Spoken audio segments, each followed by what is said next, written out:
Johnson, Rowe, Bagley, Harding, Hug, Melton, Here. Festerson is absent. Please stand for the Pledge of Allegiance and remain standing for opening remarks by Councilmember Harding. United States of America, to the republic for which it stands, one nation, under God, indivisible, with liberty and justice for all. Please take a seat.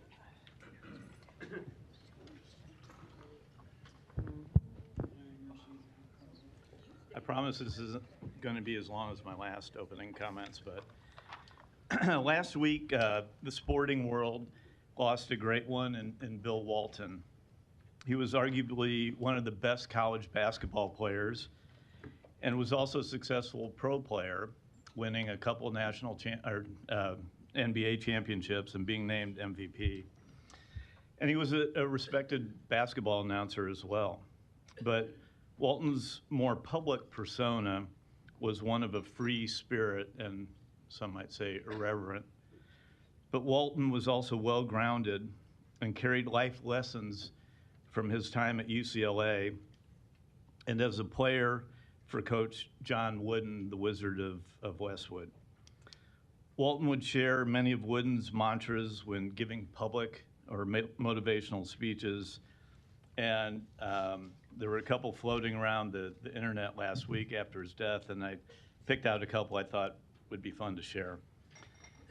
And so here are a couple of them. Wooden's top 2 of 3s. Don't lie, don't cheat, don't steal, don't whine, don't complain, don't make excuses. Be quick, but don't hurry. Happiness begins when selfishness ends, and never mistake activity for achievement. And it's okay to disagree, just don't be disagreeable. And I think my favorite one was one that apparently Coach Wooden wrote specifically for Bill Walton upon his graduation from UCLA. And it goes like this: it's the things you learn after you know it all that count. So let that sink in a little bit. Last week I had a daughter going through college orientation, and one of the speakers there said something very similar. It was, we don't want the kids here who know it all.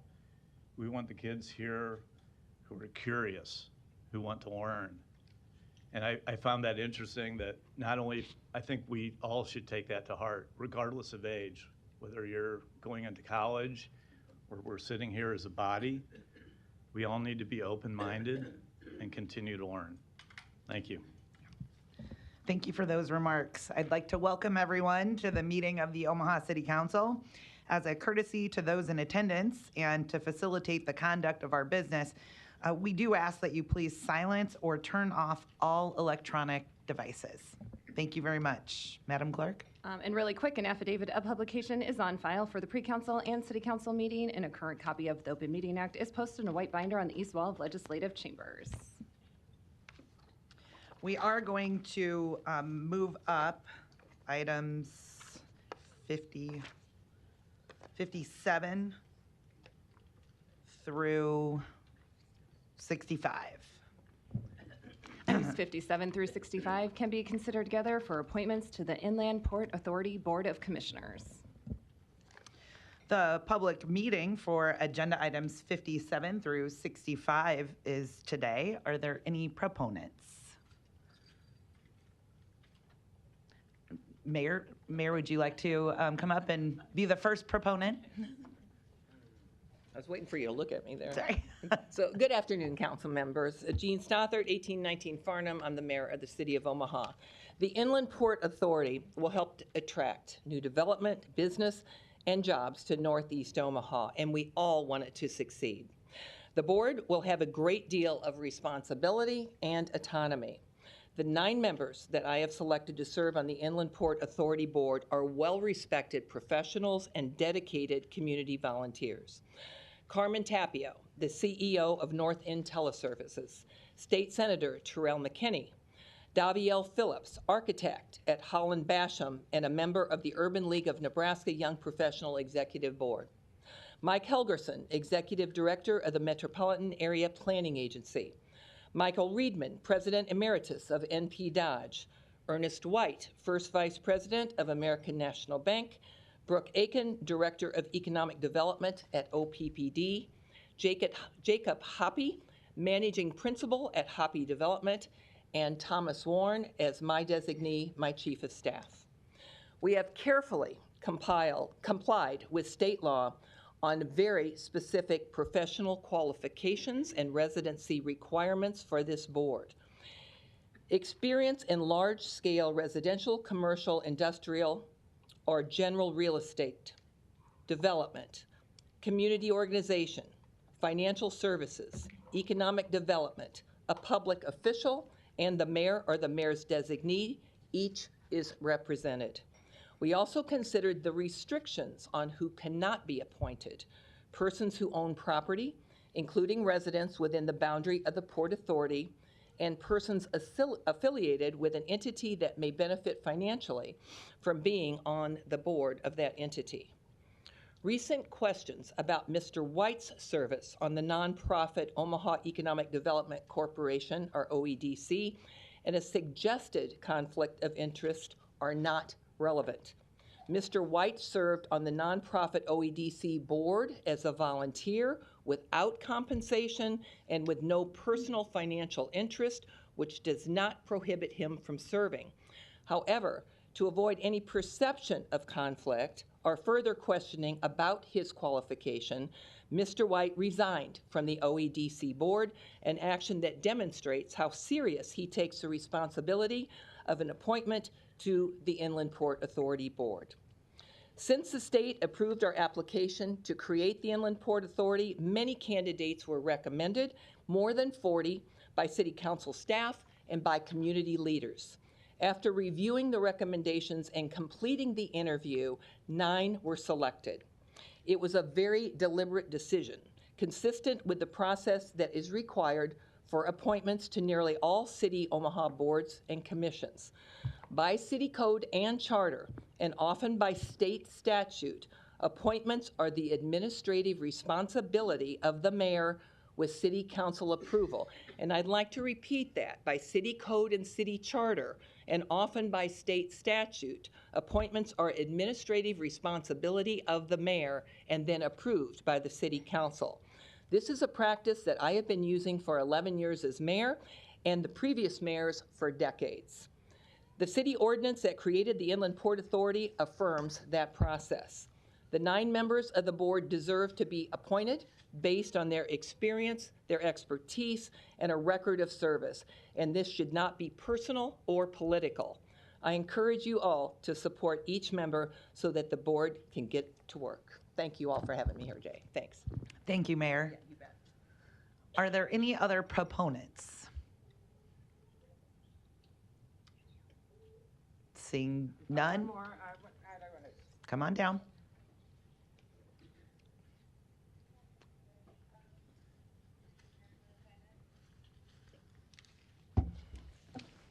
Good afternoon. Donnie Johnson, the Johnson Equestrian Foundation, Northern Hall Concerned Citizen Foundation. And as I looked at those members that are appointed, I think Mr. McKinney is an excellent choice, other than working with Mrs. Barbara Hewen-Maroney from UNO, not Mike Maroney. But then also Mr. White, I think he's an excellent choice, but I have mentioned to him several times. Senator Dave Carnes sent me into Egypt and France, and he needs that experience, I believe, but he's an excellent choice. But as far as all the other concerns, I've noticed there's no international experience on the board. So we'll ask Mr. Don Bacon, the House Representative, to participate because he just got money for Offutt Air Force runway. So we need Mr. Don Bacon, a House of Representatives, to make this project work. And we'll take all the business from St. Louis. Thank you. Are there any other proponents? Seeing none, are there any opponents?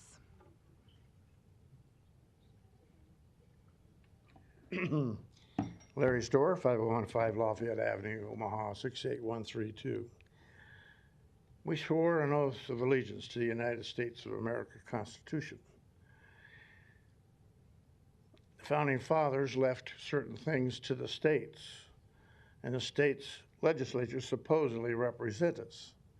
However, in a lot of cases, the citizen that's not a lawyer has no standing unless it's on a ballot that we vote for. We get very little say-so in the halls of justice. Now, everybody that's appointed to these bodies are extra authority over and above the citizen. That's not what the founding fathers intended.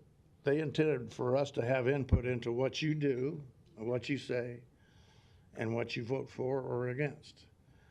Not afterwards, and not only at the voting booth. I can only vote for or against one of you, but there's 6 others that may be against my person. So I'm not against development, but if you look at the overall picture of all of this, everybody that sits up there or on these extra authority outside of the citizens' authority boards with autonomy that we cannot answer to, have them answer to us,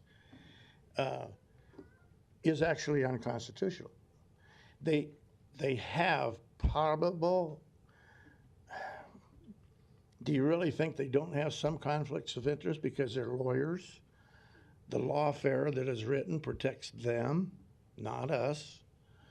They're also developers. Some of those developers are also real estate agents. So they all have their fingers in the pie there somewhere. I'm not against development, but don't try to make us believe that they don't benefit from what they do financially. They do. Oftentimes it's out of my back pocket through property taxes. So tread carefully because the citizens of this country are getting their backs up. Thank you. Thank you very much. And as the mayor was asked, because we have so many people here today, we did put a 5-minute timer on there. I know the legislature only allows 3, but we do 5. So if you could just try and keep your comments within 5 minutes. Are there any other opponents?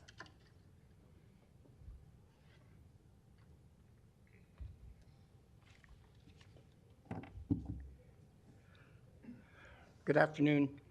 I would like to thank everybody for their participation here and their service in trying to improve our city.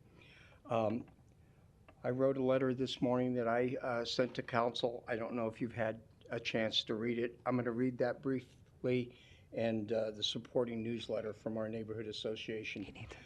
Sir, I apologize. Can you please state your name and address for the clerk for the record? Joe Higgins. Thank you. 1110 East Camden Avenue, Omaha, Nebraska. Good morning, members of the Omaha City Council. We wish to support the city of Omaha, the state of Nebraska, and you, the members of the Omaha City Council, in working to improve our city. We ask that you form a partnership with your citizens.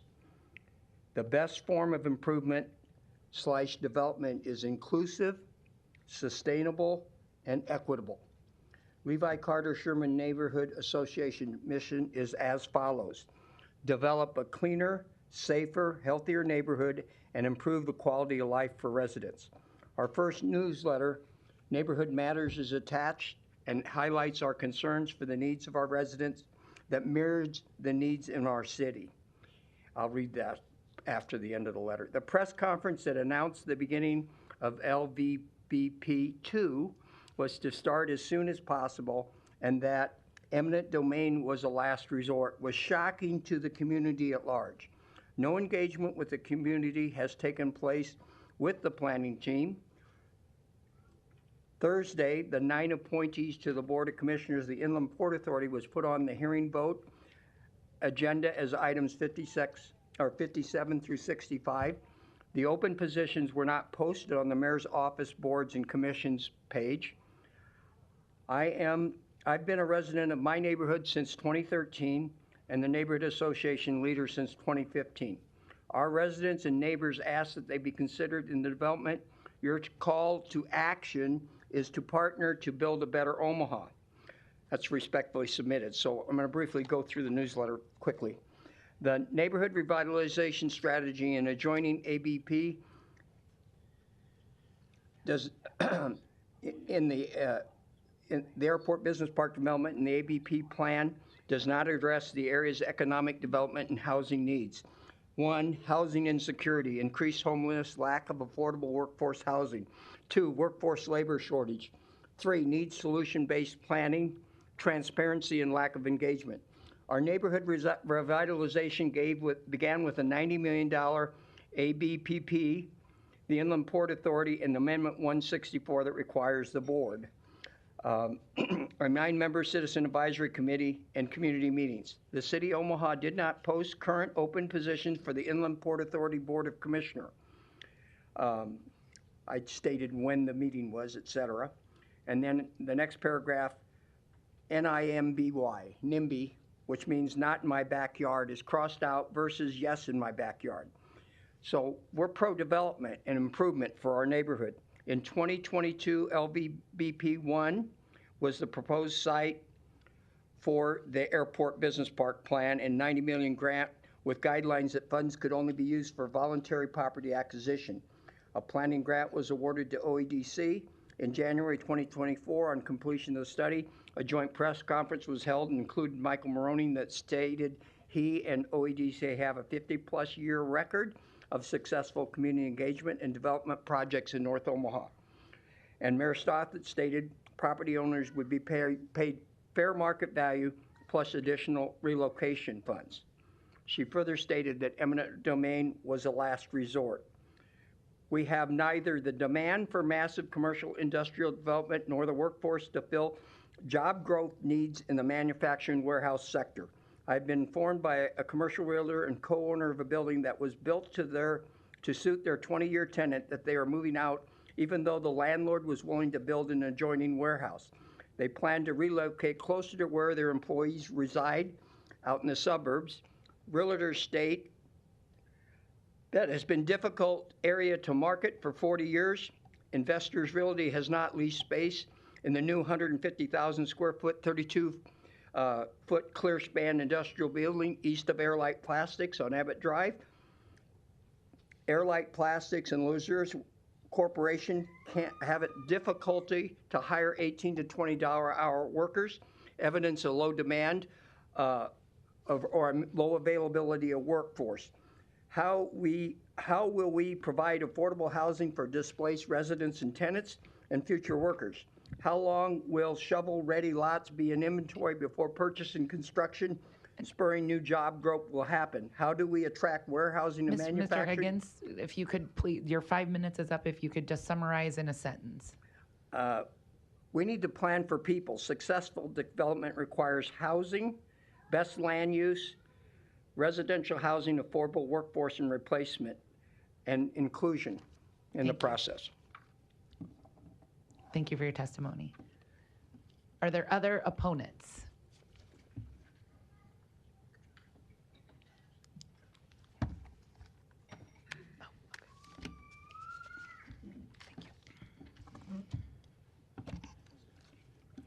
Good evening. My name is Joseph Fox, 461 Hartman Avenue. I'm the president of the East Omaha Neighborhood Association, which is directly in the sites of this Airport Business Park and will be controlled by the Omaha Inland Port Authority, along with the surrounding acres. I come to you, my time started, I'll try to be quick. I come to you today with a lot of questions, and I've given these questions to every council member, the mayor included, and other people that may be involved with this project. I've yet to get a single answer. I was hoping maybe she would hang out a little bit longer and answer some of these questions, or I'm hoping that you guys have the answers to these questions, because without the answer to these questions, I just don't see how you're able to approve these candidates if this project at all. I know the Port Authority's here. The legislation's been written and what have you. I don't know if I should read these questions with my time or which direction I should go. I know I come here with a lot of questions. Our community is primarily residential property owners. This isn't just a bunch of vacant lots, parking lots. No, this is trees. This is green grassland and homes, acreages, generations of living in a certain area. This isn't just some new celebrity neighborhood that's wanting to be like, okay, we shouldn't have put that there. Let's do, no, this neighborhood's been here for years. Before we belonged to the city, we've been here since the Oregon Trail. We were annexed by the city a long time ago. We've been here longer than the city of Omaha. Hartman Street is older than the city of Omaha, the street that I live on. Keep it short and sweet. I don't know the time, but every time I ask a current commissioner candidate or something, they won't give me answers to these questions until they're approved. That doesn't make sense. What is the purpose of them being approved if they don't know the answers to these questions? They would have to know these answers if they plan to represent this Inland Port Authority correctly. I cannot get any information on the Community Advisory Committee, the process, the applicants, how it will be said, what, so forth. And we can't get any clarification on what was the process for selecting them besides applicants, when I want to know how that went, because legally you have to go into their genealogy. Family members of these people have to be researched. Was that done? It seemed so fast. She said towards the beginning of June. This is the very first city council meeting in the month of June, and here they are right in front of us. Thank God we checked all day Thursday and found that agenda Thursday evening. Doing this project and doing this stuff, especially with all these residences in the area, you're willingly shorting the Omaha housing situation. Willingly doing it when we don't have enough places for people to live as it is, let alone affordable. Even if you do need to buy a new house, there's not one to buy. So, and what we have down here is acreages. I don't know where you guys live, but I live in the city of Omaha and I own an acreage, and that's rare. Buying one of those in the city of Omaha is pretty pricey, and I got mine, and it's paid off. So I don't want anybody to take it from me without a fair chance to fight for it and a fair opportunity and clarity as to what's happening. So I will start reading these questions until I run out of time. As council members, what type of process and research have you done on these candidates? What criteria or information did you use to prove they are eligible or ineligible to assume such board member position? They're going to sign a document if you approve them. Then that document's going to be a legal binding document. Is that when we investigate? Who knows? The other one is why aren't these board members signified or designated on what guideline they're doing? Are they an economic developer, or are they the real estate guy? How come that's not worded in there? This is our board member for this guideline of the application of the board members, because there's got to be real estates, there's got to be bankers, there's got to be, did I already say developers? Sorry. And there's got to be, I think it said, anyways, sorry. No, we'll skip that one. Why are the citizens only given 2 days notice on these candidates? She kind of covered that. This is how she always handles an appointment process, so on and so forth. But how many days notice did you guys have? That's an important question that I have for you guys, because that isn't fair if you had any one more day than us, because these are two separate branches of government. Mayor's office, city council.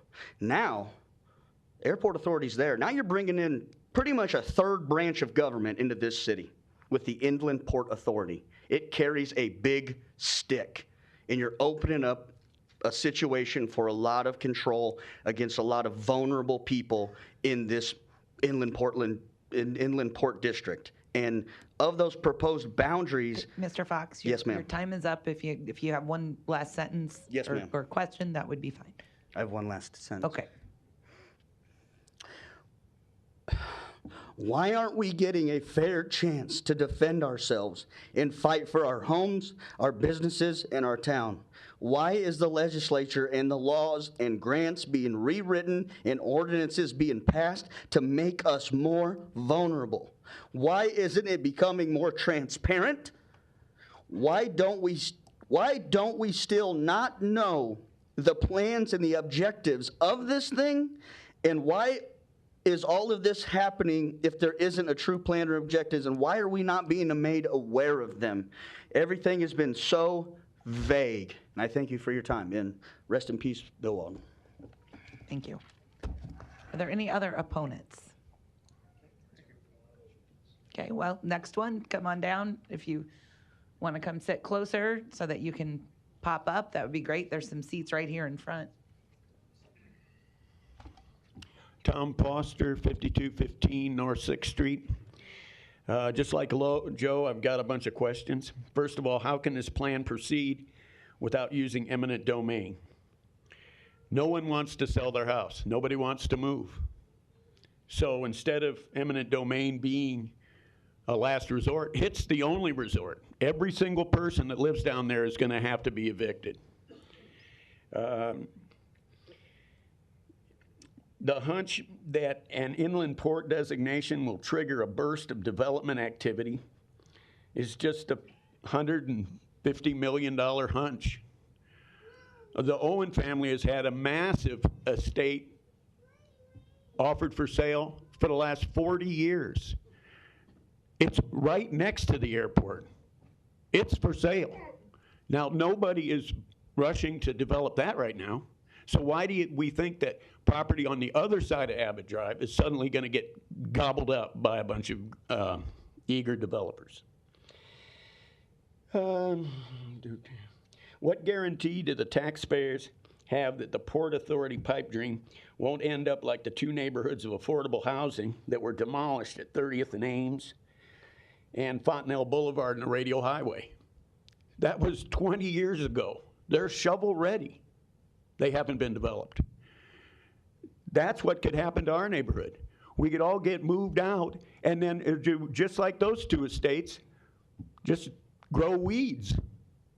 Nothing happens, and all it, as a taxpayer disaster. And those neighborhoods that were all affordable housing no longer provide tax income, property tax income for the city. So that's a couple of fiascos. Isn't a lack of affordable housing America's largest problem? Or is a mindless lust for development at any cost? Maybe that's America's biggest problem. We have a very productive orchard and mini farm that we've spent years to improve the soil fertility with tons of compost, and we can't move it. Many of our neighbors are frail and elderly, and the stress and sorrow they will have to absorb to leave their homes could kill them. Nowhere in the plan is an estimate of the cost of sanitary sewer installation. This expense will have to be borne by the taxpayers. Right now, we're all using septic systems, and that expense is shouldered by myself and my neighbors, not taxpayers or MUD. When this project was first proposed, it was an industrial park, and residential housing was not part of the official plan. And now at this late hours, it's been revealed that 150 homes, mansions, will be built to replace my home, like the $1 million mansions on the other side of the lake. The new affluent jet setters will have a 2-minute cruise to their Learjets parked over at Epley Airfield. And Joe Higgins mentioned the homeless problem that will get worse. We'll get another 175 people standing on street corners begging for whatever money anybody can hand out to them out their window. And the affordable housing problem is nationwide. And what our leaders need to do when they get elected is make sure that they don't make our biggest problems even bigger. So please, prepare some answers to these questions, you newly appointed guys, commissioners, because it's going to keep coming up. So thanks for the time. Have a great day. Thank you. There are other opponents. I'll have to remind everyone, the candor in the chamber, there's no clapping. So thank you. Next opponent. Thank you. Good afternoon. Anthony Rogers Wright, 3010 Lincoln Boulevard, 68134. I think that I share a lot of the concerns with a lot of our comrades and neighbors who have spoken, but I wanted to focus more on the process of the vote itself and wondering what the rush is, why the vote has to happen today. Does the council have the ability to delay the vote until the mayor's nominees have a series of public discussions with a lot of concerned people who don't seem to know a lot, and then also just make sure that y'all are indemnified from making any mistakes. Let me give a few examples. Everyone took the oath for this commissioner office on or around May 12th through May 16th of 2024, except for one person, Michael Reedman, who did so on March 6, 2024.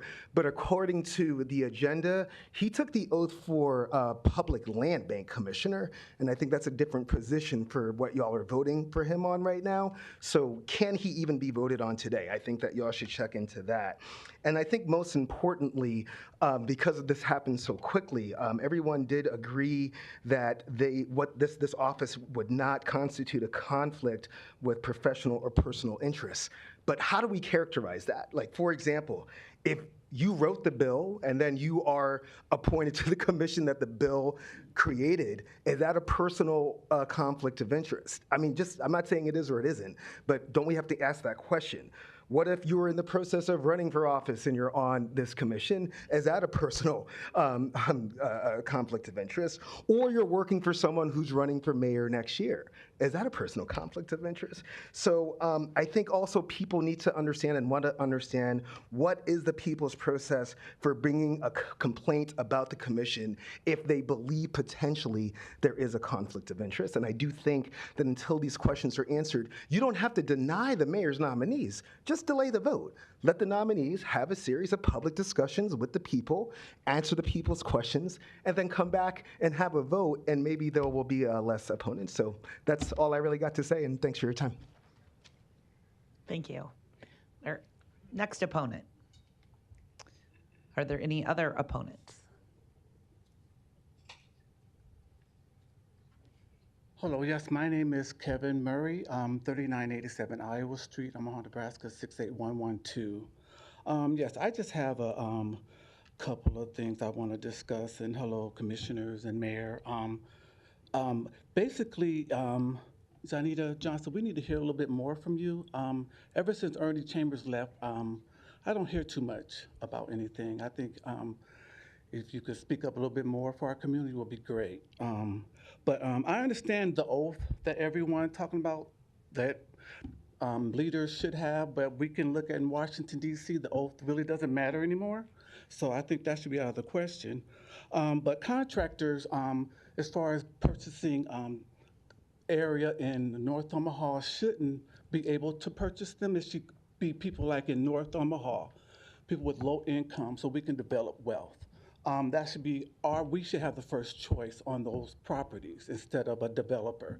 We should be able to get loans to hire developers to build our projects, not the other way around. One more thing, well, a couple more things.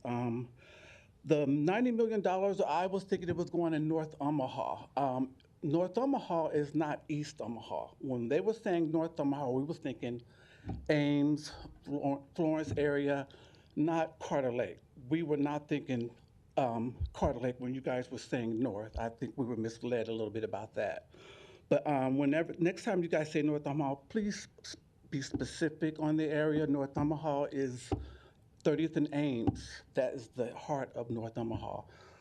Also, as far as developing an eminent domain, I think Ames needs to be widened to make it look more attractive, like on Broadway and Council Bluffs.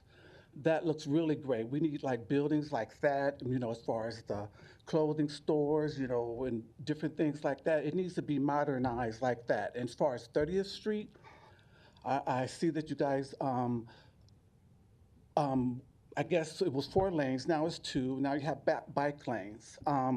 That's all fine and dandy, but we need to make it look like Abbott Drive, with the lights and the trees and, curb appeal, just like they say about homes. It has to have good curb appeal. When we don't have that in North Omaha, people come and do tours and family. Our area looks the worst. As far as being developed, it hasn't been developed. You're stopping at Lake Street, going to South. I mean, it's just kind of backwards. I understand we don't pay very much taxes like certain people do and have more money and you know giving us less. But I still think we do pay our taxes, and we need to be looked at as far as making it look more like Abbott Drive and Broadway. And I think that's something that should be easy to do. And I think that's basically it. And I do greatly appreciate your time, and you have a wonderful afternoon. Thank you. Thank you. Next opponent. Cynthia Kelly, 4134 North 19th Street, 68110. My comment is pretty brief. I just wanted to point out something that probably some people in this room know, but when $1 is spent in North Omaha, it stays in North Omaha for less than 3 days, as opposed to $1 spent in Elkhorn is something like 17 days. And I think the result, or the reason that is because the people who own the businesses, a majority of the businesses do not live in North Omaha. The money comes in there and goes straight out. I think that the Chamber of Commerce can probably verify those numbers. So the way to combat that, because it's the reason that North Omaha doesn't develop more on its own, because the money doesn't stay there. So we need North Omaha developers. We need people who live and work there to be owning properties and to be developing businesses and to be developing housing, instead of people coming from outside because they already have money and now they're going to pick up lots and lots of land for $1, I'm hearing. So they're handpicked, it's unfair, and the economic prosperity of North Omaha will not change under these conditions. And this Port Authority, this airport plan is all the same stuff all over again. Thank you. Appreciate your time. Thank you. Next opponent. My name is Justin Riley, 804 Jane Street. I just want to state that I agree. I feel like we should hold off on getting people put into these positions when we don't know them. The little bit of checking that we've done once we found out who was being appointed, there's multiple people on there that have ties to the OEDC, to the DED. There's people that have ties to the companies that are benefiting from this area. I also feel like the things that we have down in our neighborhood, the lots that we have, I know we've been looking at homes just in case, worst case scenario, and it's $250,000 more than what my house is right now. And how is it that I own a property and owe nothing on it, and I would have to go into debt to get a new property?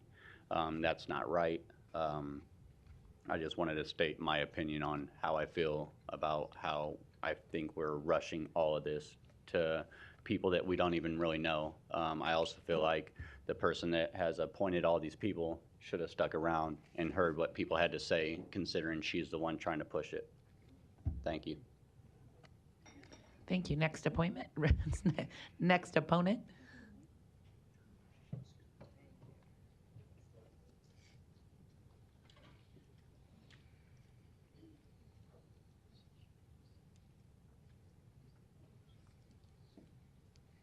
Good afternoon. My name's Mike Thiede. I live at 2020 Reed Street, 68112. We just drove around the site today. We were looking at it. Just in speaking honestly, there's no way you're going to give those guys enough money to go buy another house to replace the property that they currently own without debt. That just doesn't make sense to me. One of the other things I have to say is, how can the very people that are affected not be able to be on the board? How can that be possible? They have no say, no word. They can't do anything. And, well, sorry. You guys represent us. We vote you in. The board, they don't represent us. They have another they have another agenda that they're working on. There's no comments from the audience allowed, please. Well, no, Thank you. thank you, because I lost my thought. But anyway, it really doesn't make sense. I own land down there. I own a business down there. And when I look at that, what is the big reach all about? Why did they go so huge in all of these places? What is the scope of this? And I just learned of this yesterday. That's why I'm not more prepared. I'm very sorry. If I'd have known more about it, we'd have been more prepared for this. But yeah, this is a rush. And once again, how can people that are there, people that own property, how can we not have a say? We have no say in this. This is the best our say is right here. And you guys either take it away from us or you give it to us. But it doesn't make sense that, I mean, just think about your own selves and your own homes. If they were making you move out of your home into wherever, because that's really what it is, wherever, and the cost of that is going to be 3 or 4 times the value of your own property, that's going to be a hardship. I'm sorry, I don't mean to be, these folks aren't billionaires. They're not high millionaires. They're doing the best they can. And to say, here, go out and get a $400,000 house, because homes are very pricey now. It's very hard. And same thing with business. You know, I don't want to lose my business. We've been there 44 years. We have no reason to uproot or change or move anywhere else. It's what we do there. And boy, if they just come along at some later date and start sucking our place up, man, it's going to be tough for us to deal with. Thank you. I don't really know what else to say. I got a lot to say, but this is probably best. Thank you. Thank you. Next opponent.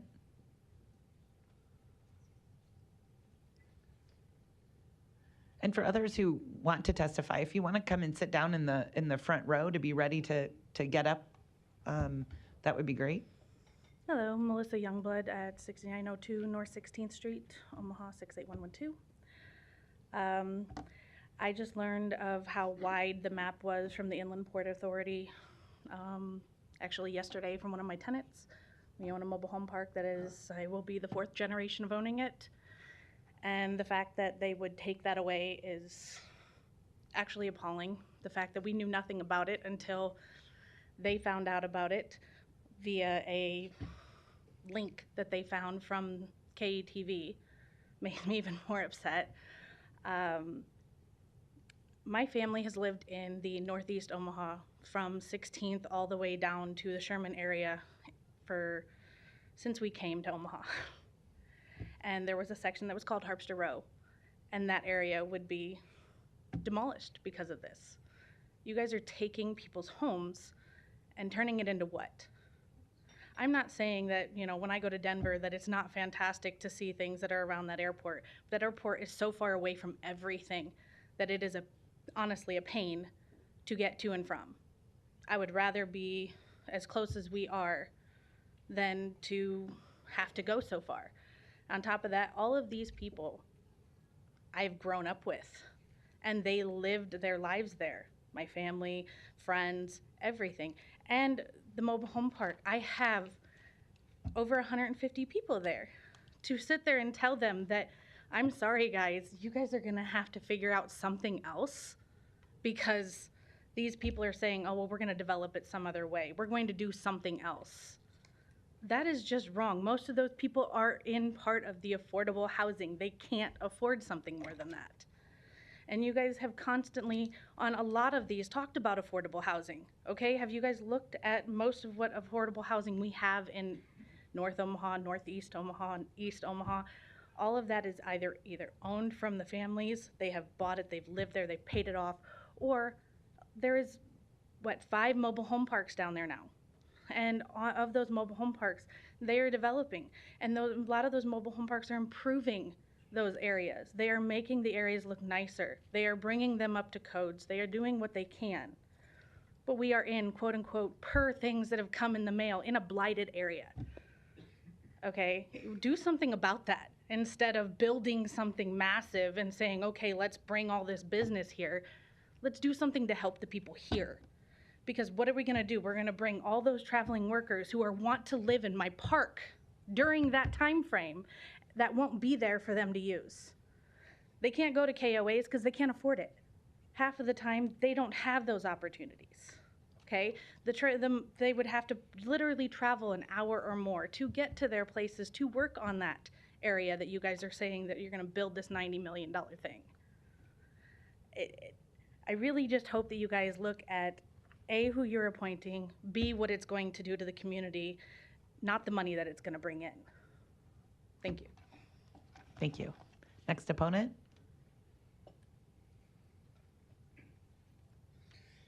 Luis Jimenez, 2709 Dewey Avenue. Just a few points, I think, regarding where we're here today. I've learned that term limits in the legislature are a double-edged sword. I'm glad that Mr. Festerson is not here, because I would have asked him to recuse himself, because I don't think he understands conflict of interest. Another thing is that development in this area that you're talking about, a lot of people have ideas about it. And the reason why it's happening during this time is because I don't think we have a handle on what displacement is going to look like.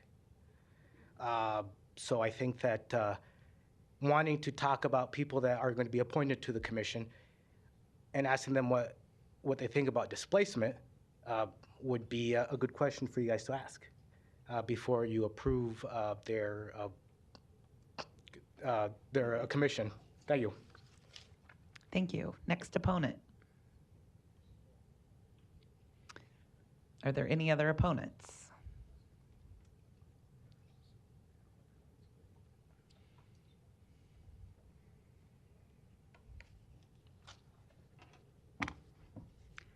Hello, everyone. My name is Beverly Lawlam Taylor. My address is 1520 North 10th Street in Bellevue. This is not my fight. I don't live in North Omaha or Northeast Omaha, but I'm very involved in the North Omaha community. I have friends that live in this community. I have friends that are impacted, and they're very concerned. And so my plea to you as a body is to please be transparent. Please plan for people first. Successful development requires housing first. Best land use is to provide mixed-use development to buffer Levi Carter Park with residential housing. Affordable workforce and replacement housing is required first. For a successful airport business park that will revitalize a neighborhood, that will attract companies and job growth, more affordable housing will be needed to house residents, and you're going to need recreational use and placemaking to make the area more desirable. A little transparency goes a long way. Just open up, share, be as forthright as possible, please. People's livelihoods and lives are on the line. Appreciate it. Thank you. Thank you. Next opponent. Hi, my name is Rowena Davis, 5715 North 78th, 16834. I don't live in that area, but I was raised in that area. And I just don't want to see the same thing that happened in North Omaha, I believe back in the 80s or 90s when they put the interstate through there, and they bought people's homes and people had to move out west. Mr. Chambers fought hard against it, and those people end up moving out. Their houses were paid for, and they had to relocate into houses that they had to, buy. And a lot of people end up losing their homes because they couldn't afford the money that they gave them to acquire a new home. So I'm stepping up here today just because I don't want to see the same thing happen again. It's not a pretty picture. We keep tearing down buildings, but at the same time, we're not building houses. I mean, we're taking away housing, but we're not replacing it with housing. I mean, what's all this growth? We're doing all this growth, but what good is it if you have homeless people? Who's going to benefit from this growth? And at the same time, why don't we have the people in the community that it's going to affect? Why are they not part of the board? We keep talking about community, community, community, but when I look at these board members, are they part of the community? So I stand here today because if it's happening here, it's going to continue to happen. So am I next? So that's a question we have to ask ourselves. We're sitting here maybe thinking, oh, it's not me, but it is you, because you could be next. So I'm saying today, you as our representatives that we voted for, stand up, take a stand. Look around. It could be you. It could happen in your neighborhood. So let's do something about this. Let's not just sit here with our legs and our arms crossed. Let's be proactive instead of being reactive. And where's the urgency? Why is this all done? It seems like to me, to me, when you rush to do something, it's because you're trying to hide something. So what's really going on here? Why do we only have 2 days? On the news one day and we got to make a vote the next day. What's really going on? Don't insult our intelligence. When you rush to do something, you're trying to hide something. So I say, you know, let's buy some time here. Let's investigate. Let's research. Let's find out what's really going on and what's the true motive here. Because when I look around the community, I see how Creighton has acquired a lot of homes and land in North Omaha. And then when I look over in the Saddle Creek area, look at all those houses that's gone. So what's happening? Pretty soon you're going to have all this development and you're not going to have any place for people to live. So where are people going to live? Just like in North Omaha, you tore down all those affordable houses, and where are the people living now? So if we're going to grow the community, whatever we take down, we need to replace. So let's keep that in mind. If I take down something, let me replace it with something better as far as affordable housing. We keep saying affordable housing, but the people, I don't see anybody moving into these new apartments that can afford to be there. So let's really take a hardcore look at what's really going on here today. Thank you. Thank you. Next opponent.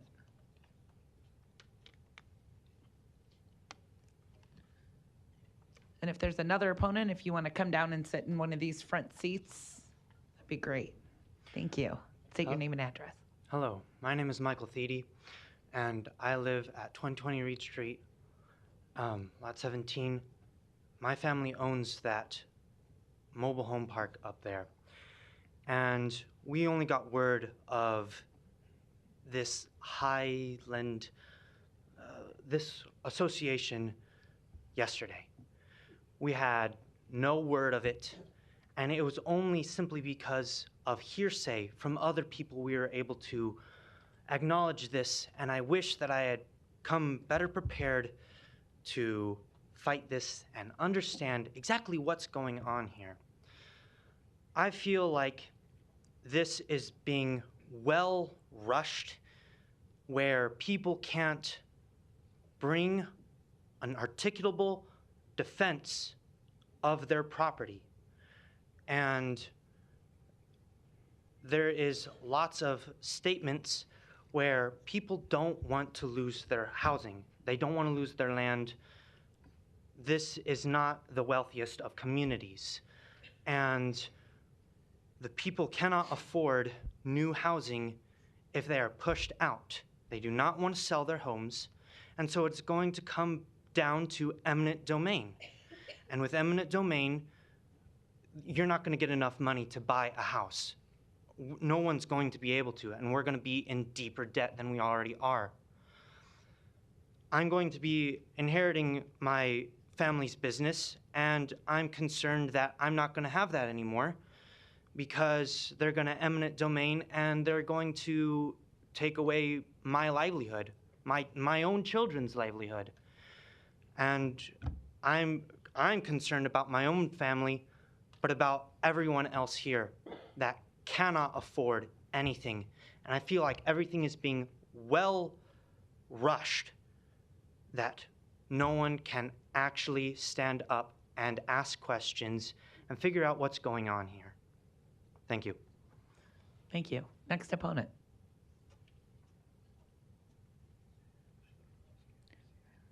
Are there any other opponents?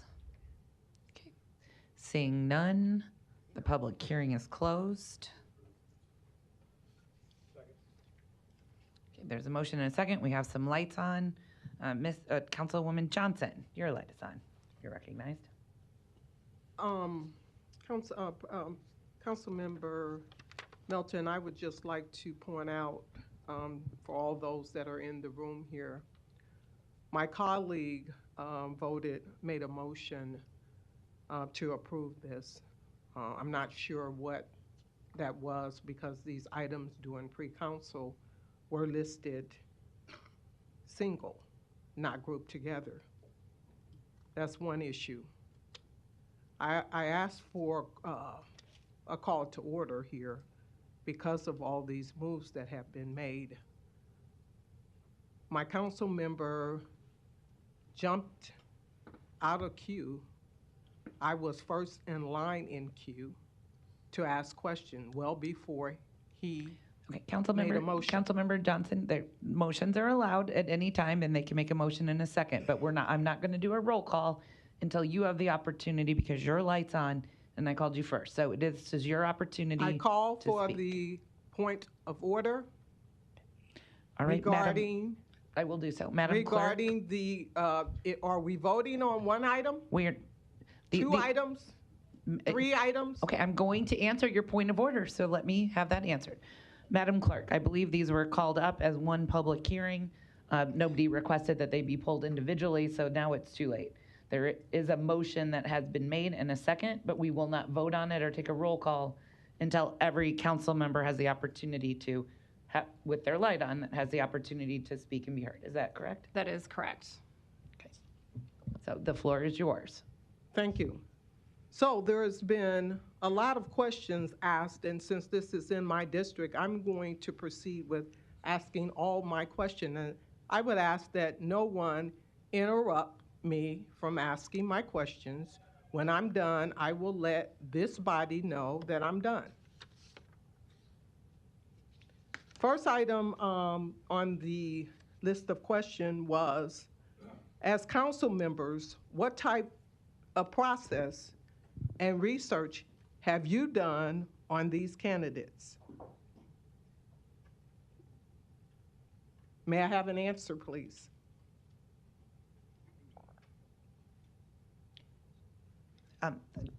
Councilwoman Johnson, council members are not under any obligation to answer your questions. If you would like to call and ask one of the directors or a member of the mayor's staff, I believe Chief Warren is here.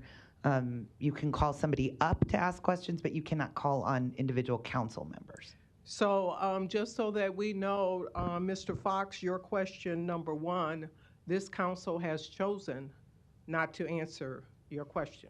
So I will move on. As stakeholders in the Port Authority boundaries and possible victims of the Inland Port Authority plans and power, why was this community not engaged more thoroughly in the process? I guess that question would be for the Director of City Planning.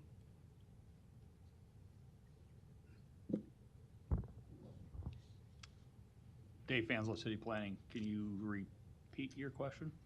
Mr. Fox asked the question, as stakeholders in his community, the Port Authority boundaries and possible victims of the Inland Port Authority's plans and power why weren't their community, my district, why were we not engaged more thoroughly in the process? Dave Fanslow, City Planning. My department wasn't in charge of creating the Inland Port Authority. We weren't part of this nomination process. So there was no involvement by my department. All right. Nor was it required from my department. My department doesn't have anything to do with the creation of this Inland Port Authority. All right, I see Senator Terrell McKinney in the room. You were a part of the process in which this was created. Could you please answer the questions to this community? Could you ask your question again? My community, your community, where the Port Authority boundaries are, and possible victims of the Inland Port Authority's plan and power, why were we not engaged more thoroughly in this process? In the process of the selection of the board? That, yes. You would have to ask the mayor's office. we had the legislative process in which we went through 3 rounds. We had a hearing, we went through 3 rounds of debate where people were able to engage. After that, I had no involvement. Once the bill was passed, it was on the mayor's office. So the boundaries and the possibility of the victims being displaced and all of that. I just want to be clear. I don't support displacement at all. Okay. Just to be clear about that, I don't support displacement. I don't think anybody should be displaced, and it's possible to do these things without displacing people. So I don't want nobody to put words in my mouth. My whole point of trying to do the bill was because the state was going to allow developers just to run over people. I brought the bill to bring some transparency and some coordination around this to make sure people had a voice. I want people to have a full understanding of that. If you got questions of me being appointed to this board, my whole reason for saying yes was to make sure my community had a voice and we had a voice, and so developers weren't just running over our people. I have no financial interest in this. I don't make a lot of money as a legislature. I'm just in this for the people of the community. Outside of that, I'm tired of people putting words in my mouth and saying I'm doing things I'm not. It's really annoying. Senator, could you please share with us? Yes. When you were I got notified? asked would I be on this board? Because I was out of the country for a trip. I want to say like the week of the election, like maybe the week before. So probably around, I don't remember the exact date. Like it was like the early May, something like that. And the mayor just earlier spoke, and she said that there was an interview process. Were you involved in the interview process? No, I wasn't. Were you aware of community members having a say on who would be a part of this makeup of the board? No, but when the bill was passed and after the bill was passed, I did tell community members that if they thought if you look at the requirements of the people who could be eligible for the Inland Port Authority, if you see people within the community that you think are qualified, start just sending names to the mayor's office or to the council members. I don't know the mayor's process. I wasn't involved in it at all. Are you aware that the board and commission, most of those positions, when they become available and they're vacant, they are posted online on the mayor's page, and an application for the community to apply. That's the normal format in which. I'm not aware of the city's process, honestly. I understand people have issues with boards and commissions in the city, just like we got issues with boards and commissions on the state level. So I understand that completely. I'm not aware of the full process, though. Right, and so so we were not aware of when the opportunity for us to begin submitting applications to the mayor's office. That's not your ballpark, but I just wanted to educate and let you know that many of our community members. I mean, I understand people weren't aware, and that's fair. That's super fair, and I'm not going to argue against that. My only thing in saying what I said was, although I know there was a process, I just said, once the bill passed, if you think people are qualified, start sending names. Don't wait for today to say, hey, my friend should have been considered, because I don't trust the system. I don't trust the city. I don't trust the state. I don't trust the county commissioners. I don't trust nobody. So let's be proactive and start sending people to people. That's why I said that. Thank you. Thank you.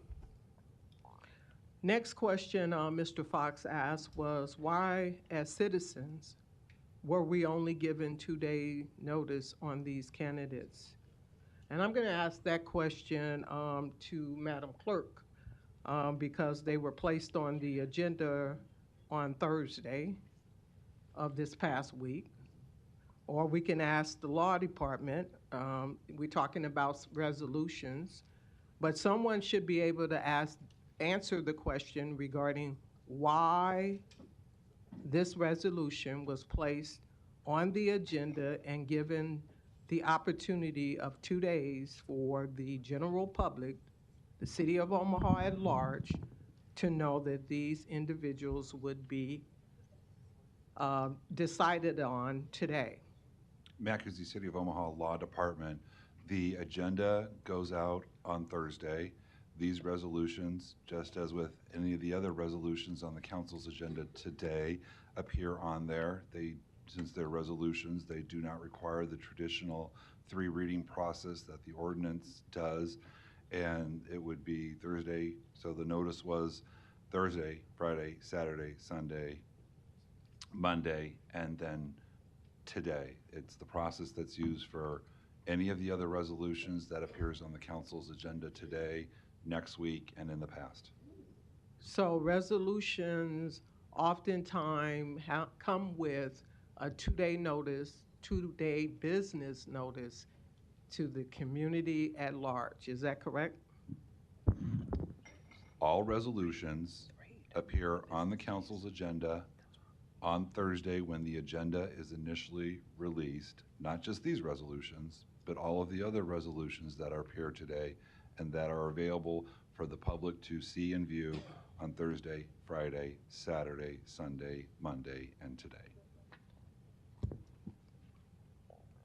Next question Mr. Fox presented to this body was, according to LB 164, section 133310, it defines the guidelines for which type of board members. How are we to know who is who and which is which? Why isn't that designation or defined in the term?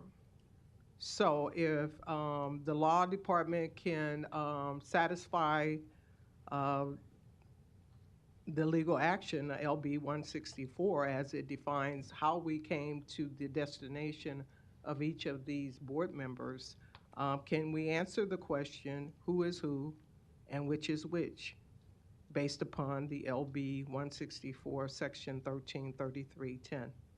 Mackenzzie Law Department, the section that you're referring to was amended in LB 164 and it included the requirements for membership, the mayor, the mayor's designee, 2 members with experience in large-scale residential, commercial, or general real estate development, and so on. Those are the conditions set out by the legislature as to the types of expertise that the legislature wants serving on the Inland Port Authority. Next question, the terms for board members. What are they? That question is for the law department. Mackenzzie City of Omaha Law Department, that is also contained within LB 164 and the statute, and I don't see it in front of me, but they are staggered terms. And I believe the resolution lists out the length of the term for each commissioner, but they are staggered. So that would answer the second portion of your question, Mr. Fox. Next question, inside of these proposed boundaries, the city of Omaha is not to own or have interest in any real property. City parks are owned by the city of Omaha, aren't they? Mr. Kuzi? Yes, the city of Omaha is the owner of the parks. The provision that you're referring to says that you cannot serve if you've owned it.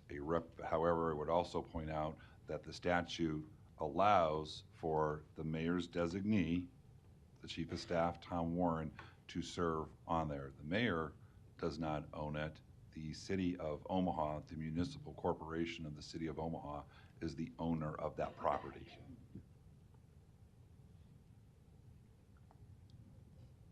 Thank you. Next question. Why were the Port Authority boundaries set up on December 6th and 7th and signed by the city officials when bringing in a Port Authority was even an idea made public yet? And the application for Inland Port Authority wasn't approved until May of this year. That question is for Mr. Kuzi as well. Matt Kuzi Law Department, the process that the council approved by ordinance was the creation of the Inland Port Authority. The council approved the boundaries of the Inland Port Authority. What that then triggered was the city's ability to then apply for the creation of an Inland Port Authority. The way the legislature had this bill structured was you had to have the commitment of the city by way of an action by the council to create, approve, set out the boundaries and the process for selecting commissioners before applying. Once that was done, the city submitted its application. That application was then approved by the state on April 11th, pursuant to state law and pursuant to the council's ordinance passed on the Inland Port Authority. The city, the mayor and the council has 60 days to constitute that board in terms of selecting members, voting on the members, and getting the board in place within those 60 days. Why were members in the community not given a fair chance to defend themselves and fight for their homes and businesses or town? Why is the legislator and the laws and grants being rewritten and ordinances being passed to make us more vulnerable? Why isn't it becoming more transparent? Why don't we still know what the plans are? Why is all of this happening without a true plan or objective? And why are we not being made aware of it? That question too is for Director Kuzi. I understand that these are legislative questions. However, you've read the bill. It's before us and we have questions here, so please educate and let our community know why these things are happening based upon the legislative body making decision this past session.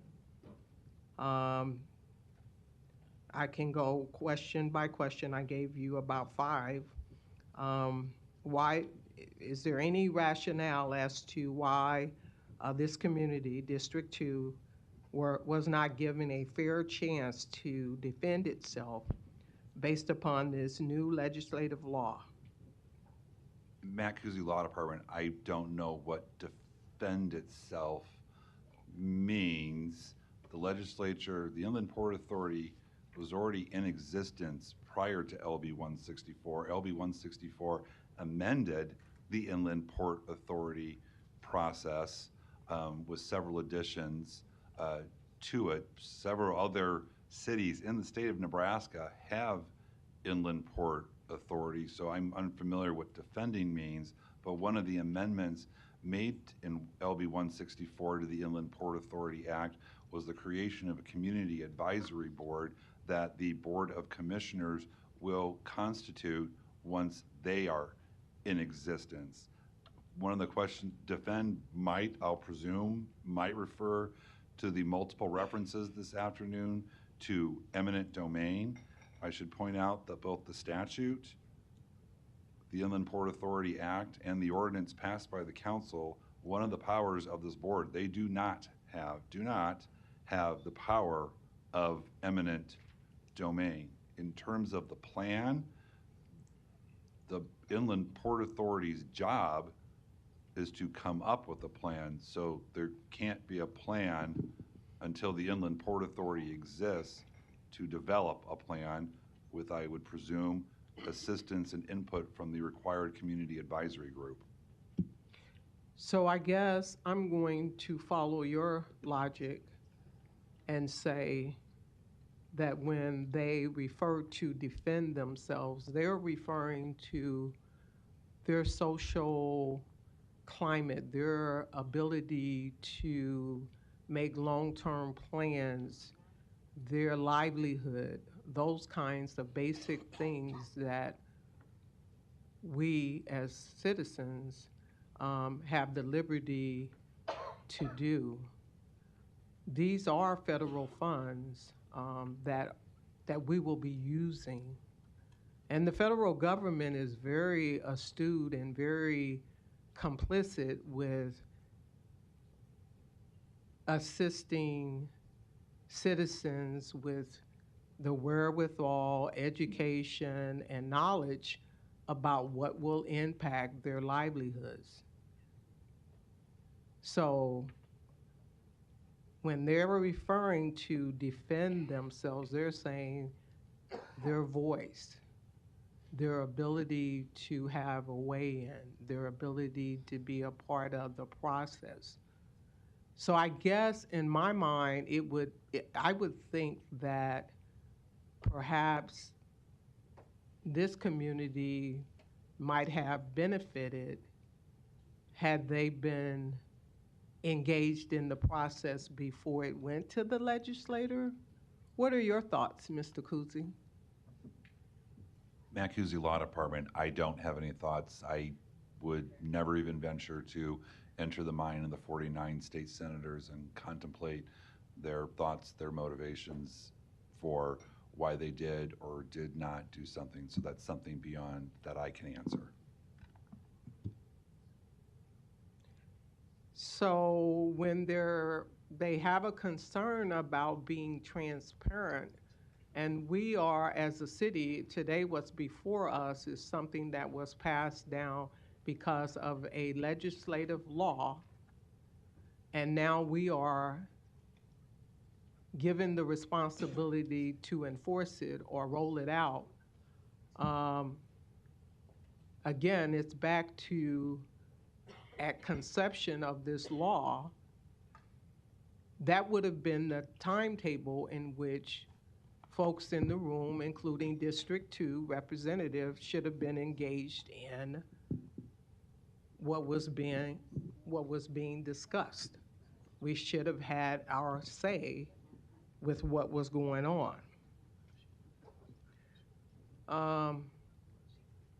Point of order. Point of order.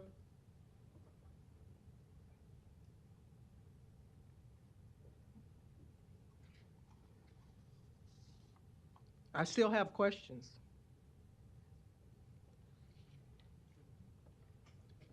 What's your point of order? My point of order is I'm asking question and I have a colleague that has walked around me and went and engaged in conversation, which is very distracting. Point of order. Point of order.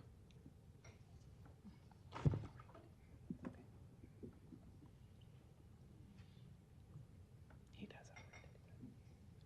I'll go bring her out if he needs called out.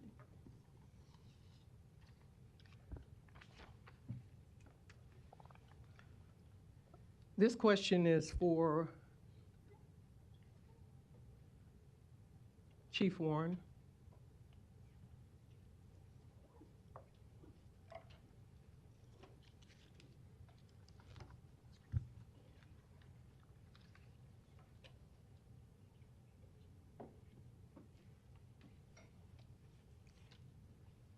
Thank you.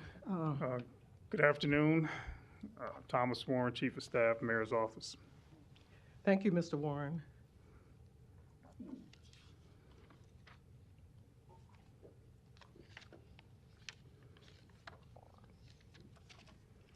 As the elected representative for District 2, I am committed to ensuring that all actions taken within our community are transparent, lawful, and in the best interest of our residents. Recently, concerns have been raised regarding the sale of city property for $1, which is not what we're discussing today. However, nonetheless, my line of question is still on that as well. And the subsequent appointment of members to the Inland Port Authority without proper consultation.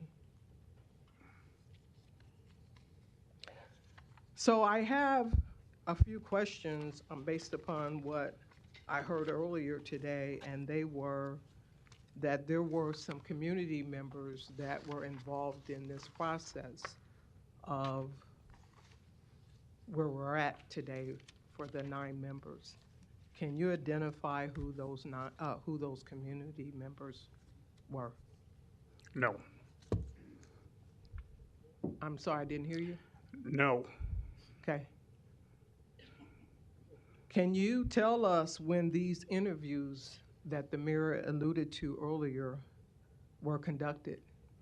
So as would typically occur when we identify candidates for appointments to boards and commissions, Carrie Murphy, our Director of Communications, will contact these individuals. We requested resumes. We ensured that they completed the applications, which were notarized. The interview that was referred to was a telephone conversation. And I would gather that Ms. Murphy had a telephone conversation with Senator McKinney, whether he equated it to an interview, but basically recognizing his credentials, it wouldn't require an in-person, face-to-face conversation. Can you tell us when those interviews were done? No. Can you tell us who on the city council was involved in this process? They were not. Appointments to boards and commissions are the responsibility of the executive branch of city government, and that is the mayor. And this is by city charter, it is by state statute, and in some instances by ordinance. It is the responsibility of the executive branch, Mayor Gene Stothert, to appoint members of boards and commissions. The nominations are then submitted to the city council for your consideration.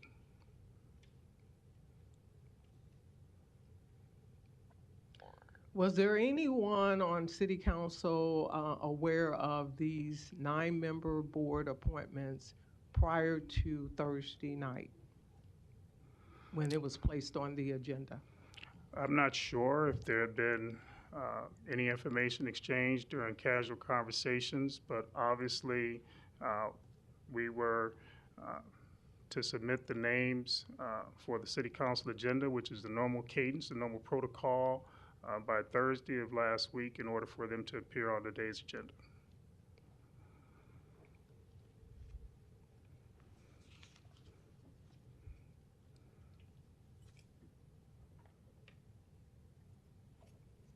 There were some other questions. Thank you so much. I'm good for now.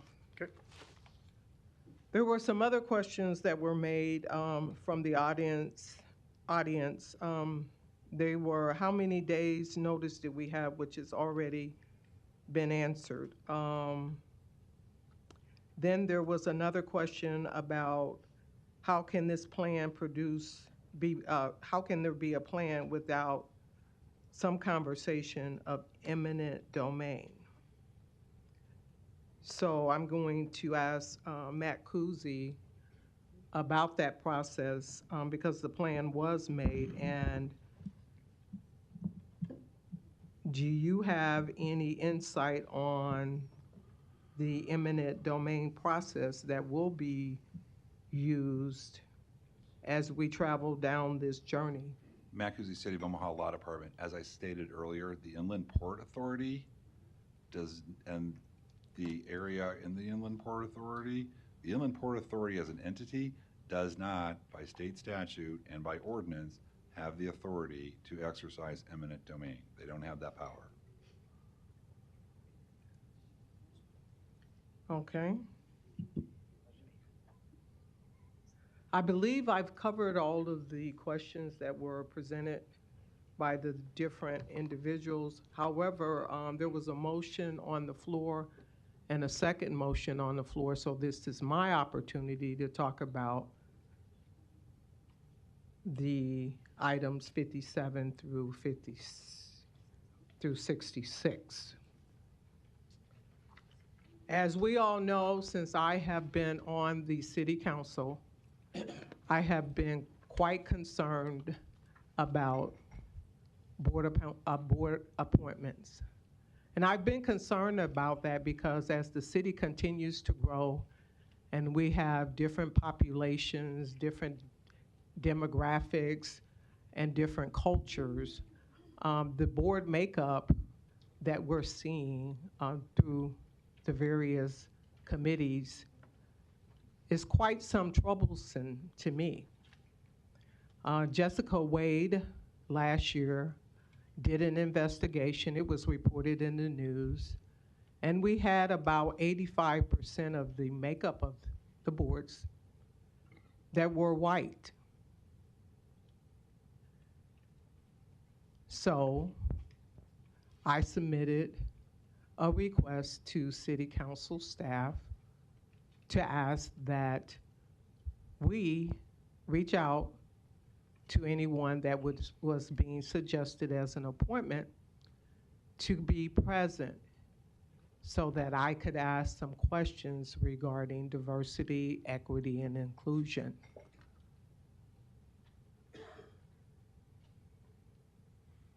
Much resistance has come as a result of that. Yet, the city of Omaha is currently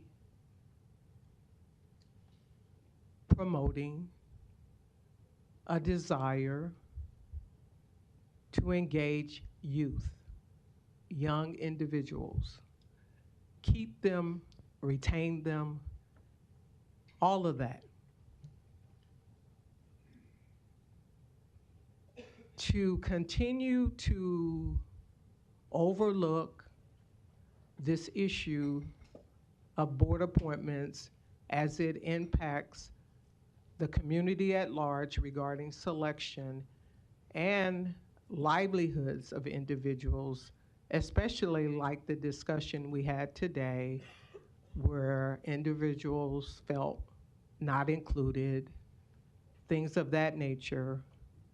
When we have diverse makeup of boards and committees, we have the opportunity to get all points of views. It is very difficult to engage in decisions, opportunities, when we have individuals that look the same, have the same background, same opportunities, etc. It's very difficult for these decisions that will be impactful to citizens throughout Omaha to have a say when we continue to have committees that don't look like the citizens in which we serve. But yet, we continue to do that. So again, today, although I've asked for individuals that have been appointed by the mayor to be present in this discussion so that they could be transparent themselves, so that they can let the community know who they are.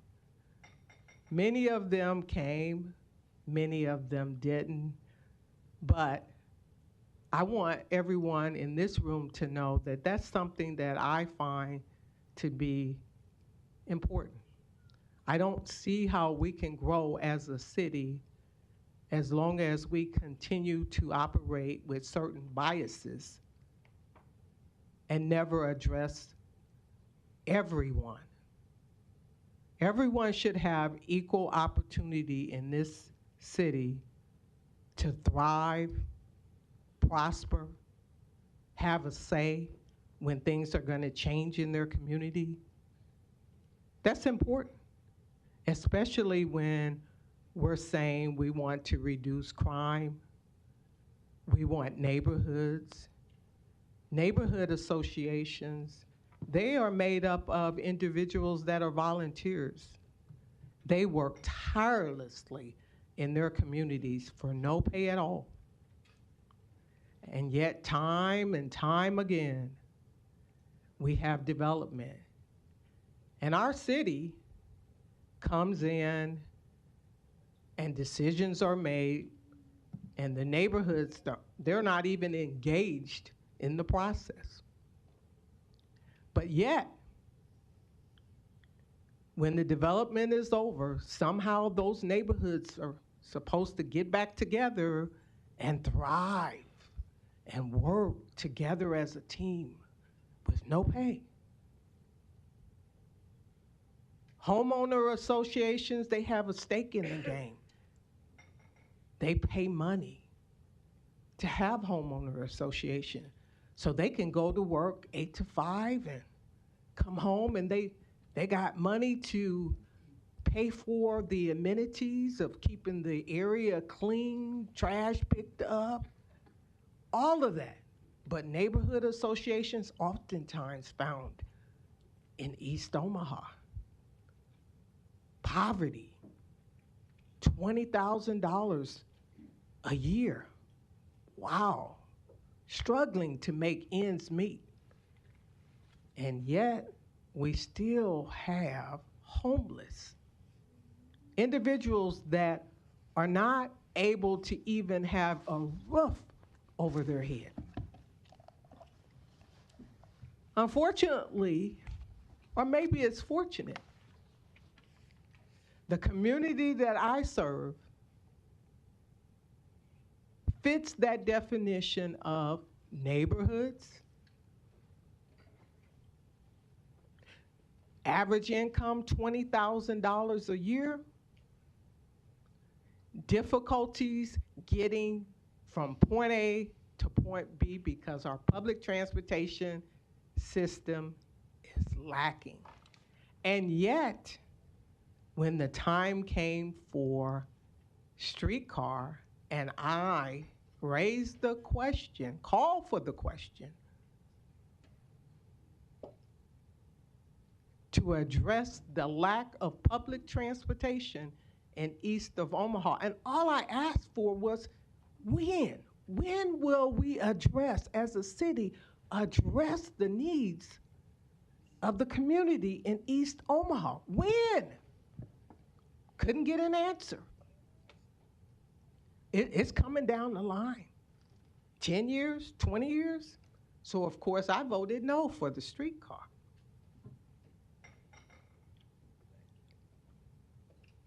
So,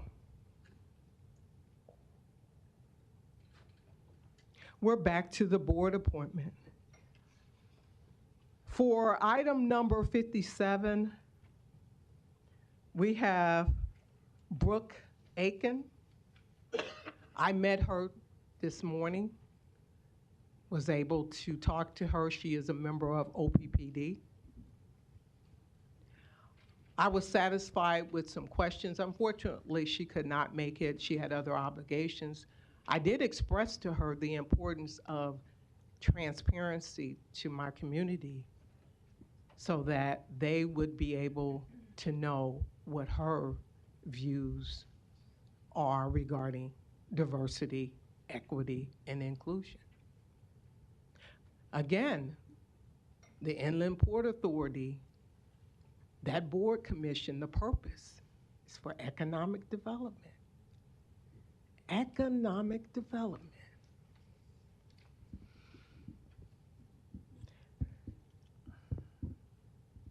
I will go ahead and support that because I had an opportunity to meet with the young lady.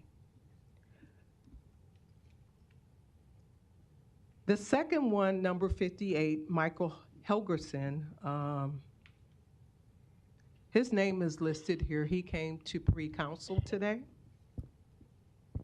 I'm aware of him, but I'm not so sure that my community is aware of who he is and what he stands for and what his relationships are working with all various backgrounds within the city of Omaha.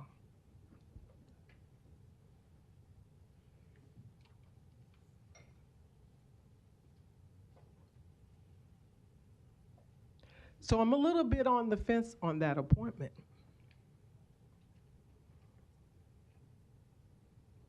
The next appointment is Jacob Hoppy. Mr. Hoppy is a developer. He will be building Chambers Court. He just became vibrant,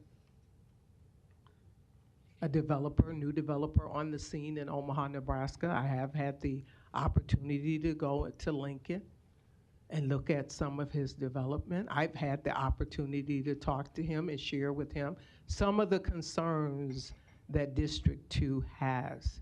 He seemed to be very open about those concerns.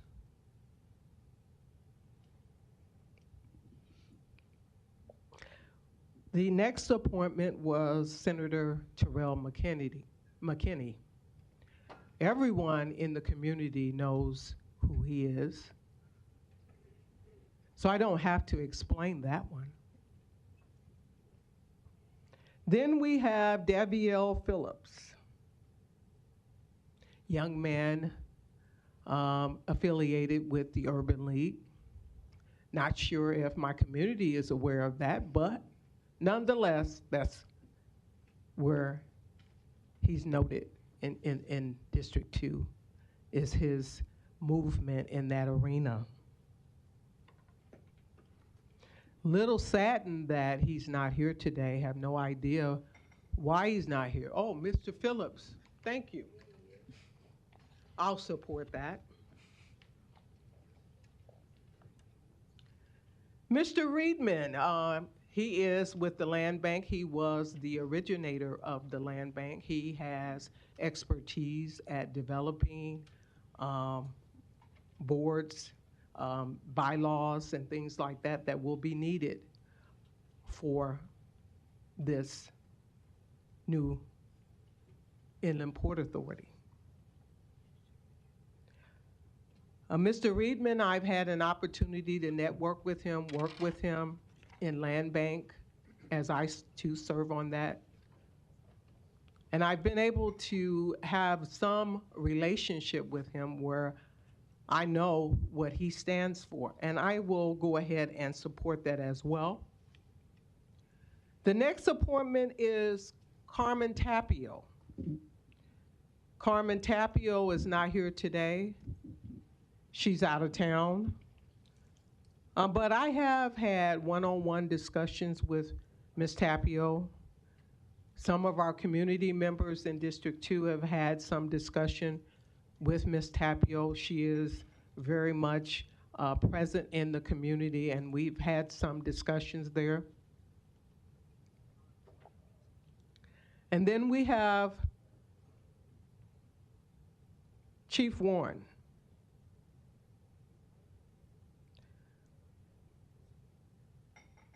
Then we have Ernest White.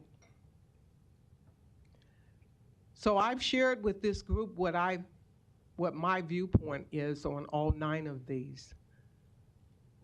Unfortunately, this body has decided to make a motion rather than to do this vote separately.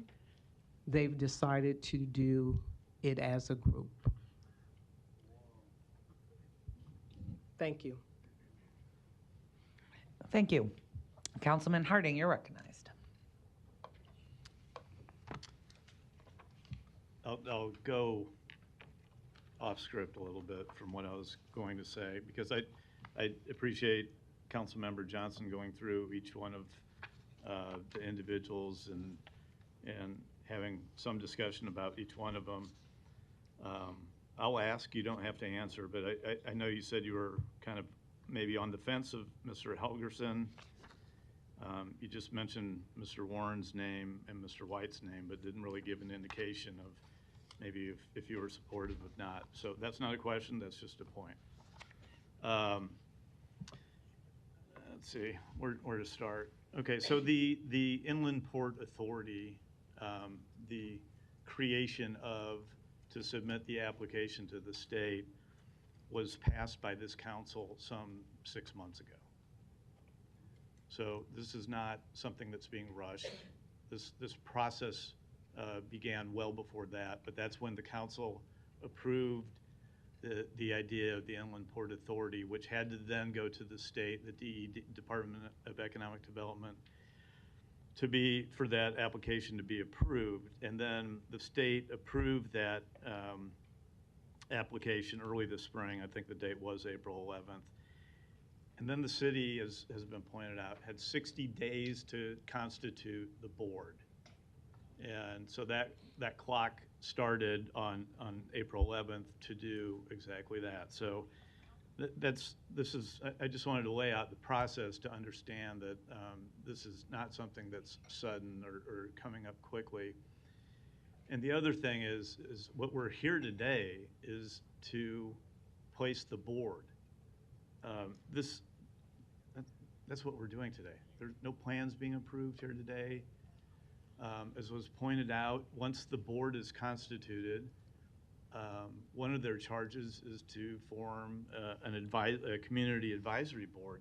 And so the points and the interest of those who've testified here today of wanting some involvement for their voices to be heard, there will certainly be those opportunities. But and there is no plan, but before we have a plan or before we have those interactions, we have to place the board. And these 9 individuals are what's on our agenda today. And I must say, I think, except for one, I was able to speak with every one of them. I picked up the phone. They're very engaging and reachable. And one, we just had a little problem getting together. I've been out of town over the weekend, but still, except for one, was able to talk to each and every one of them and discuss with them what their interest was in serving on the board, what their background was, what they brought to the board. And I got to tell you, I was immensely impressed by those that are stepping up to serve on this board, volunteer board. And so I just want to make sure that that's what we're here today to do. We're not talking about any displacement of homes, as Senator McKinney said, that he has no desire to displace any residents. I believe the state statute says the same. This authority does not have the power of eminent domain. The mayor has said she does not want to use eminent domain. So the plan, this is the opportunity to place the board so that a plan can be begun to be worked on and to have that community input with the community advisory board that will be formed and will also offer opportunities for other public input. Are we on the light too? Oh man, I better hurry up. Okay, well now you tell me, Sherry.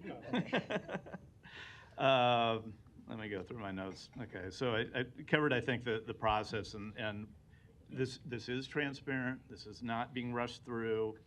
And one other thing, I know it was kind of brought up or discussed, and I mean, if we're talking about the diversity of the board, I mean, one, I truly believe in meritocracy, but I also believe in having chances for all.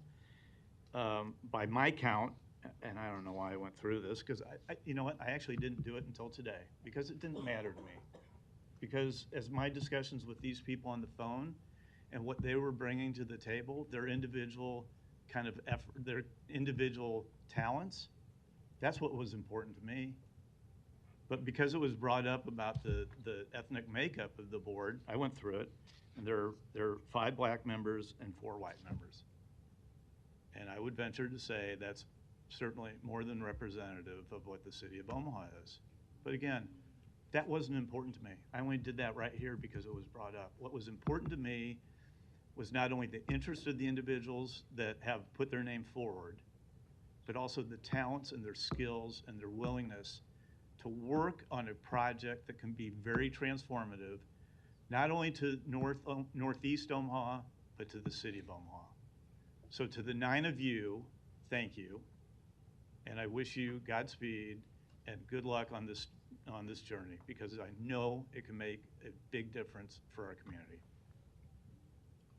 Thank you. Councilman Begley, you're recognized. Thanks, Madam President. I want to just go through briefly. I know Councilmember Johnson and others have touched on a lot of the questions that were posed. And Mr. Fox, I did get your email this morning. Where's Mr. Fox at? Thank you for sending your email. I can just speak for myself, the process. So we get our agendas on Thursday, and I go through the agenda and look at the bios. So I reach out to most everyone that's on that list, and I talk to several of them. And I want to thank the ones, and Mr. Phillips is here. It was great talking to you on the phone and taking the time. I go through the agenda and looked at the bios and got the phone numbers off there. So I take the time to reach out, not only to the candidates, but also people in the community, talking to staff, talking to colleagues, getting a feel for each of the candidates. And I spoke to several of them, and I think it is important for you to know that, Mr. Fox, that even though I didn't acknowledge your email today, in between meetings and doing the business in the council on council day, I did see him. So thank you for providing your list. And I know our city attorney and others have tried to answer your questions the best as we could today, but that was my process. I do take seriously any appointment that comes to the council, and I do my research and have the conversation with the people that are stepping up. And it's not an easy thing to do if it's the Inland Port Authority or any board. Senator McKinney, I didn't reach out to you, but I got great trust in your leadership as a community leader, so thank you for stepping up to serve in the work. I know being on the legislative committee, we were kept posted on the multiple changes and all the things going on with this bill, so thank you for the work that you've put into this. So I apologize for not calling you, but I felt comfortable with you as one of the 9 candidates. Going forward on this, there's a lot of questions that the community here that came down that they're going to have to need answering. And this Inland Port Authority Board is the body that'll do that going forward with the money that is going to be spent in the community and the things that'll come of it. So one other question I had for Mr. Kuzi. Matt Kuzi, Law Department. Mr. Kuzi, Ms. Brooke Aiken is an employee of the Omaha Public Power District. As you know, I'm an employee there for 34 years. Is there any conflict of interest on me supporting the 8 candidates and also Ms. Aiken? No, the standard is whether OPPD, your employer, would receive some sort of financial benefit or detriment from this appointment, and I don't see how that would be a feasible situation. So I don't see any conflict that would prohibit you from voting on her nomination. Okay, thanks, Mr. Kuzi. Madam President, thank you. Thank you. Well, Ms. Johnson, you have your light on, but you're not here. Are you coming back? Okay. When you have your light on, council members, if you put your light on, I'm going to ask that you do not leave the dais. Otherwise, I'm going to remove the light and move on.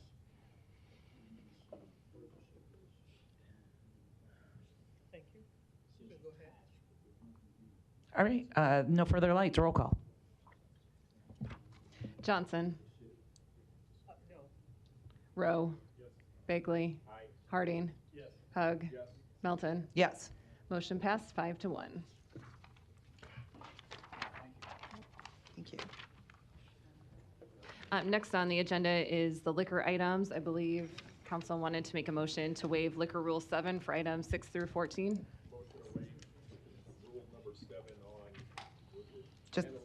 You can do all of them. 6 through 14, okay. 6 through, motion to waive it, 6 through 14. Roll call. Johnson.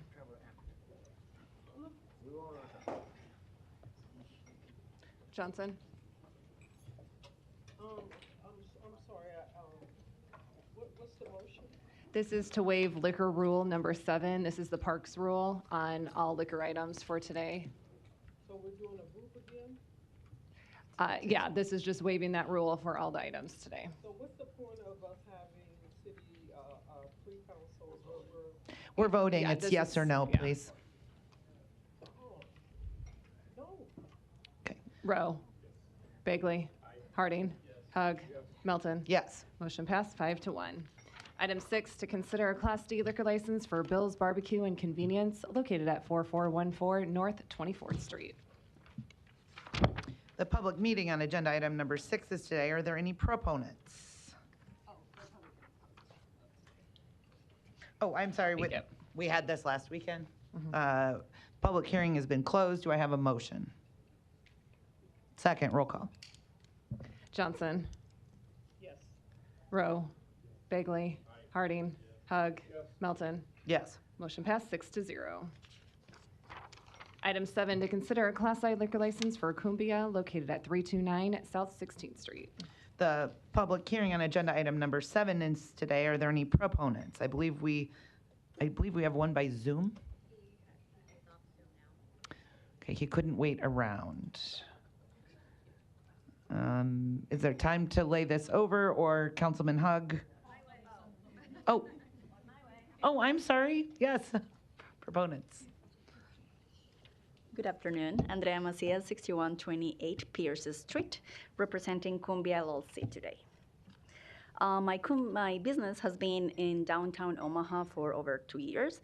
Unfortunately, running a small business is not only about the concept. Sometimes you can face challenges, and we had one in our partnership. That's why we decided to dissolve Parche LLC and move forward with Cumbia LLC. Basically, we are running the same concept, same location, same administration or management. I don't know if there's somebody with concerns or questions today. Thank you very much. If there are any, we'll call you back up. Okay, thank you. Thank you. Are there any other proponents? Seeing none, are there any opponents? Seeing none, public hearing's closed. Second. Roll call. Johnson. Yes. Rowe. Yes. Bagley. Harding. Yes. Hug. Yes. Melton. Yes. Motion passed 6-0. Item 8, to consider a Class I liquor license for Hollywood Candy located at 1209 Jackson Street. The public hearing on agenda item 8 is today. Are there any proponents?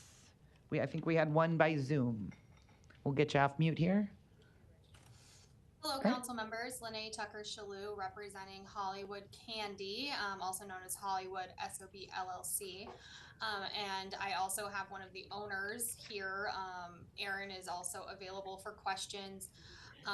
But Hollywood Candy is just really looking forward to being able to expand upon what they've already been bringing to Omaha downtown, which is a family-friendly, exciting concept that brings you back in time.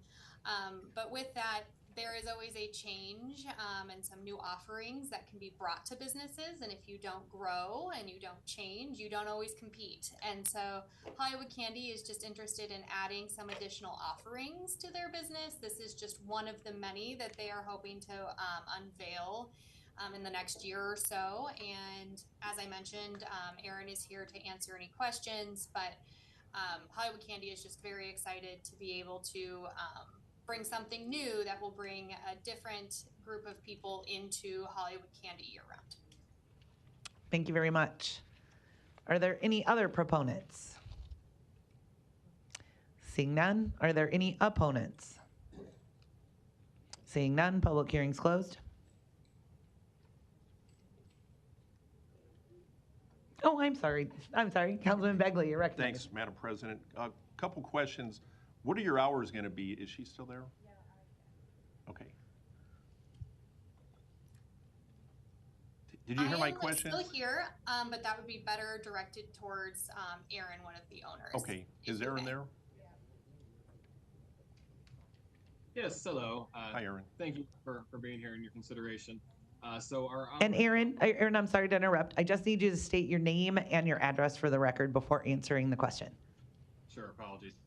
My name, Aaron Wolkevich. Address is 3383 South 112th Street, Omaha, Nebraska 68144. Thank you. Absolutely.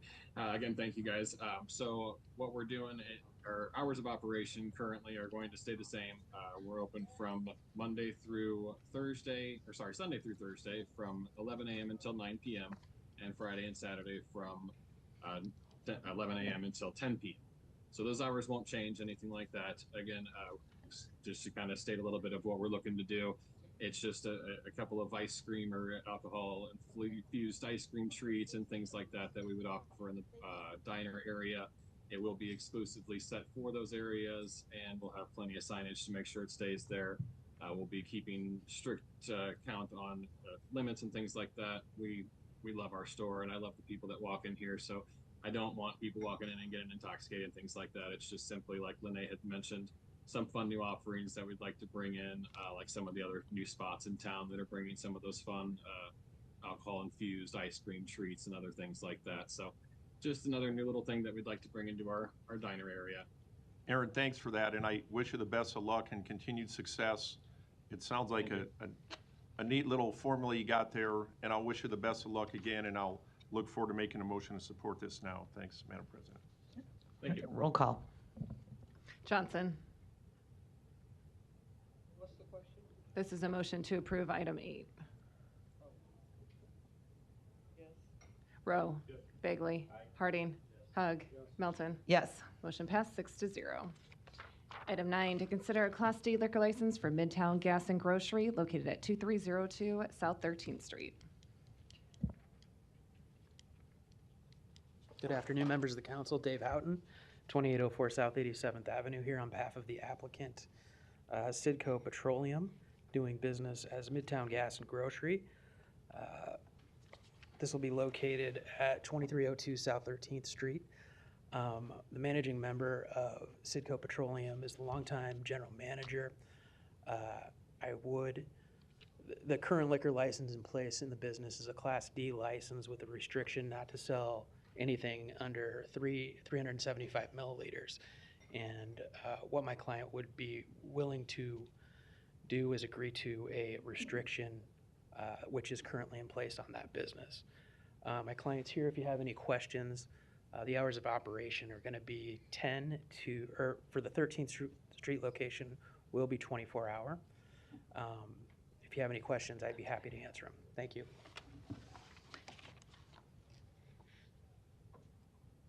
Are there any other proponents? Seeing none, are there any opponents? Seeing none, public hearing is closed. Just for clarification, is this to approve the Class D or is this to approve the Class D with restrictions?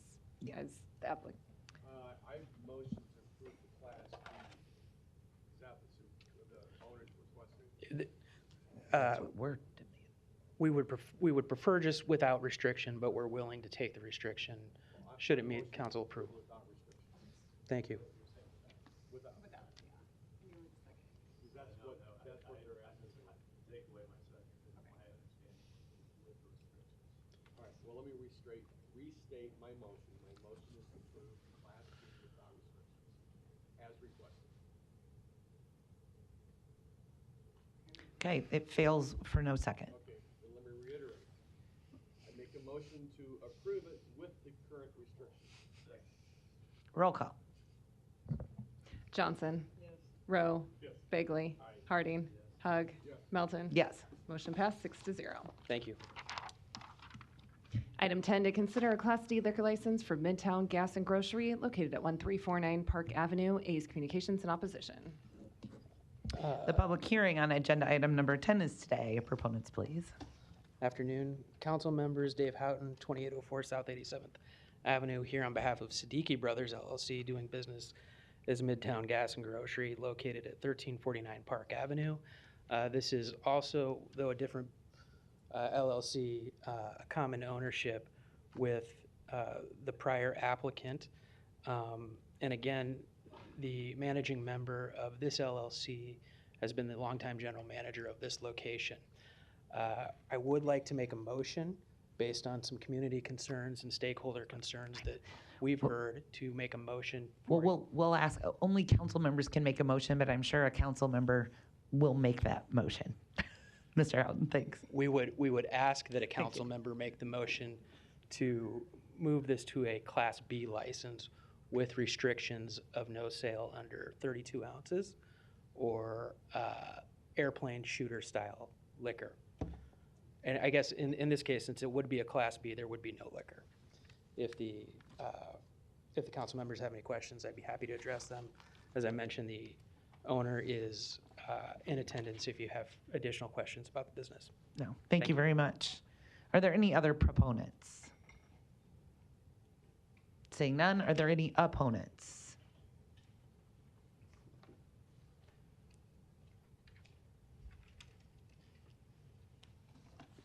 Donnie R. Johnson, the Johnson Equestrian Foundation, and North Omaha Concerned Citizen Foundation.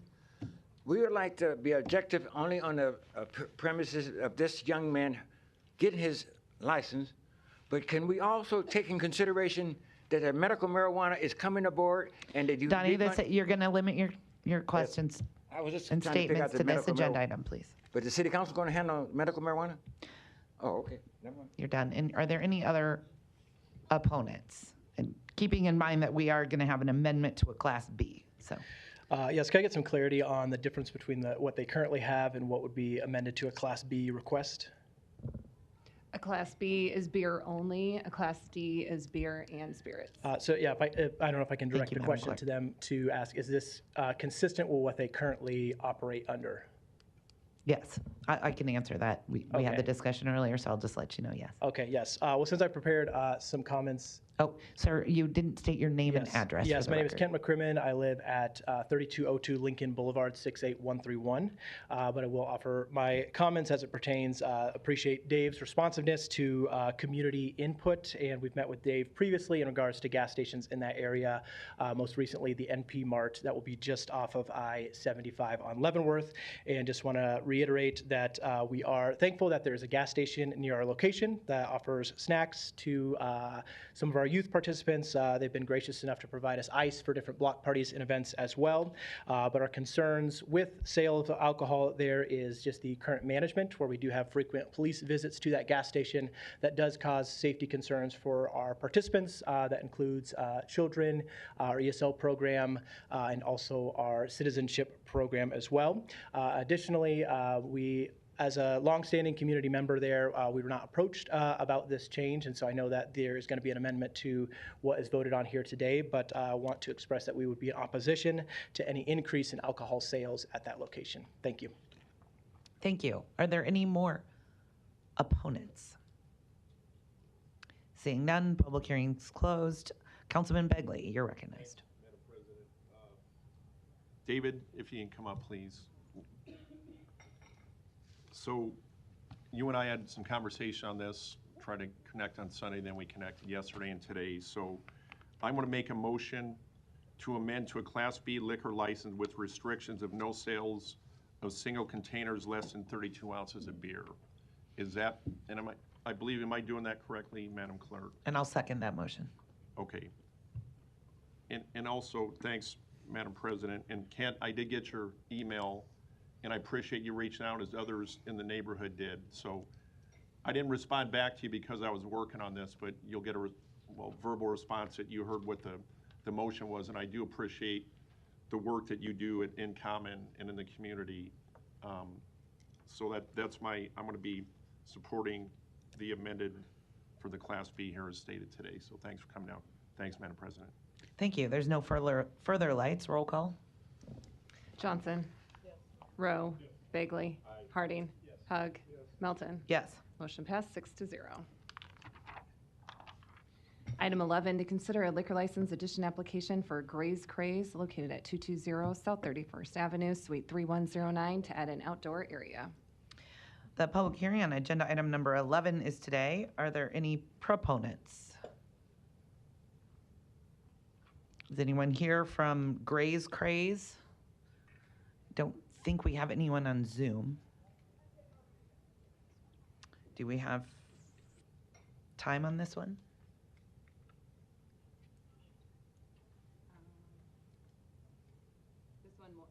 This one will not advance without local approval.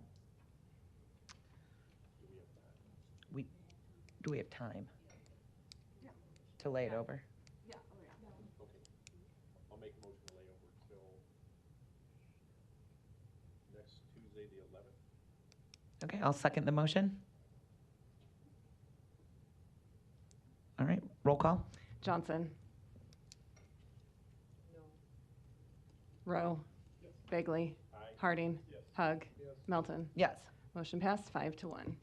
And then can we go back to item 10? Sorry, we voted to amend to a Class B with restrictions, but we didn't vote as 10 Oh, as as amended. amended. So if we can get a motion in a second on that. Make a motion to accept 10 as amended. Thank you. Roll call. Johnson.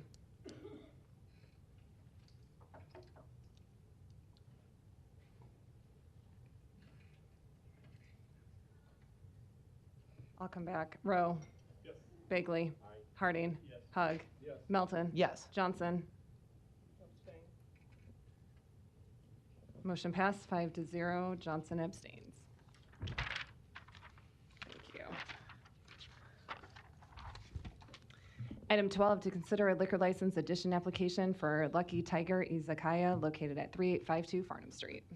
The public hearing on agenda item number 12 is today. Are there proponents, please? I believe we do have at least one by Zoom. Ms. Malone?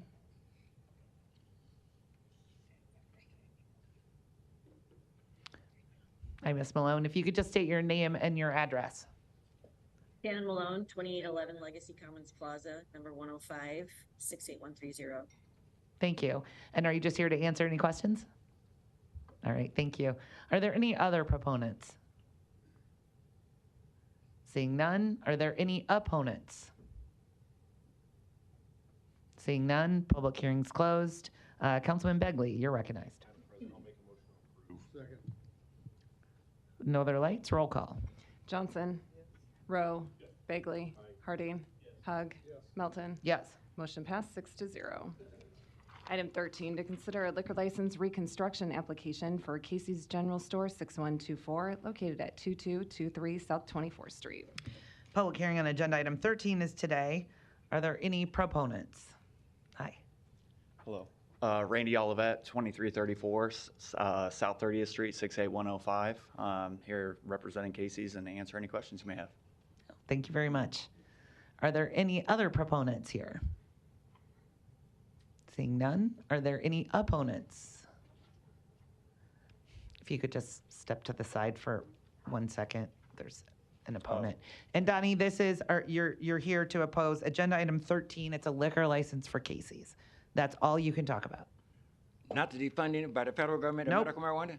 Nope. Okay. All right. Are there any other opponents? Seeing none, public hearing's closed. Roll call. Johnson. Rowe. Bagley. Harding. Hug. Melton. Yes. Motion passed 6-0. Thank you. Item 14, to consider a liquor license deletion and addition application for Warhorse Casino Omaha located at 6303 Q Street. The public hearing on agenda item number 14 is today. Are there any proponents? Hello. Good afternoon. My name's Ali Von Sager, and I'm General Counsel for Ho Chunk Inc. That's the parent company of Warhorse Gaming Omaha, LLC. They operate at 6303 Q Street, Omaha, 68117. I'm here to answer any questions you may have about this kind of double request. All right. Thank you very much. Thanks for coming down. Are there any other proponents? Seeing none, are there any opponents? Seeing none, public hearing's closed. Roll call. Johnson. Rowe. Bagley. Harding. Hug. Melton. Yes. Motion passed 6-0. Thank you.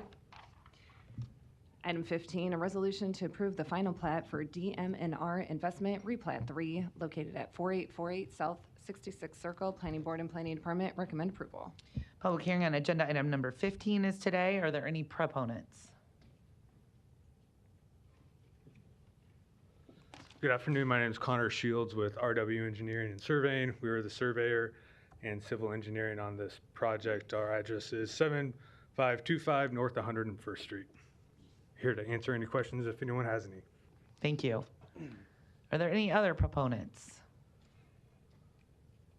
Seeing none, are there any opponents? Seeing none, public hearing's closed. Just let me finish. That's all right.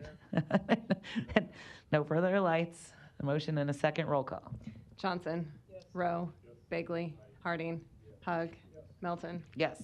Motion passed 6-0. The next item, 16 and 17, we got communication from the applicant that they would like to withdraw the items. Is there a motion? Roll call. Johnson. Rowe.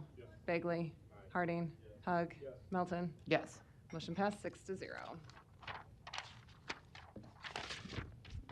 Items 18 and 19 can be considered together for Sinclair Edition, located south of 230th Street and Edgewater Road. Planning Board and Planning Department recommend approval.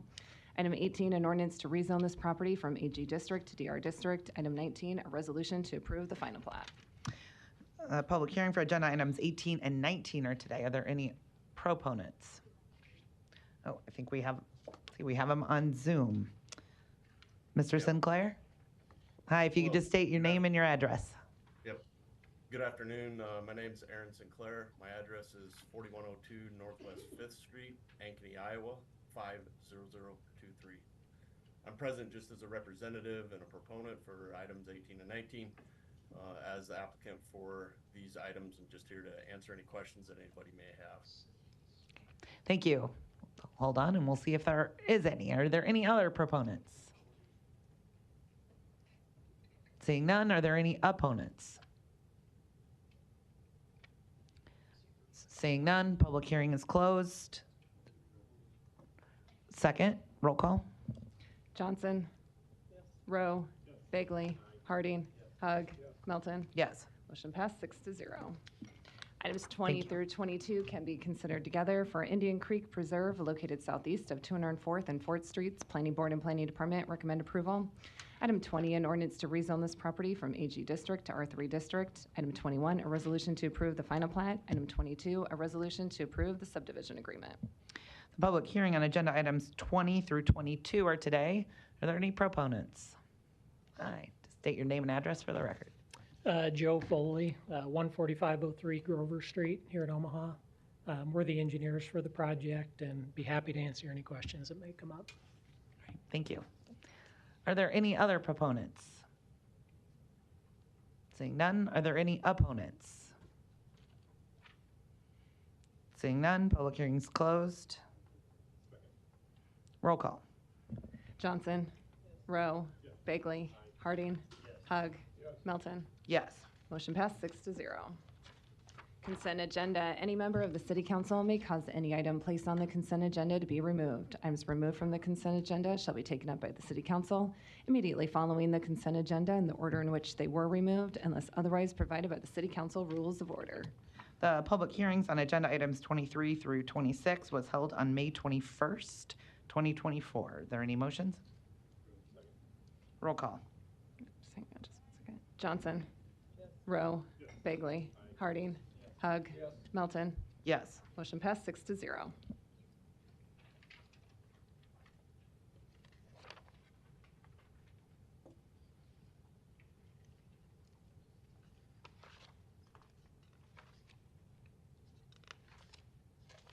Okay. Oh, I'm sorry. Oh, I was waiting for you. My apologies. Okay. The public hearings on agenda items 27 through 56 are today. If you wish to address the city council regarding these items, please come to the microphone, indicate the agenda item number you wish to address, identify yourself by name, address, who you represent, and if you are a proponent or an opponent. And I believe we are removing items 33, 50, 54, and 55? 33 through 46. No, that's not. Which items are we removing, Madam Clerk? 33 through 46, 50, 54, and 55. That's what was requested at pre-council. All right, so right now we are doing public hearing on items 27 through 32, 47, 48, 49. Is that correct? And 56.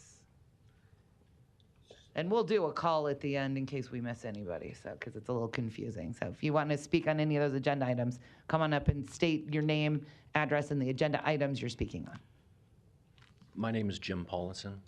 My address is 1502 South 80th Street.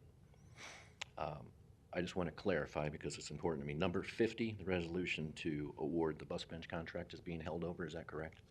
Not being held over, we're going to have a separate hearing. We're going to address it specifically after we address the other agenda items. So we've pulled it off to single it out to have its own vote. Okay.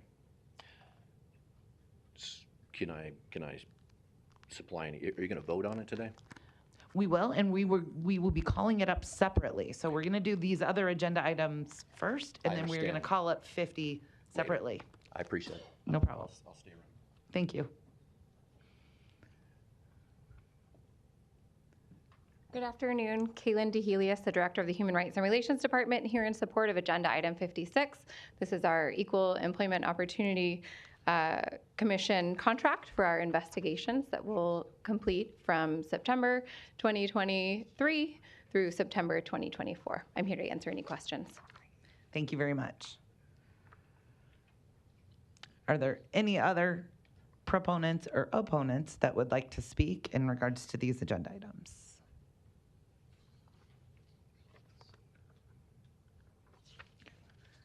Seeing none, public hearing's closed. Is there a motion?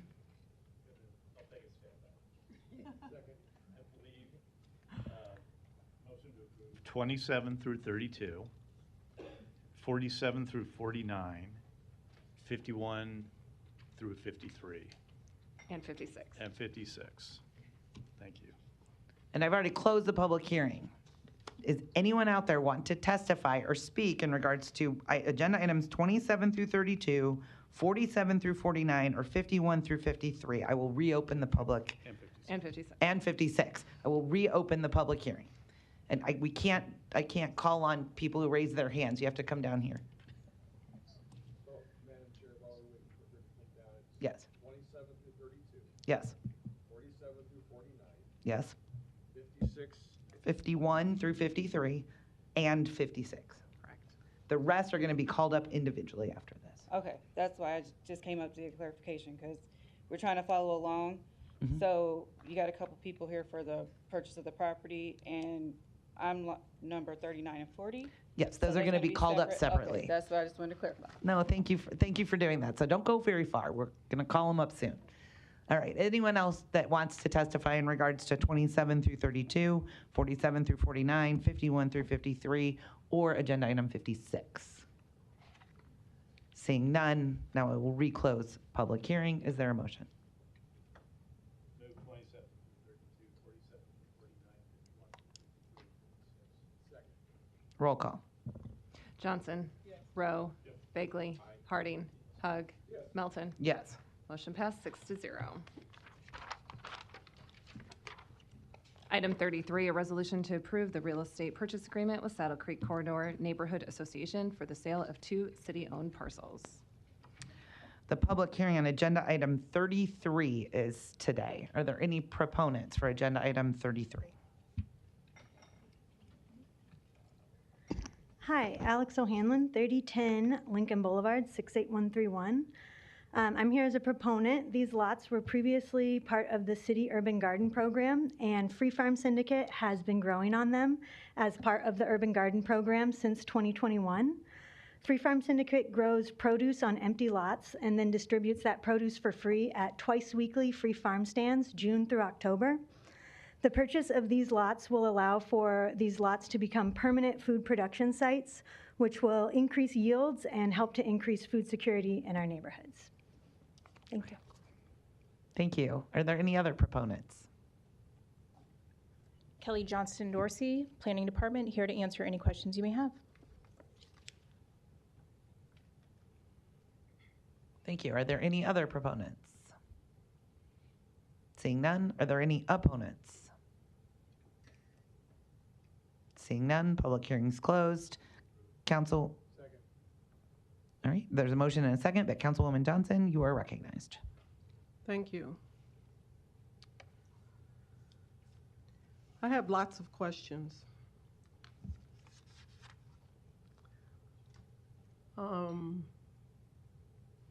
Kelly, if you could answer these questions again. As the elected representative for District 2, I'm committed to ensuring that all actions taking place in the community are transparent and lawful and in the best interest of our residents. The sale of a dollar property is very concerning because we need to make sure that we are doing this with full transparency, proper valuation, and due process to ensure the public interest is safeguarded. So my questions are centered around making sure that those things are clear. Is the sale compliant with relevant law, local, state, and federal laws? To the best of my knowledge, yes. Are there any legal restrictions or requirements for selling public properties at such a low price? These properties are being sold for appraised value, not for $1 each. So they were appraised by a professional at $9,150 for one of the properties, and the other appraised at $9,100, and that's what they are being sold for. What are the specific provisions under community development law that allows for this sale? These are not being sold under community development law. We've already established the intended purpose of the sale. What are the expected benefits to the community? I think the applicant can best speak to that and already has spoken to how they plan to use the property and how that benefits the community. Thank you. Alex, if you could answer some more questions as it relates to that question. Yeah, was the question the proposed benefits to the community? Right. I understand that you will plant food and things like that. I'm speaking more from a point of view for our audience as well as people on Zoom. What are your intended use of the food distribution? How will you distribute the food?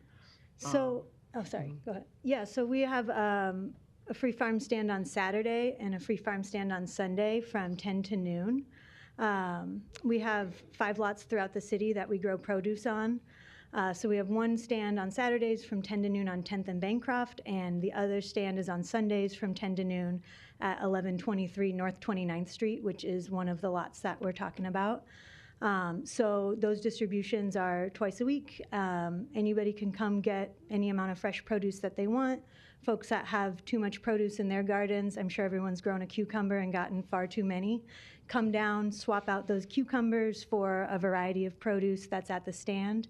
And so in that way, that's the direct meeting of food security or food insecurity.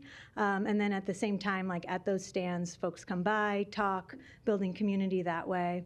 And then we're also improving the soil. We're planting pollinator gardens, which is creating habitat for native pollinators. We're reducing erosion through the gardens that we're planting. And just all around, like creating a space that people can feel welcome and hang out. Thank you. Yeah. A question for city planning. Were there any other proposed buyers? And if so, can you elaborate on who they were?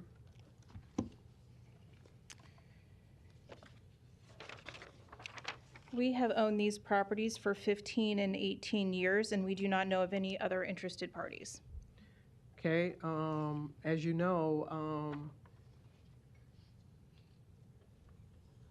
I believe it was Autumn Evans was taking application until she departed from the city. And there was a backlog in terms of the disbursement, and then there was some confusion as to who had submitted requests or a want for properties throughout the city that the city of Omaha owns. So how do we know that this did not fall into that scenario where it fell through the cracks, that there was another interested party? She kept a spreadsheet, which we looked through. It was also noted on our GIS database, which we looked through, and did not see any other interested parties. And that's why we're changing our process moving forward, which I have emailed you and the other council members about, how all applications will now be accepted through Acela, so it will not be through one person, but rather through a system where we can easier track applications. And yes, I appreciate you changing the system going forward. However, we still have to right a wrong in terms of applications that were submitted during a process that we weren't doing such a good job at keeping track of those that were interested in property that we had. So what protocol or what provisions might we have should I get a phone call tomorrow from a constituent saying that they applied for any of these properties that we are now proposing to sell to the individual on the agenda today? Like I said, we looked through all of our databases. We do not have noted any other interested parties. There may be some. I would leave that up to your judgment and how to best respond to them. So my question is, should there be someone that makes that allegation, how do we remedy that? How do we fix that? What will we do? What accommodations will we do to make that right? If you move forward and approve this purchase agreement today, then they would no longer be able to purchase this property. We have over 150 other city-owned properties that they may be interested to, and I would suggest they take a look at one of our other city-owned properties. So the remedy for being overlooked, should there be a case like that, would be that they would have to look for a different property to inquire about. As I have said, we have no noted other interested parties on this property. We do not believe anyone is being overlooked, and we've done our best to make sure that we are not looking over anyone else who is interested in these properties. And as I am trying to share with you that we're all human and that there are, the way the system was being handled prior to you creating a new system, there could be a chance in which someone could have been overlooked, and should there be that situation and it's brought to our attention, I'm seeking for a resolution on the record as to how we're going to resolve that.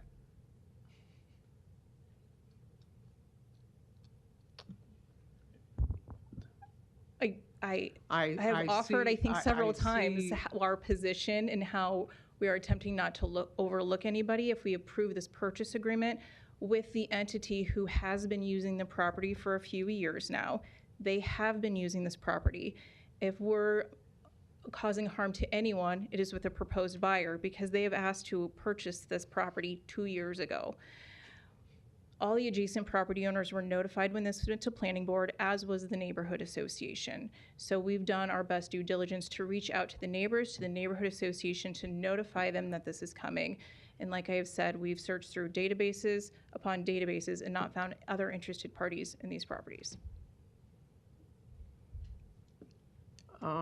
Again, I'm looking for clarity on the off chance if someone had put in or come to me regarding any property that they have placed to the city planning prior to this new system coming in. Should there be anyone that comes with a complaint that says that they submitted something and they fell through the crack, what will we do to remedy that situation? I want that on the record, because we're going to a new system and we don't know for sure if everyone that submitted a submitted a request was, their request was reviewed? I think sitting behind you, I think Mr. Fanslaw may be able to answer your hypothetical question. Yeah, so Dave Fanslow, City Planning, I'd like to take a shot at that. If we don't have records or a record of somebody contacting our department and asking and inquiring about a lot to be purchased through our new system, or as Kelly has said, through our old system of the spreadsheet that past employees might have populated with information. If we don't have record of people contacting us about a lot, I would say that we would not entertain new inquiries about properties that are on today's agenda. So would you also say that if someone has in their hand proof that they did submit an application, you would honor that? I would, Dave Fanslow, City Planning again, I would say we would, I guess it depends on what they have in hand. So I don't know what you mean by proof. If we don't have information in our office that we had a conversation or they asked us about it, maybe somebody could have asked and that could have been the end of it. So unless we have an application or communication from a past or current employee that we acknowledge that they reached out to us and were interested in a lot, it's hard for us to go back and look at anything that is different than that. So if someone has communication via email, letter, etc., that they reached out to your staff on a point of inquiry for a lot or something, piece of parcel that the city owns, you will honor that? I will, again, it's hypothetical, and unless we have a record of somebody showing interest or wanting to, I mean, people can show interest, but unless they told us that they wanted to purchase a lot, I can't uphold somebody just asking about a lot unless they for sure told us that they were intended to purchase it, and maybe the communication back to them, and then they drop it. So it's really hypothetical. It's hard for us to answer that hypothetical question because we don't know what could have been our response. So I will say that unless it's in our records that they told us that they wanted to purchase a lot, then no, we won't uphold something that an email might say, and we don't know what our response was. I raised this question because I did have a constituent just last year that fell into that category where they submitted in writing a point of inquiry for land. And they fell through the cracks. And then they had to bring it to city planning's attention. Can I ask a question? Is it one of these properties that are on today's agenda? No. Okay. But the reason why I'm asking is because they were matched with pushback from city planning about that purchase. So I know for a fact that there has been some inquiries into city planning's office and things have fell through the cracks, and we're moving to a new system. And I would like clarity on how we're going to address that because I believe that will come up. What I think I've clarified anything about past inquiries, and we will do our best under our new system to make sure nothing falls through the cracks. So my takeaway from this conversation is that should someone produce correspondence prior to the new system, about a point of entry or a point of interest, that we're going to perceive that as being valid because Again, well, I think what I said, and I answered that question already, is I can't, it's hypothetical, because if somebody can produce an email that they sent in, who knows if a phone call took place or if a meeting took place, and then they drop their interest. So unless we have documentation that somebody intended to buy a piece of our property, it's very hypothetical. But hypothetically, they could have an email that shows that they did make that interest known. How will you respond to that? I have a couple times. And unless we have documentation that they intend to purchase or submitted an application, better yet, submitted an application to purchase one of our properties, it's just that. It's just communication. And communication comes in all forms. They could have sent an email. They could have been a follow-up phone call, could have been a follow-up meeting. I can't, again, it's very hypothetical for me, and it's very hard and difficult, almost impossible to answer your question. No. Yes, you may come up and ask the question. I have that right. No one said you didn't.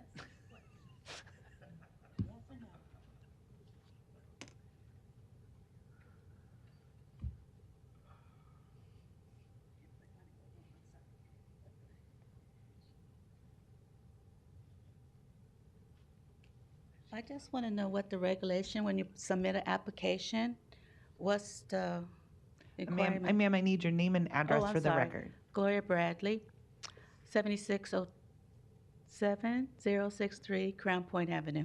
Thank you. What's the rules for submitting an application? Because I know someone who applied for the one on Grant Street, and there was no response. So I just want to know other than submitting an application, what else do they need to do? Right, this has to be, we can only answer questions in regards to agenda item 33, and this is the address on 1123 North 29th Street and 2926 Myrtle Avenue. Okay, I thought I heard someone say Grant. So can you still answer the questions, though? Let's Yes, say Myrtle. you can. Is the property that you're mentioning, is that on our agenda today? No, just the one on Grant, but I just still want to know why it was not. Did you submit? No, someone I know. Okay, can you explain what happened? They never heard anything. They just submit the application And what's the address in which they submitted? I don't know the exact address. I just know it's on Grant Street. What But 100? What 100 block? 24? 24th and Grant? Yeah, 24th and Grant.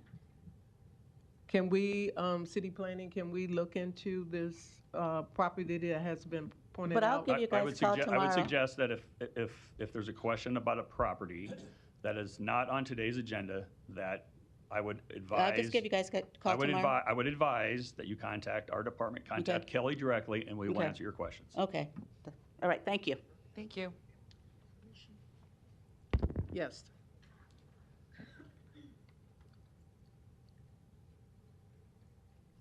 Okay. To God be the glory. My name is Natasha Brown. My address is 5904 Henninger Drive, apartment 604, Omaha, Nebraska 68104. So I was under the understanding by coming here, I could purchase a lot for $1, and then I have 2 years to build on it if it's residential, and I have 4 years to build on it if I choose business. It was stated earlier that that won't be happening today. Well, what this is, and let me clarify, because we're on agenda item 33, and this about is Myrtle Street. I got it. Yes, I got it and the this first is time. this is for the purchase for $18,000 and some change. I don't have my glasses. $18,250. It's the market rate, and to people who have been using the property for 3 years for a garden. Okay. So that's what this agenda item is. I understand you. Okay. And I understood the first time you spoke. I guess I was asking for clarification because when I know you said we're on this topic, but I stayed here with the intent that it would come up at some point, and I left a message earlier because I thought we'd have bad weather. But anyway, it says, the person from your office says, yeah, this year, yes, Ms. Brown, this is Lisa at the City Council office. I just have found your message. I'm sorry. We've been kind of busy here today. Yes, the meeting did start at 2 o'clock. It is currently in process as far as unless, my understanding is unless you've already applied and for the property by the city. And if it is on the agenda for approval today, you would probably want to be in attendance. However, for more information about this property, you need to contact the planning department. I guess I said all that. I'm not going against your $18,000. I'm not an opponent to that. But when would you address the $1 one? The $1 ones that are north of Cummings Street? So, are you interested in buying property from the city of Omaha? Yes. Do you know what location that you are inquiring about? Well, I did look on the map, and I think it was in green, the ones that are available, and I didn't choose yet. Okay, so we can safely say today the items that are before us is not one of those pieces of property that you're interested in. Is that correct? Yes. Okay, so we can ask, and so you are interested in getting $1, and so therefore your question would be, how would you apply for that? Yes, and then do I come before a group of you? Right, and so I'll ask that question from city planning. Thank you. Thanks. Can we answer that question, please? I think we're getting off of the agenda item 33. So I think what we're going to do is if we want to have purchases of any other property or discussion of anything else, I think Kelly will probably meet with them outside and get their name and number.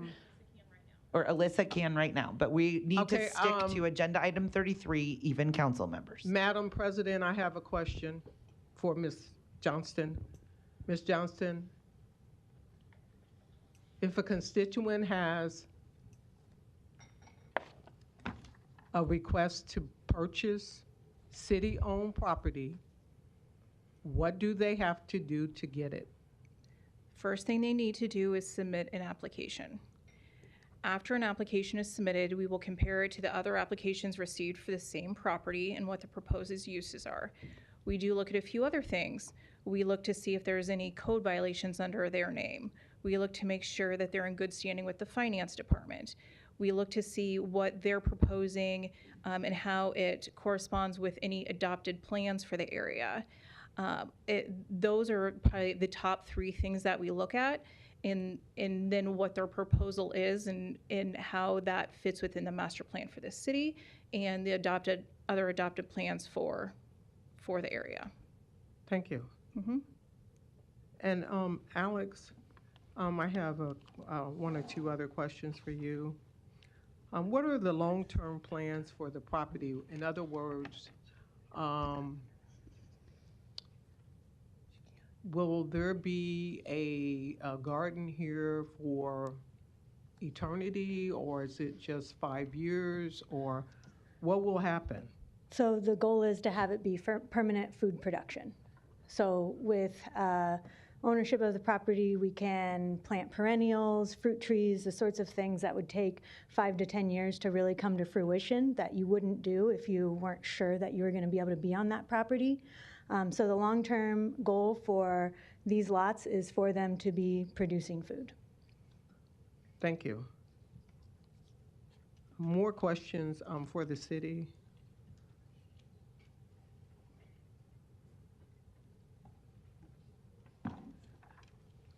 Point of information, how will the city monitor and enforce the term of the sale? There are no terms or conditions under sale of this property because it is for appraised value, so we'll just ensure that it meets codes like we do with every other property.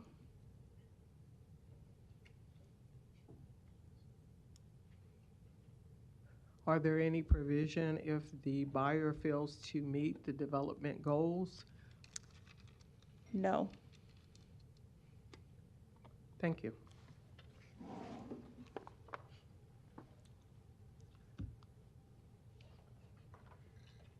Are you done?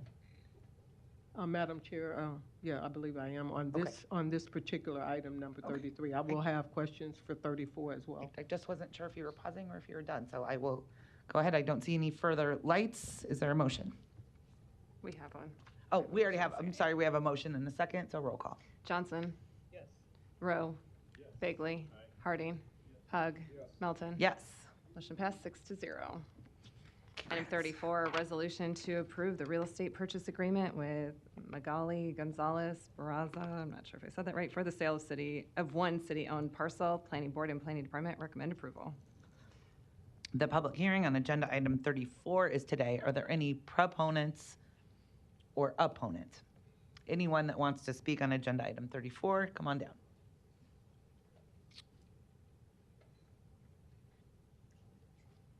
And if you could just state your name and address for the record, each person before you speak. My name is Magali Gonzalez Barraza. I live in 2556 Spencer Street, Omaha, Nebraska 68111. Thank you. Good afternoon. Raimondo Arona, 3129 Avenue B, Council Bluffs, Iowa. I'm her interpreter for this situation. Oh, great. Thank you very much. Appreciate you coming down. And I assume she's the owner of the property and she's a proponent. Correct. And you're here to answer any questions that we may have? Correct. Okay. Thank you. Why don't you, and if you don't have anything else, why don't you just sit and stay close in case there's any questions for you? All right. Are there any other proponents? Kelly Johnston Dorsey, Omaha Planning Department, here to answer any questions you may have. Thank you. Any other proponents or opponents? At this time, if you're here on agenda item 34, this is your time to speak. Okay, seeing none, public hearing is closed. All right, and Councilman Harding, your light is on. You have the floor. I'll come back. Thanks. Thank you. Councilwoman Johnson, you are recognized. Thank you.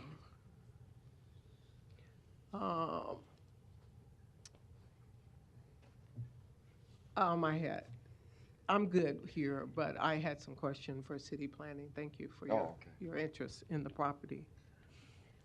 Here again, I'm interested in making sure that the sale is in compliance with all relevant local, state, and federal laws. Yes, as far as I'm aware. What is the intended purpose of the sale? As per their application interest, they own adjacent property and they would like to expand their yard. Is that? Okay, yes.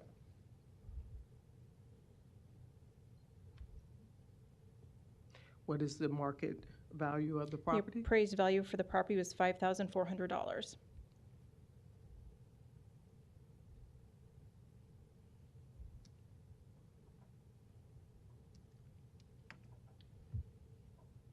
Were there any other interested parties involved, interested in this property? Not that we are aware of.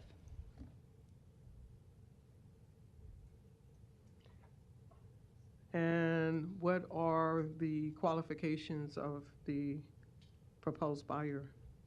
We made sure that there were no code violations for any property that they owned, and they were current with the finance department. They were currently what? Current with the finance department. So they didn't have any delinquent taxes, things like that.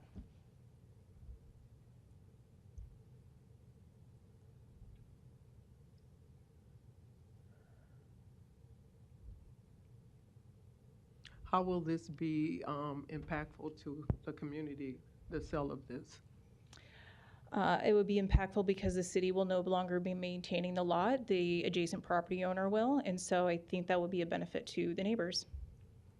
Was the neighborhood identified, or was this discussed with them? The adjacent property owners were notified, as was the neighborhood association when it went to the planning board. What neighborhood association is this? I would have to look that up.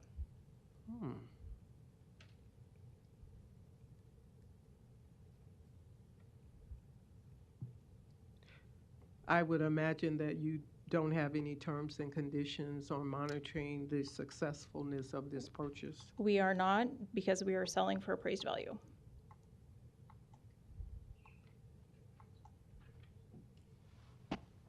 Thank you. No further lights. There's been a motion and a second. Roll call. Johnson. Yes. Rowe. Yes. Bagley. Harding. Hug. Melton. Yes. Motion passed 6-0. Item 35, a resolution to approve the real estate purchase agreement with RH Land Management Company, LLC, for the sale of one city-owned parcel. Planning Board and Planning Department recommend approval. Public hearing on agenda item 35 is today. This is a resolution, so any proponents or opponents to agenda item 35, please come forward.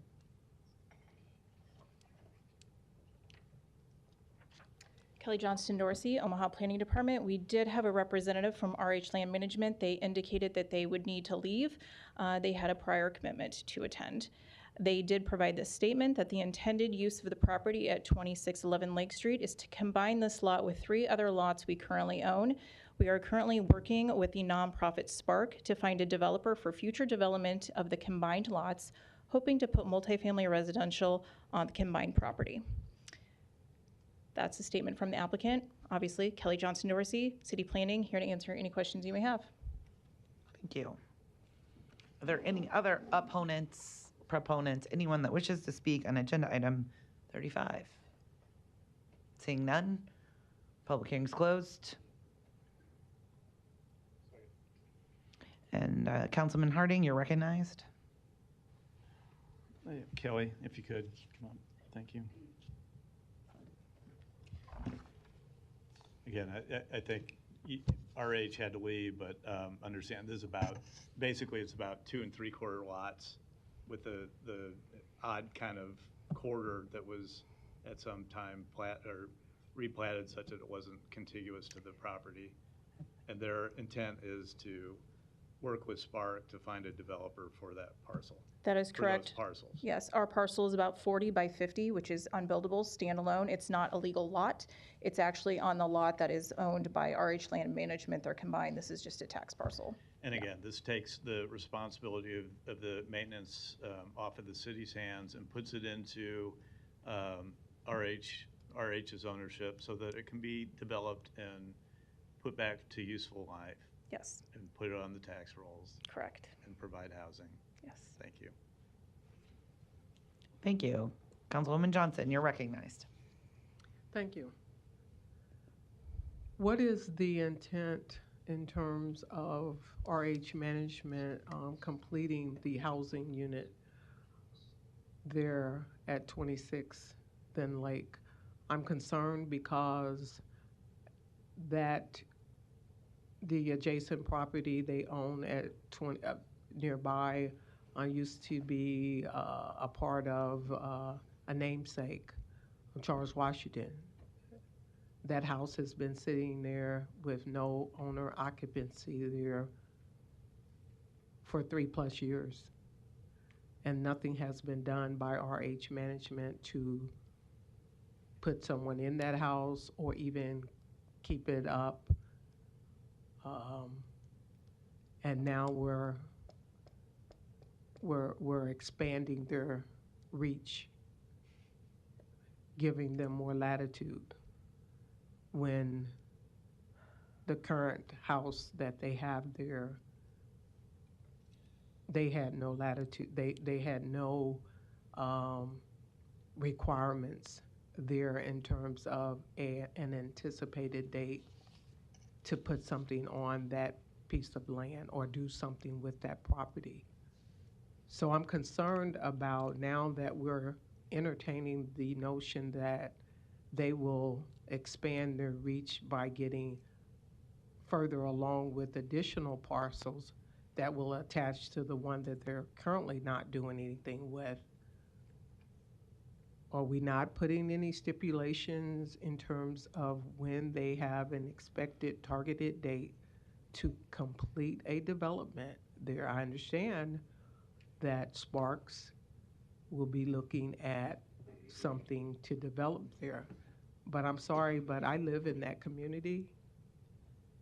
And it's long overdue that something is done with that lot. And to have an unknown date for completion is somewhat troublesome. Like the other properties we're selling for appraised value, there are no stipulations. Standalone, I can only speak to 2611 Lake Street. It is unbuildable on its own.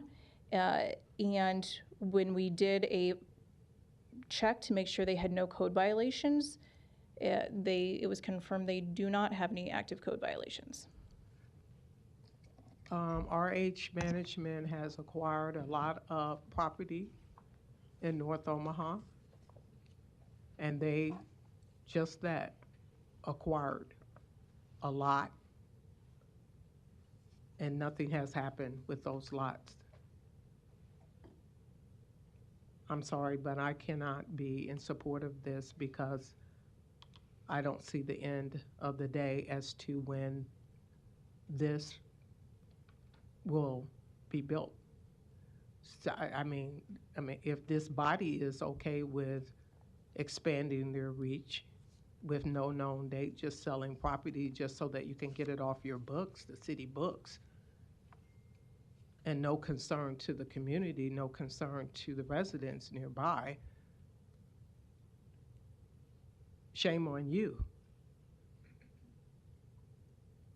But I won't be supporting anything like this because I need to know it's not okay for RH Management to continue to buy property in North Omaha without a plan for development and when that date is going to happen. That's no different than having unreliable public transportation with no date as to when we're going to fix that for an underprivileged community. So I'm sorry, I won't be supporting this.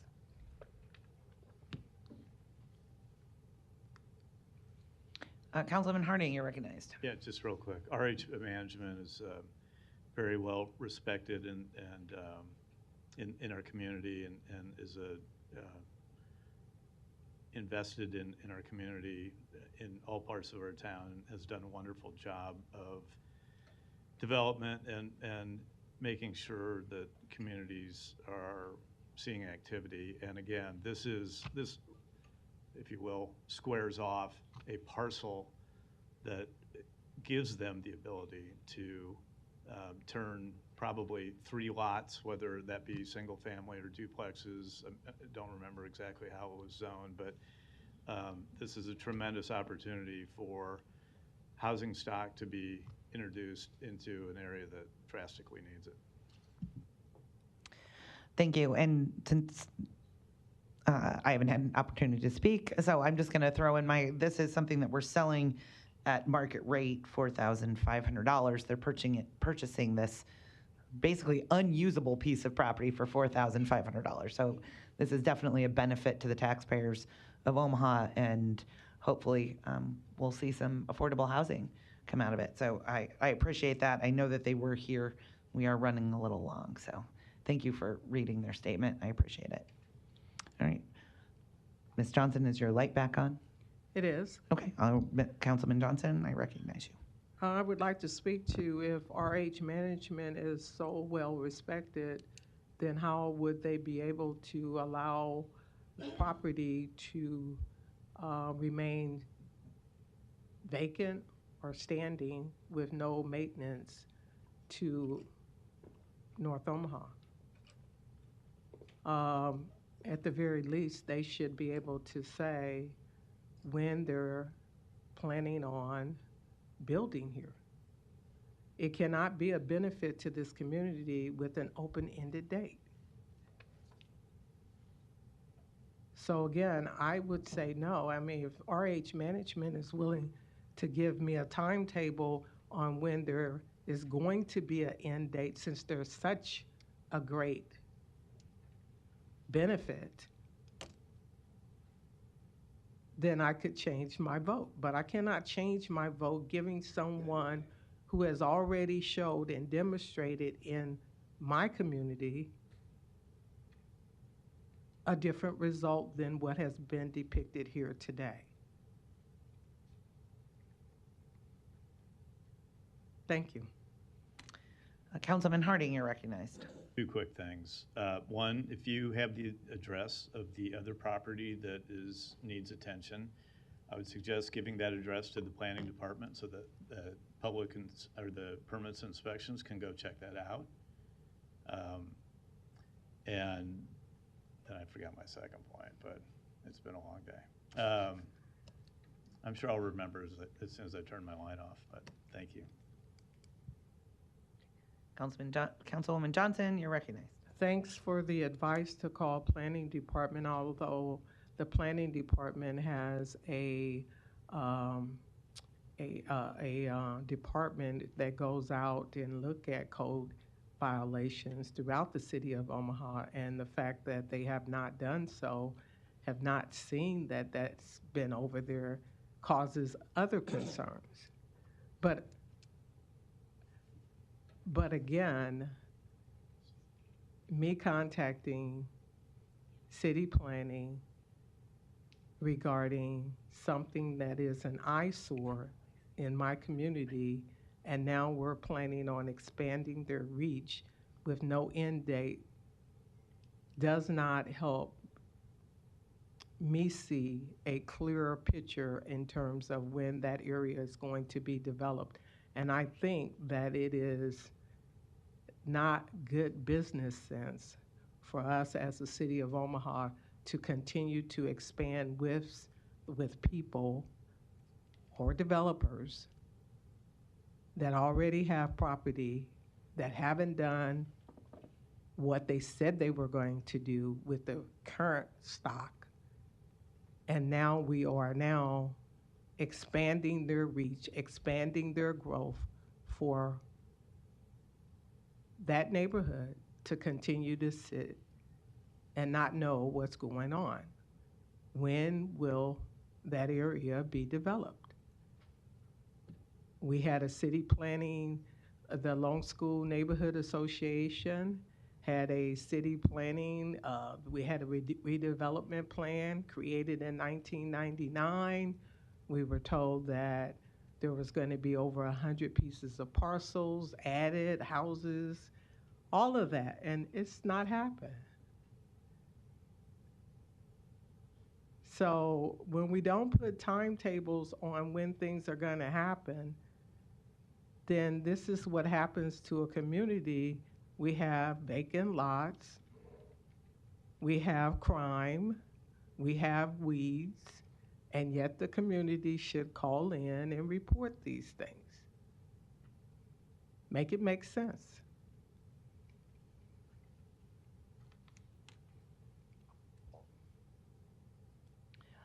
Councilman Rowe, you're recognized. Thank you. Kelly, could you come up? I just have one question. So this property is being sold at the appraised value, is that right? Correct. Okay, so there's no restrictions, no stipulations that we put on property that's sold at fair appraised value, right?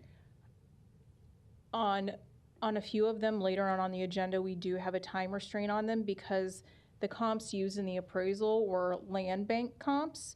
And so land bank associates conditions on the sale of property as well. So we thought to be fair with those lower comps, we needed to associate a timeline with those. These appraisals did not use those as comps, and so they were a higher appraised value. So we did not think it was fair to associate a timeline with those. Okay, so it would be fair to say that when we have property that we're selling below what would be a fair appraised value. Correct. Then you can put, or will put, stipulations on how soon they need to start construction, or their intended use. Absolutely. And an end date. Absolutely, and we have. Okay. Yes. And I think we'll see that later Yes. on the agenda. Indeed. Okay, thank you. Councilman Harding, you're recognized. So either Don was reading my mind or he's reading my notes, because that's what the second one I forgot. I wanted to bring up the point of deed restrictions and how it might apply or not apply in this case, but as we'll learn further on in some of the future ones that we're going to discuss, I'm sure that where we see that being implemented. So. No further lights, roll call. Johnson. Rowe. Bagley. Harding. Hug. Melton. Yes. Motion passed 5-1.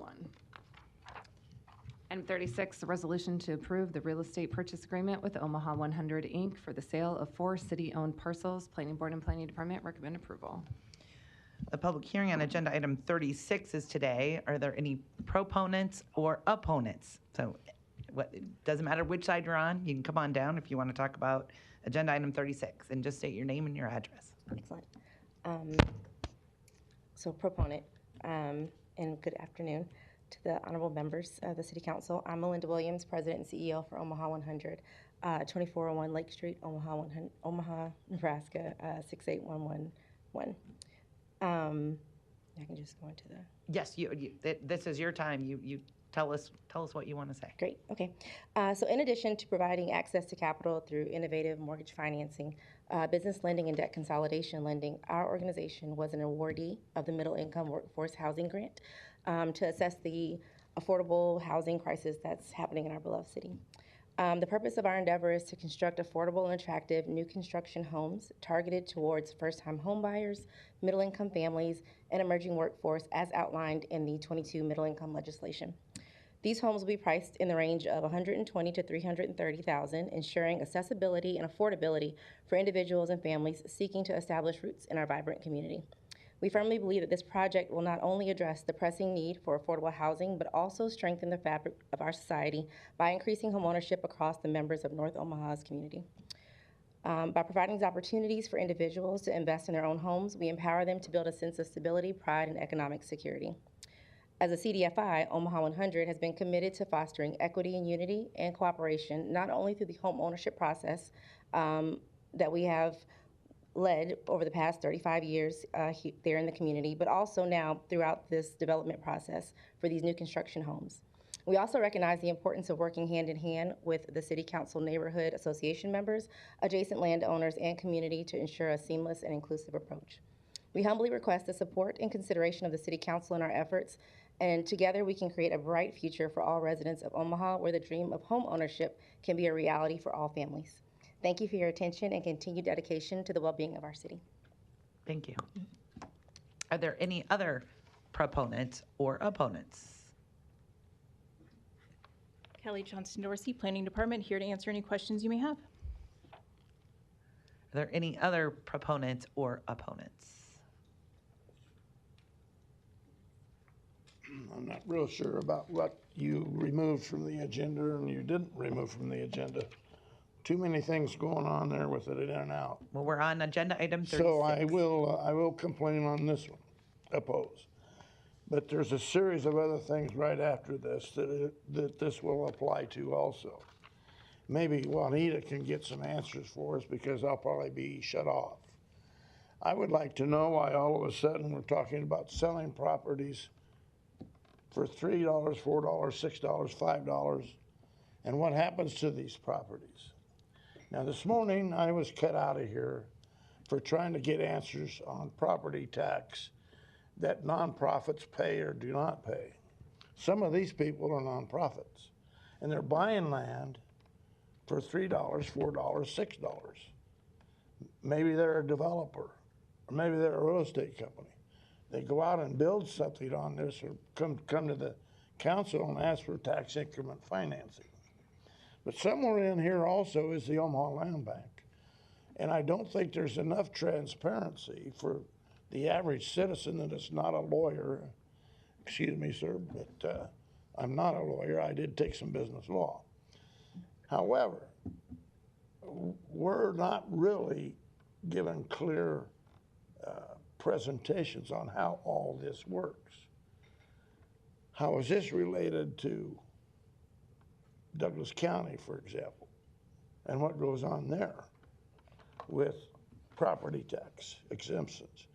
Now, this morning I tried to get an answer from Board of Equalization about, back in October he said that even a nonprofit, if they're the owner of the property at the time, they pay the taxes. Excuse me, the nonprofit that is tax exempt does not pay the tax. So he did not answer the question. And when I protested for it, I was called out of order and sent out of this building. We expect you people to explain these things to us. Now, how does this relate to what happened this morning? And how does the last item relate to this item that's being sold for $4 or $5? And the series of the other ones come in behind this. I don't know how many of those you cut off of the agenda or we'll be talking about because you went so fast through all those numbers. People that are not trained in this procedure cannot follow you when they come down here because of these games you play. Let's stop it and have the full discussions like Juanita tries to have. And I don't appreciate watching the grimaces on some faces when she does. She is a representative of the people and demands a little more respect than I think she gets.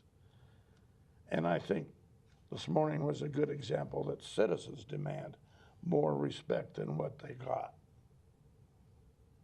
You guys work for us, it's not the other way around. Thank you. Are there any other proponents or opponents on agenda item 36?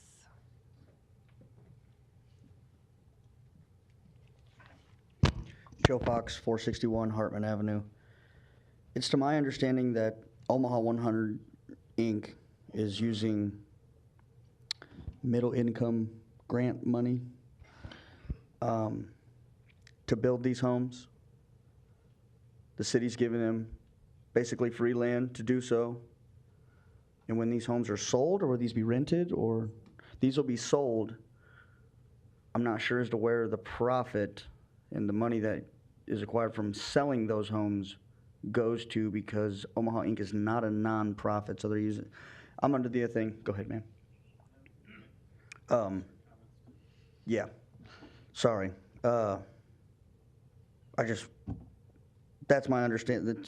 And I'm just trying to get this nipped in the bud. A lot of people are here curious about these cheap properties. So on item number 36, I'm confused as to why a company that is using grant money, getting basically free land, and selling these homes, which is awesome. I love the thought of selling a home rather than renting it to them for the rest of their lives. Where does the money from selling that home go?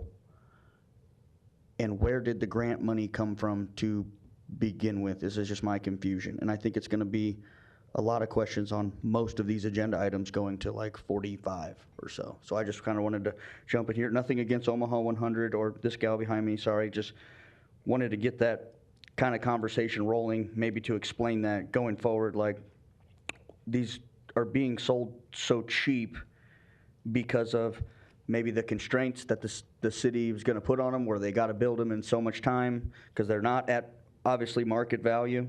So these properties will be sold with some type of constraint of a time schedule and this and this.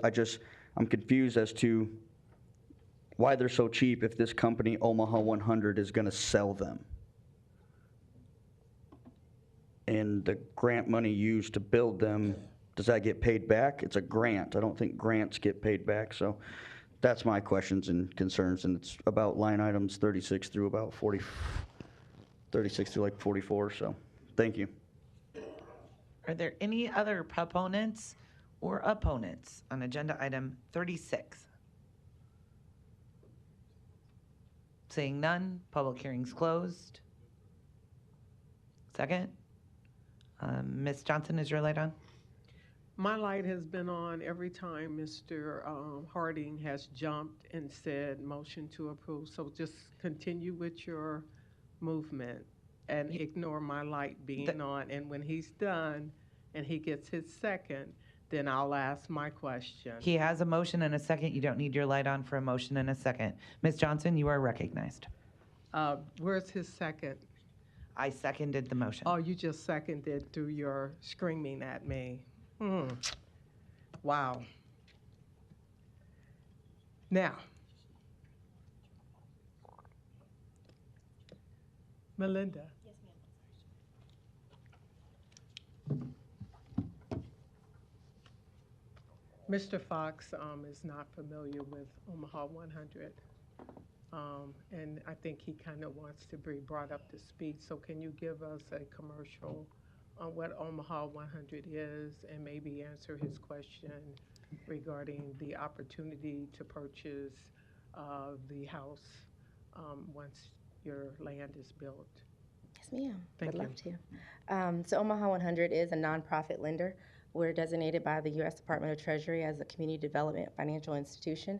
Our goal is to provide holistic access to capital for the community that usually experiences some type of barrier in accessing capital, whether that be for home ownership, business ownership, or building financial capacity for themselves and their families.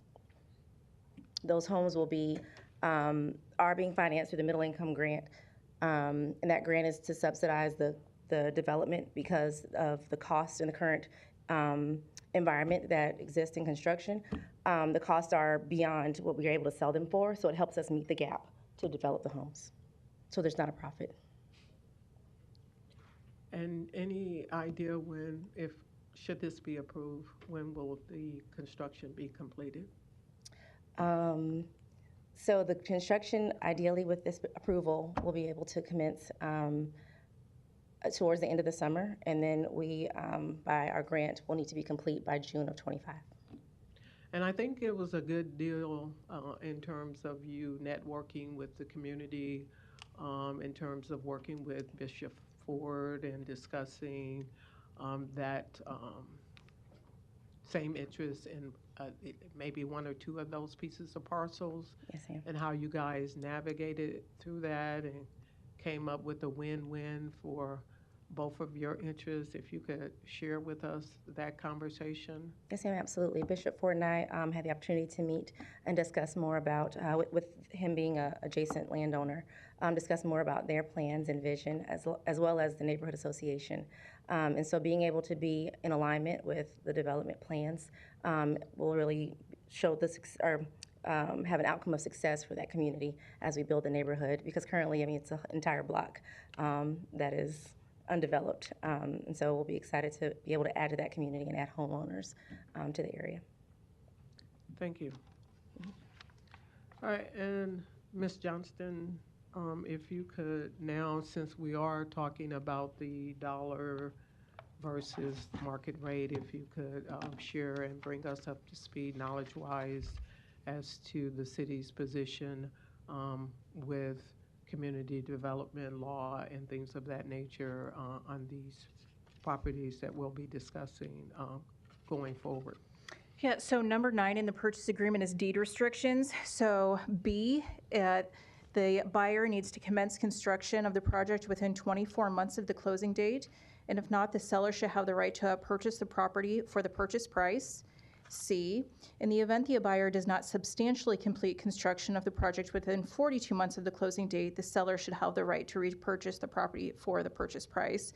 And then D stipulates that the buyer needs to sell at least 4 housing units to qualified households at or below 120% of the median family income as determined by the Department of Housing and Urban Development on an annual basis. And if not, the buyer will pay the seller the fair market value of the property at time of closing. Thank you. No other questions. Councilman Harding, you're recognized. Thanks. I'm sorry, Kelly, could you just stay there for a second? I'll just pick up a little bit on something that Mr. Fox brought up. And maybe if he alluded to the fact, or alluded to the point that there may be some in the gallery that may have similar questions on the reason for the difference in selling for the appraised price, for something less than the appraised price, for fair value. And maybe it would be helpful to kind of explain, because we have a number of those coming up that are less than. So maybe explain the reason why that is because of the redevelopment area that's been approved by. Absolutely, thank you. So we are able to sell for appraised value, which were the previous agenda items. Now we're moving into those that we're selling under community development law. So if we have a city council adopted redevelopment plan for an area, we can follow Nebraska community development law and sell them for fair value. In state law, it states, in determining the fair value of real property for uses in accordance with the redevelopment plan, an authority shall take into account and give consideration to the uses and purposes required by such plan, the restrictions upon, and the covenants, conditions, and obligations assumed by the redeveloper of such property. So that is what we've taken into account and determined that $1 per parcel was the appropriate value for these, considering the conditions that are included in the purchase agreements and the deed restrictions. And again, just to clarify, the ones that we earlier considered for the appraised price were not within a redevelopment area. Or what they were proposing was not consistent with what the redevelopment plan Yes. called for. Yes. Okay. So I just wanted to, I thought that might be an important point to bring up as we discuss more of these that have the same, at least framework that goes around it. You might have different stipulations, deed restrictions as it relates to each one of those, but that in essence gives the basic parameters we're working in for these next few items. Yes, thank you. Thank you. No further lights. There's been a motion and a second. Roll call. Johnson. Rowe. Bagley. Harding. Hug. Melton. Yes. Motion passed 6-0. Item 37, a resolution to approve the real estate purchase agreement with Forever North Real Estate LLC for the sale of 6 city-owned parcels. Planning Board and Planning Department recommend approval. The public hearing on agenda item 37 is today. Any proponents or opponents, please come on down and then just state your name and address and state whether you are a proponent or opponent. Good evening, council members. My name is Sydney Franklin. I'm here as a proponent. My address is 7001 Dodge Street in Omaha. The proposed recipient of these lots plans to construct a series of for sale housing through a mixed income model that will be a variety of styles, both detached and attached housing, bungalow styles that'll be 1-stories and 2-story townhomes. This is aligned with the Forever North ordinance that City Council passed, I believe, sometime in 2023, and will greatly benefit the objectives of the neighborhood. And so I'm here to answer any questions. Thank you. Thank you. Are there any other proponents or opponents for agenda item 37? Kelly Johnston Dorsey, Planning Department, here to answer any questions we have. We also have deed restrictions in this, considering they're for sale for $1. They need to start construction within 24 months, complete construction within 42 months, and the buyer needs to construct at least 6 housing units and sell or lease at least 51% of the housing units to qualified households at or below 120% of the median family income. Are there any other proponents or opponents for agenda item 37? Joe Fox, Omaha, Nebraska, 461 Hartman Avenue. Forever Whether North. you're a proponent. I am an opponent. Okay, Sorry. At this time, given the Omaha 100 and the education that I got just in this council, which I appreciate, I was definitely a proponent of her in her situation. That sounds like a great deal for the city to get housing. But when it regards to 37, Forever North Real Estate LLC is nor a broker or a real estate company. There's not a registered broker in this company, and they don't own a real estate license. The lawyer that's the agent for this company is going to act as the broker, and they're not a real estate company. I don't know where that would come into play. I know that I found that out in my research, and it just threw me for a loop. This company, Forever North Real Estate LLC, doesn't even have a website or a phone number.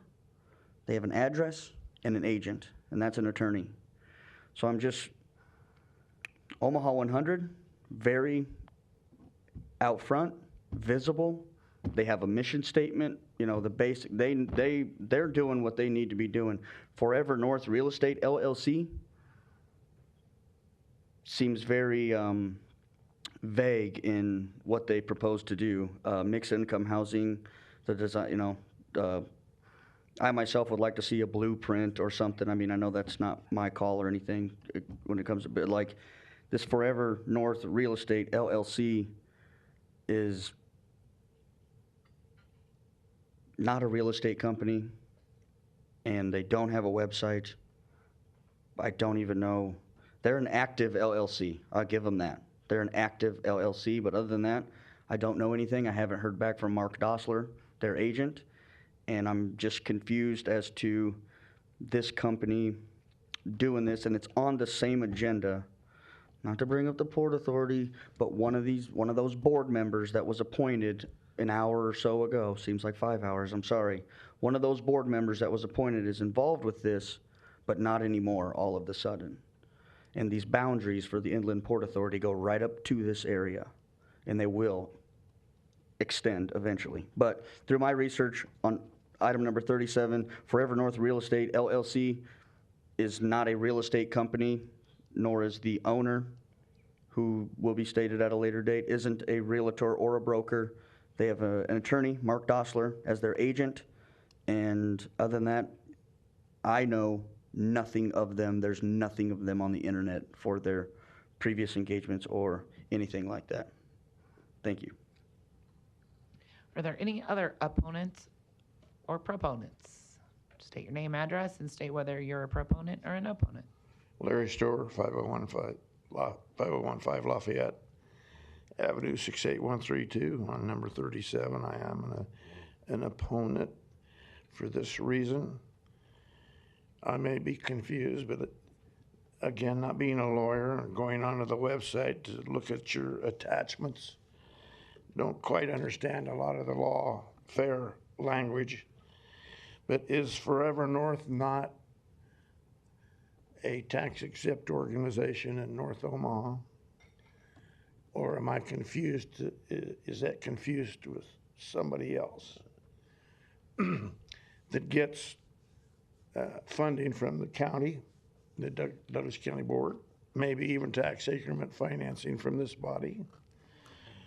And there's a lot of apartments being developed right in that area. It keeps growing, and pretty soon it'll be a campus like the University of Nebraska. But maybe I'm confused, but please point out if I'm wrong, that is not the same organization, that they're not getting property tax exemptions, and it's not coming out of my pocket through that or through tax increment financing. I think the citizens would appreciate having that cleared up. Thank you. Are there any other proponents or opponents for agenda item 37? Seeing none, public hearing's closed. Okay, there's a motion and a second, and Councilman Harding, you're recognized. I had my light on. No, I'm okay, thank you. All right, Councilwoman Johnson, you're recognized. Thank you. Sydney, if you could help Larry in terms of his line of question that he had a few minutes ago there, please. Sure. What specifically would you like me to address, Councilwoman He Johnson? was saying that he was not clear on 75 North structure in terms of it. He said he did something with the lawyer.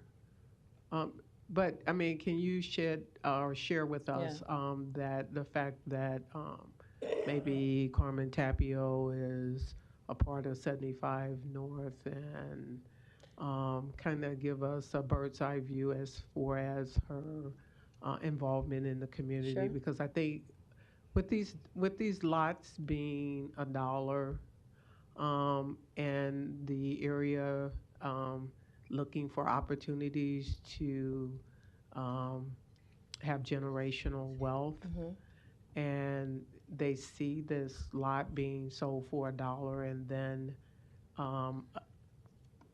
organizations such as 75 North are being presented here today as being the purchaser. It, of course, it's just natural for folks to be somewhat concerned about how that came about. Yeah. And because there's an interest as to how can they too become that purchaser down the road. So I think that's why we're having these conversations, and it's just interest, and we're just concerned that that we have opportunities from a large spectrum versus a small spectrum.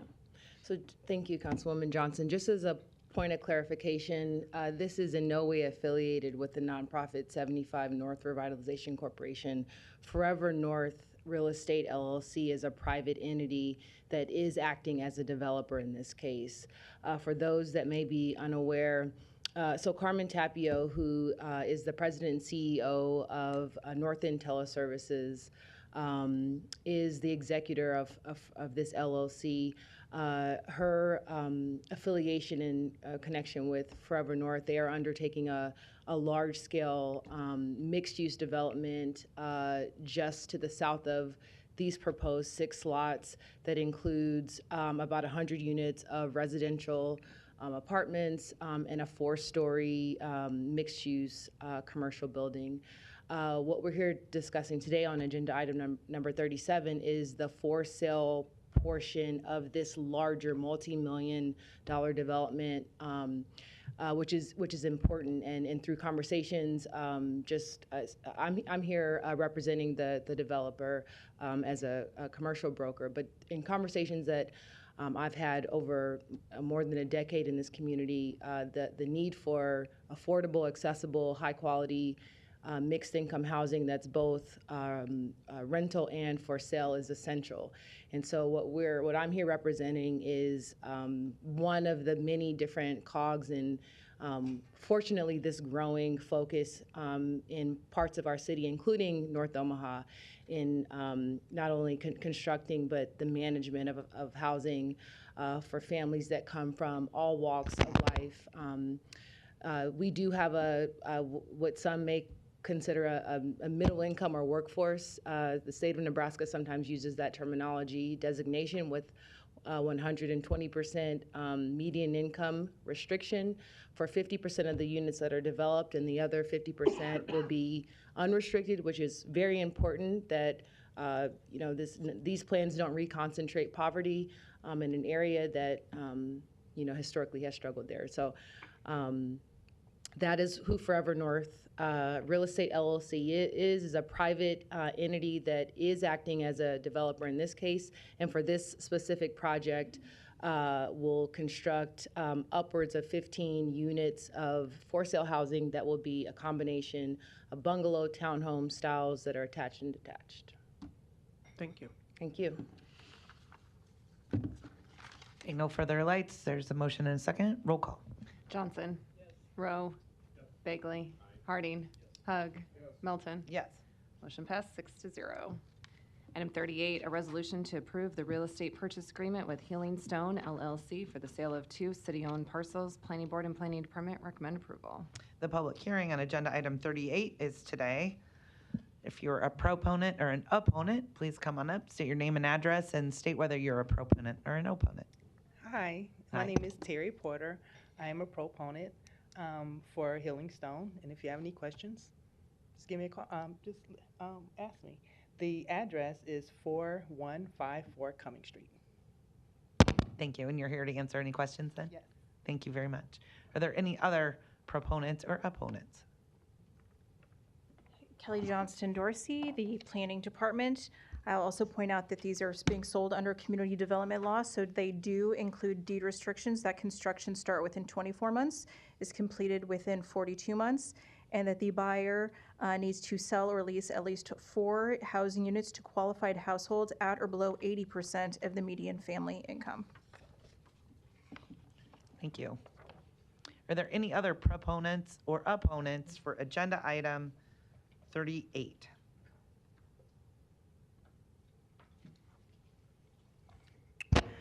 Joe Fox, 461 Hartman Avenue. I am a proponent of Healing Stone and their mission statement. That is to provide safe, structured living environment needed resources for women newly released from incarceration. These services are for women re-entering the community in hopes of improving their lives, functioning through offered services, drug and alcohol services, peer support, and the latest in evidence-based care. And I'm very much a proponent in this company and their mission to build these houses for these women. And Thank you. Thank you. Any other proponents or opponents for agenda item 38? Seeing none, public hearing's closed. Second. Mr. Harding, Councilman Harding, your light's on. Okay. Councilwoman Johnson, you're recognized. I'm waiting on someone to second Mr. Harding's motion before I begin speaking. I did. I already seconded it. Thank you. You're welcome. Hi, how are you? Hi, Hi, how are you? I'm fine. Will you be the manager of this facility? Owner, CEO, president. Okay, and can you tell me a little bit about long-term plans? I understand what you're doing is a good cause, but I would like to know a little bit more about how you will emerge with that community. Things like, security, things like, will there be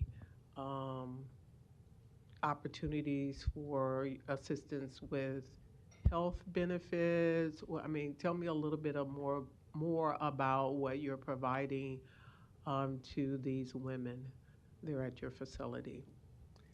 I'm providing shelter, safety, stability, resources for jobs, how to cope with everyday life, like life skills, things of that nature. As far as moving forward, my purpose is basically to provide permanent homes. There is a need for affordable housing in this community, and I just want to be a part of it and do my part. So will they stay for, will there be a timeline that they stay, or It's permanent homes. Oh, these are permanent homes? And what type of, will they get counseling services, and will you have staff on board? No, okay, so Healing Stone provides temporary services or housing to men and women. Okay, it's for actual both. And the problem that they're having now that I'm seeing and working with them every single day is that permanent housing is an issue because of their credit report requirements, things of their nature. They're not able to get apartments with regular restrictions and things of that nature. So I just want to be part of the community, do my part, make sure that going forward that they have a permanent, stable, safe place to be. That's all. And so how long have you been at this? 3.5 years. And so you're enjoying it? Is there anything in the community that any of us in the community can do to help you carry that heavy lift? I can use all the help that you're more than welcome to help out in any kind of way. But no, I'm fine. I've had over 132 women come through my program, and I have a 62 success rate percentage. The only thing that's missing is housing. And are you familiar with the number of churches that's in that area? Yes.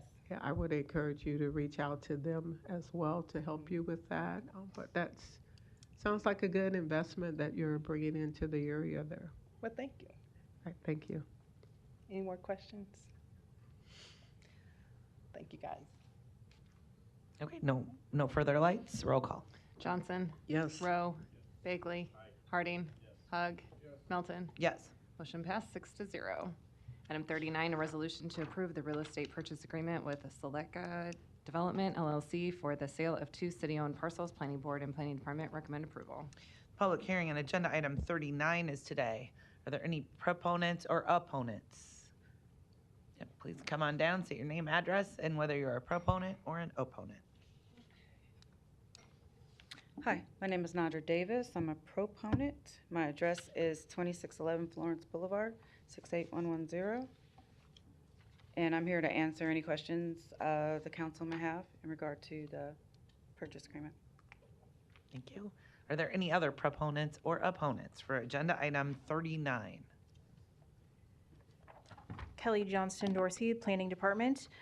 So this is one of two purchase agreements with this proposed buyer. These are being sold at appraised value, but as you would see, the appraised value is lower than some others. When we dug into it a little bit deeper, it's like I mentioned before, the comps were a little bit different. They were using land bank, other properties with stipulations on their sales as comps, so we thought it was appropriate to include the terms of starting construction and ending construction within that time frame, with completing within the 48 months. So we thought it was appropriate to add that stipulation, given that these are similar comp and conditions that the appraiser used on these appraisals. Here to answer any other questions you have. Thank you. Any other proponents or opponents for agenda item 39? Okay, seeing none. Second. Ms. Johnson, you're recognized. Question for Ms. Johnston. Johnson, is it Johnson Dorsey? Johnston Dorsey. Okay, Mhm. Johnson Dorsey. This is just general information. I know that the Davis had submitted a request for that area quite some time ago. They too were some of the individuals that were impacted that we were talking about earlier before Autumn left. And I'm just curious, should they have qualified for the dollar opportunity as well? Unfortunately not. There's not a redevelopment plan for these properties. Ironically, looking at an entire block, they're getting 5 properties in total. These two are not in a redevelopment plan area. The redevelopment plan actually split the block, so the other 3 parcels they're acquiring are within a redevelopment plan, and we can sell those under community development law. So that's the difference, one of the differences in these 2 purchase agreements. Okay. Yeah. That's good information to identify the distinction between the 2 situations. Thank you for explaining that. Yeah. Thank you. All right, no further lights. Roll call. Johnson. Yes. Rowe. Bagley. Harding. Hug. Melton. Yes. Motion passed 6-0. Item 40, a resolution to approve the real estate purchase agreement with Silica Development LLC for the sale of 3 city-owned parcels. Planning Board and Planning Department recommend approval. The public hearing on agenda item 40 is today. Are there any proponents or opponents? Nadra Davis again, proponent, 2611 Florence Boulevard, Omaha, Nebraska, 68110. Here to answer any questions? Yes, here to answer any. Thank you. Any other proponents or opponents? Kelly Johnston Dorsey, Omaha Planning Department. So similar to some of our others, we include in deed restrictions, they need to start construction within 24 months, complete construction within 42 months. Another difference between this and their prior purchase agreements is we have CDBG dollars invested in this property.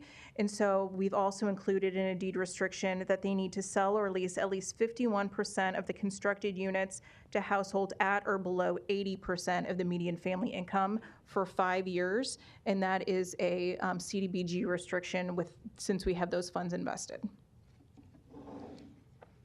Here to answer any other questions you may have. Are there any other proponents or opponents for agenda item 40?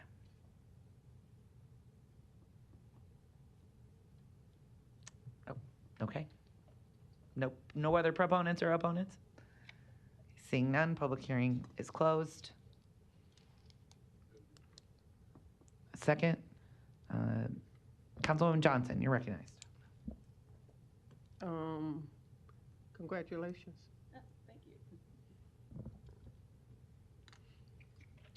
Okay, seeing no more lights. Roll call. Johnson. Rowe. Bagley. Harding. Hug. Melton. Yes. Motion passed 6-0. Item 41, a resolution to approve the real estate purchase agreement with Spencer Management CDC for the sale of 6 city-owned parcels. Planning Board and Planning Department recommend approval. The public hearing on agenda item 41 is today. If there's any proponents or opponents for agenda item 41, please come on down. State your name, address, and whether you're a proponent or an opponent. Kelly Johnston, Dorsey Planning Department. The proposed buyer had to leave the meeting, unfortunately. He did send a statement, says Spencer Management CDC is a nonprofit community development company looking to construct 22 affordable rental units for median income families. Our goal is to transform this area into a livable space where families can thrive and grow. And I would comment that that's the 22 units is over these next 2 purchase agreements. I know we're under 41, but 42 is also for Spencer Management CDC as well, just to clarify. And Kelly Johnston Dorsey, here to answer any questions you may have. Considering these are being sold for $1 under community development law, we do have stipulations in the deeds that they start construction within 24 months, complete within 42 months, and that with agenda item 41, that the buyer must sell or lease at least 5 housing units to qualified households at or below 120% of the median family income. And that's just, again, for this first purchase agreement for Spencer Management CDC. Here to answer any other questions you may have. Thank you. Are there any other proponents or opponents for agenda item 41? Joe Fox, 461 Hartman. At this time, I'm an opponent. I was hoping to see maybe Justin here from Spencer Management to explain what his plans are going forward. I looked into his company. I don't know if it's like a conflict of interest. He owns a construction company to build them. I just wanted to see if they were always going to remain rental units or at some time they would be sold to the thing. So at this time, without him being here, I know the meeting ran long. I'm going to reach out to him, but at this time, just not knowing if it's just always going to be rental units at this time, you know what I'm saying? So I guess I kind of confused you guys, but yeah, I was really hoping that Justin would be here to clarify some of that stuff, but at this time, I'm an opponent. Thank you. Thank you. Are there any other proponents or opponents for agenda item 41? Okay. Seeing none, public hearing's closed. Second, there's no lights. No lights? All right, roll call. Johnson. Rowe. Bagley. Harding. Hug. Melton. Yes. Motion passed 6-0. Item 42, a resolution to approve the real estate purchase agreement with Spencer Management CDC for the sale of 7 city-owned parcels. Planning Board and Planning Department recommend approval. Public hearing on agenda item 42 is today. If there's any proponents or opponents, please come forward for agenda item 42. Kelly Johnston Dorsey, Omaha Planning Department. Justin Moore indicated again that he had to leave the meeting early. He had to go pick up his daughter. He intends to construct 22 affordable rental units for median income families. Considering these are being sold under community development law, we do have deed restrictions included that they must start construction within 24 months, complete within 42.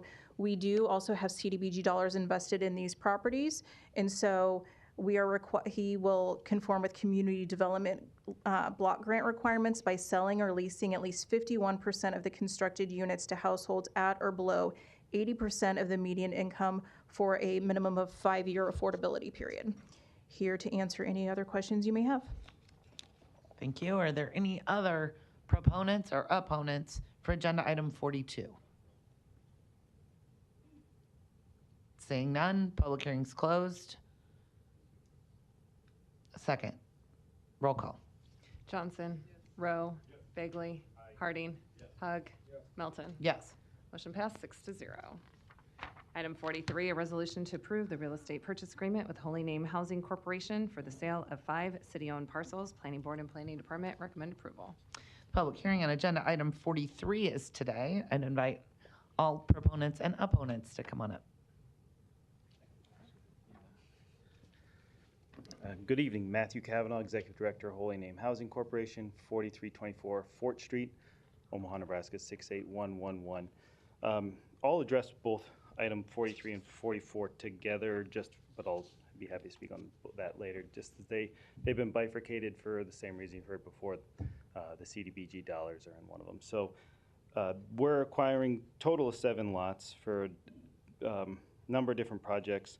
1901 Pinckney is a single standalone lot that'll fall under some of our single-family infill projects. We'll construct a single-family affordable home that will either be built for sale under financing we have currently on hand or possibly put into a future project for one of our long-term rent-to-own projects.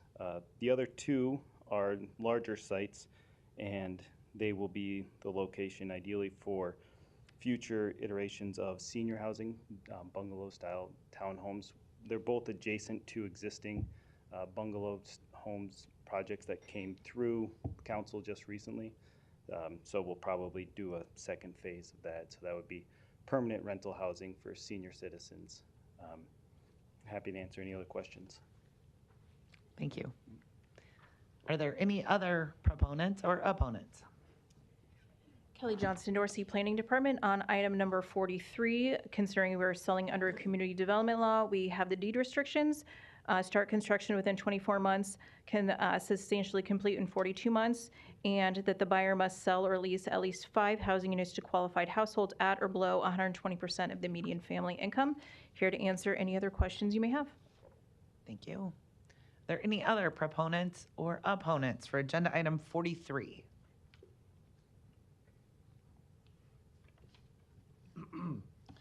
Larry Storer, 5015 Lafayette Avenue, 68132. I'm opposed to this, again, for some of the same reasons I mentioned earlier. But as I recall from being in these chambers for quite a few times and over a few years, that Holy Name Housing has been here many, many times, has received many, many grants of property tax exemptions and maybe even tax increment financing on some projects. I made a comment the other day that, maybe I should form a 501c3, ask for TIF financing, and pay myself one hell of a salary and make a living that way, because it's not only deductible, but it's maybe even tax exempt. And I can hide a lot of stuff under the tax exemption. This is not just against Holy Name, it's against the principle of all of that and how it's done and how it's not explained in simple, everyday language to the citizens of Omaha. That there's a lot of people in that chain of doing all of that they are doing that's making money through all of that somehow. And maybe they're not paying the kind of taxes and property taxes that we citizens have to pay. So it's not altogether wise. It's wise on their part to maybe shelter income, but not on the taxpayers that have to make up the difference on property taxes. And Mr. Goodwillie from the assessor's office still did not answer the question that, does Holy Name ever pay property taxes on a property? If there's not a house on it, it's still a property. People pay value taxes on the land value. Do they or do they not ever pay it? Or do they just pass it on to whoever they sell it to? I think the implication is that the buyer of that house that lives in it, that gets help and special help, will pay property taxes, but maybe not completely all of it. But the implications were, and I'd like the answer, does Holy Name ever pay property tax on any of those properties while they're in development or after? Are there any other proponents or opponents for agenda item 43? Seeing none, public hearing's closed. Mr. Begley, you're recognized.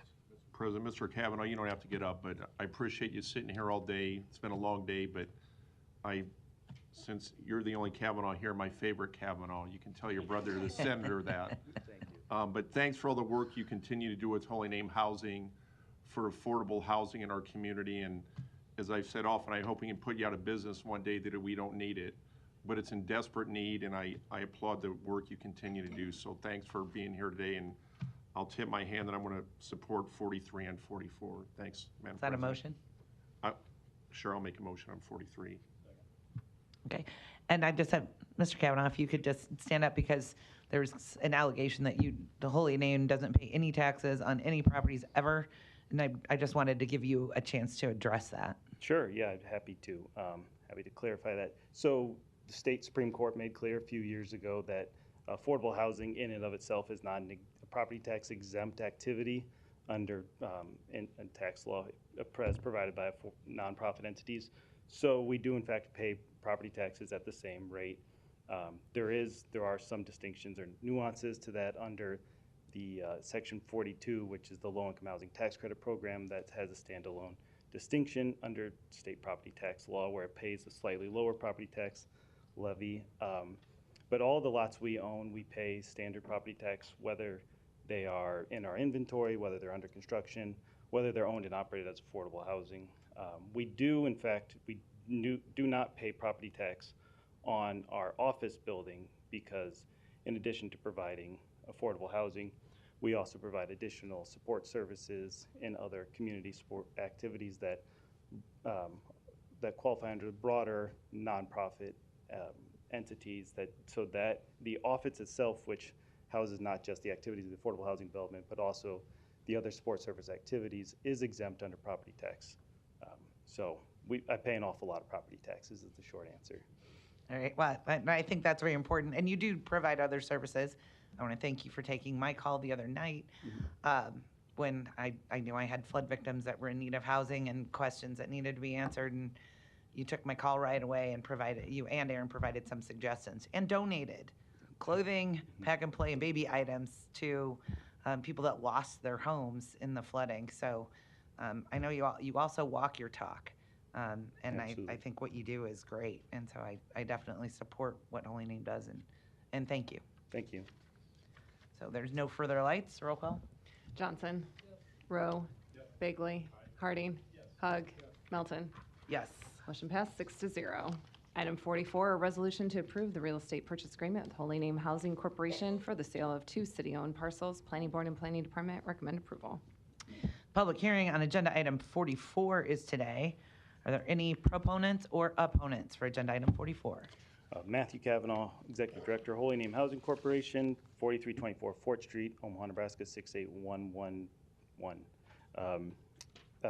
So yeah, not to belabor it, the only distinction is this has additional CDBG restrictions under it. We're not concerned about those restrictions. The service, the housing that we intend to provide will more than meet those requirements. So I'm happy to answer any other questions. Thank you. Are there any other proponents or opponents for agenda item 44? Kelly Johnston Dorsey, Omaha Planning Department. Since these are being sold under community development law, we do have deed restrictions. Start construction in 24 months, complete within 42. And as was mentioned, there is community development block grant funds invested in these properties. So the proposed buyer must sell or lease at least 51% of the constructed units to households at or below 80% of the area median family income. Here to answer any other questions you may have. Thank you. Are there any other proponents or opponents for agenda item 44? Seeing none, public hearing's closed. Seeing no lights, roll call. Johnson. Rowe. Bagley. Harding. Hug. Melton. Yes. Motion passed 6-0. Item 45, a resolution to approve the real estate purchase agreement with North 16th Housing LLC for the sale of 2 city-owned parcels. Planning Board and Planning Department recommend approval. The public hearing on agenda item 45 is today. Are there any proponents or opponents for agenda item 45? Joe Fox, 461, Omaha, Nebraska. This company, too, is just created January 30th. It is an active LLC in the state of Nebraska, domestic LLC. Mr. Fox, so I don't want to just guess, but are you a proponent or opponent? Sorry, opponent. Thank you. Thank you. This is my first time. It's okay. I forget things Yeah, too. I'm digging into research, this came across my computer when I was looking into a Port Authority candidate, Jacob Hoppy. His address stuck in my mind. I have a very different mind. His address was in my mind because I was like, wait a minute, that's Lincoln. What's he want to do with the Omaha Inland Port Authority?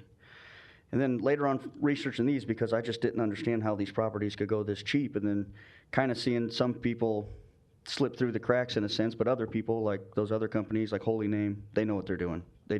This is what it's about. But this situation with this North 16th Housing LLC, it's brand new. It's 5 months old. The address for this company is the exact same address as Hoppy Development, who Jacob Hoppy is a partner / employee. Obviously, that's his last name. I just see this as the same thing with the Carmen Tapio situation as a conflict. These properties may not, at this time, be inside the Port Authority district boundaries, but they are so close, you could call them a stone's throw. And that means profit is going to be had on these places 2 blocks or a block or a stone's throw away from the Port Authority district, which they will be a board member of for 4, 2, 3, whatever the staggered was. And it just, I'm glad it's on this exact same agenda, because I'm not a studied, I don't want to say politician, I don't know. I'm not good at these things, but doing my research on that candidate or that appointment of that commissioner, I found out that this company is the exact same address, the same suite number and everything as Hoppy Development. And it's just outside of the Port Authority district by about 2 blocks, which is about 16th and Lake. And you can go up to Florence, but it's just south of Lake Street. And the next item, I'll be back up here again, that's for 11 properties, the next one is. So I'd like to hear the constraints on number 45, and I don't know if I need to come up before her on 46, but I would like to speak again on 46 if and when we hear the constraints on the construction on those properties. It just seems, I don't know what, too close for comfort. A Lincoln company just created 5 months ago, very, very close to the timeline of the Port Authority, really getting its legs underneath it and its teeth sharpened. And then now he's in Omaha purchasing properties for $2, and the next one's is 11 for 32. I mean, that's $3,200 a property. Cheap as it's under market value, so I would assume that they have to have restrictions on them. I'll be happy to hear those, but as of agenda number item 45, I am an opponent. Thank you. Thank you. Are there any other proponents or opponents for agenda item 45? Kelly Johnston Dorsey, Omaha Planning Department. It is Jake Hoppy, who was in our meeting earlier today, who represents the proposed buyer. Unfortunately, he had to leave. He did send me a statement to read, and he says, "We intend to purchase these 2 lots and combine with a lot in between owned by the land bank and create a cohesive multifamily parcel to add affordable housing associated with the redevelopment of Chambers Court. This lot will be just subject to affordability and timeline restrictions." So those are the conclusion of his comments. Since we are selling these properties for $1 because they are in a redevelopment area under community development law, we have the deed restrictions that they start construction in 24 months, they complete within 42 months, and then they must sell or lease at least 2 housing units to qualified households at or below 120% of the median family income. I will add that they have begun community engagement for this project as well as the associated redevelopment of Chambers Court. So here to answer any other questions you may have. Thank you. Are there any other proponents or opponents for agenda item 45? Seeing none, public hearing's closed. Councilman Rowe, you're recognized. President, I just wanted to speak to the character of Jake Hoppy and Hoppy Development. I've known them for a long time. They are based out of Lincoln. Jake does live in Omaha with his family. They are one of the premier affordable housing developers in the state. They have projects in North Platte, in Columbus, in Fremont, in Omaha, or I guess it's in Papillion, and then in Lincoln. And they know how to get the job done. They know how to manage the properties that they own, and they have high character. I just wanted to speak to that. So appreciate your questions, Joe, but they are one of the premier affordable housing developers in the state. Thank you. Councilman Begley, you're recognized. Thanks, Madam President. I'm glad is it Hoppy? Is that how you pronounce his last name? I did have a great opportunity to talk to him on Sunday as one of the candidates for the Inland Port Authority. And in addition to the research I did on him, on talking to others, Councilman Rowe, all the notes that I wrote down on him, Councilman Rowe just covered that. And I think, if I was told correctly, he's the largest affordable housing developer in the state of Nebraska. Is that correct? He's pretty big, so and he lives in my district. I actually walk by his house when I get off the couch and get zipping around the neighborhood by Memorial Park. So I got a lot of respect for not only the conversation I had with him on Sunday from my office, but also the work that I've learned more and more that he does, and I'm supportive of this, and I look forward to seeing the projects he does for affordable housing and helping our community with that. Thanks, Madam President. Thank you. Councilwoman Johnson, you're recognized. Thank you. While this seems like a good opportunity for District 2, transparency is something that is needed more of. I recall a month ago, right here in the City Council, we asked about rezoning on 16th Street. There was some inquiry about doing something on 16th Street. I remember asking the question, what's the intent? Who is the players? Nobody knew the answer to that. It's very clear now that, yes, we did know the answer. We just wasn't willing to share. This community will never grow as long as we hold on to information like dear life, disrespect, appointed officials,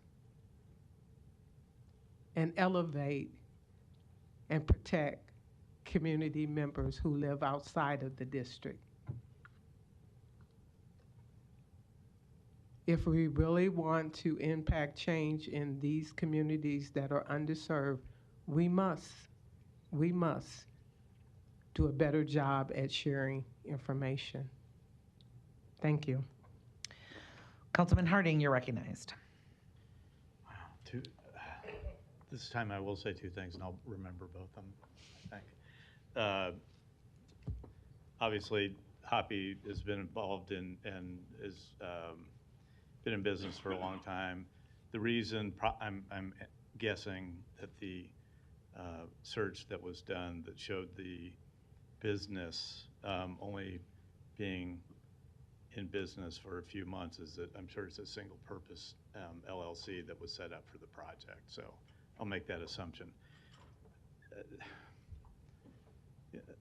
I'm sorry. I have to comment on the last comments of Councilmember Johnson. Thinly veiled accusations. I'd really love to hear what point you're trying to make. What accusation are you trying to make about transparency or us withholding information from the public related to this project? I'd like to hear that. Councilman Rowe, you're recognized. Thanks. I wanted to jump back in here. Just having known the Hoppies for as long as I have, I know that the partner, his father, Fred, is a real estate attorney, and I'm sure that's why they created that LLC. I'm sure they have many, depending on the part of the state or where their project is. But Jake, I can tell you, I think he's one of the most engaging developers that I've worked with, as far as community engagement, talking to the neighbors, talking to council members, and sharing, what his plans really are. We did. I will tell you, just a great feel-good story. Competition is fierce in the real estate market. It's a tough business to be in. I'm sure even in affordable housing.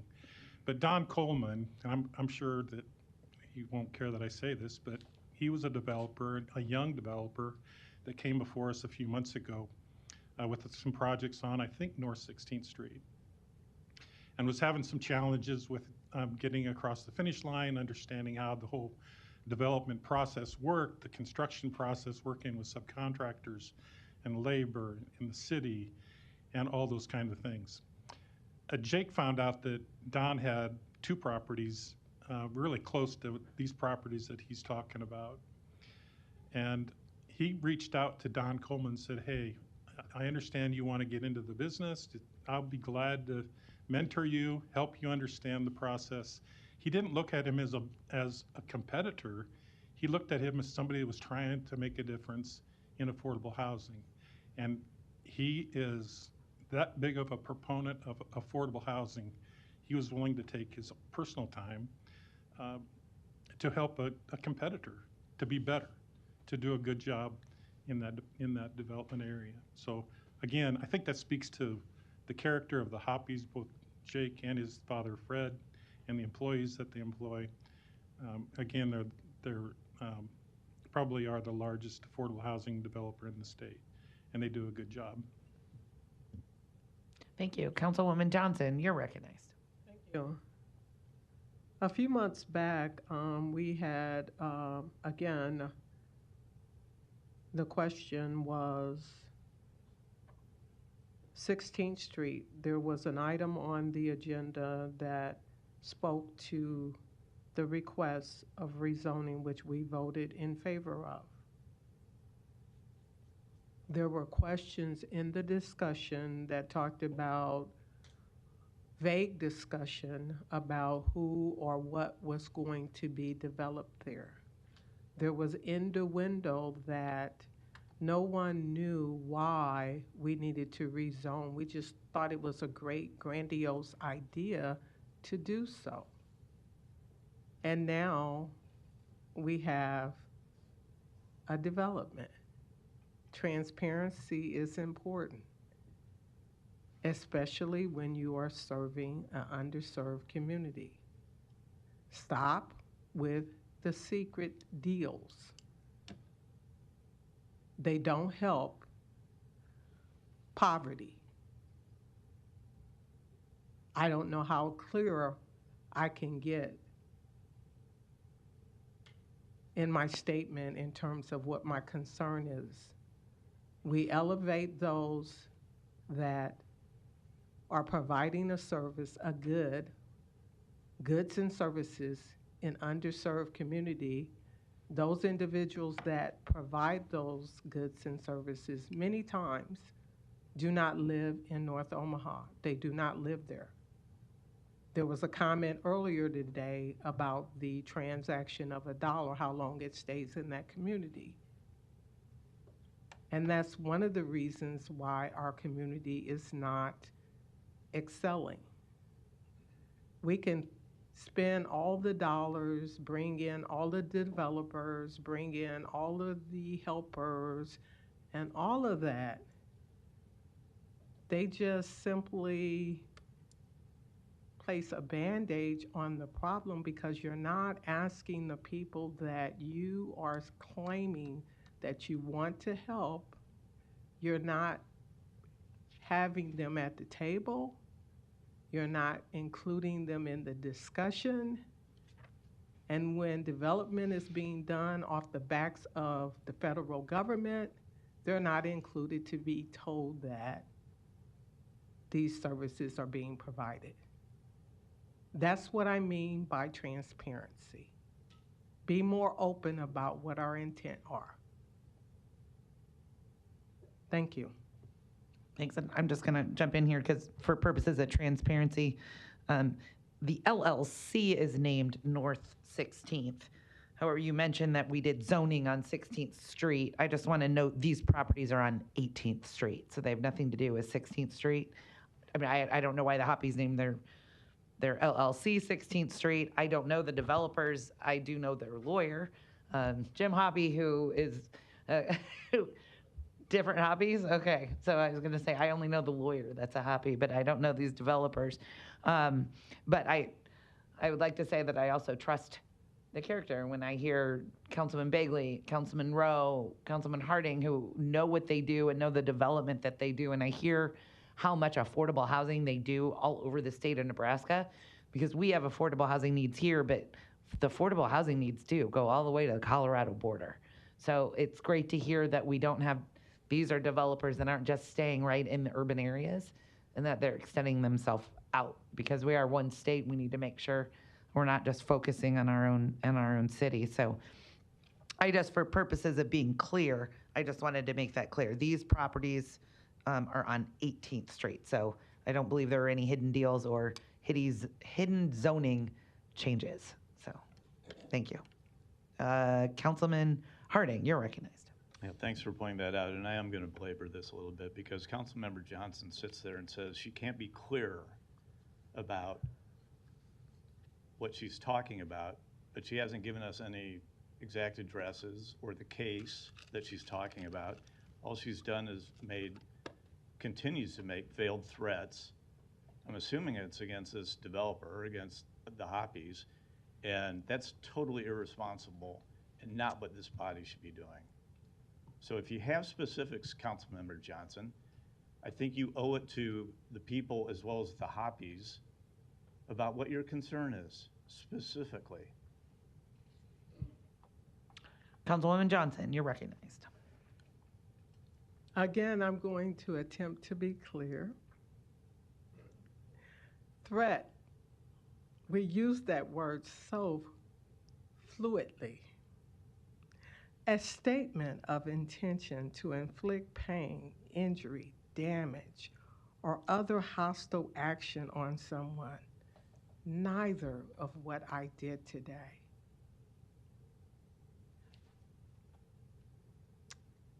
So, I'm going to disregard the word threat that was said that I did and act as though I didn't hear it. Actually, it just went in the garbage can.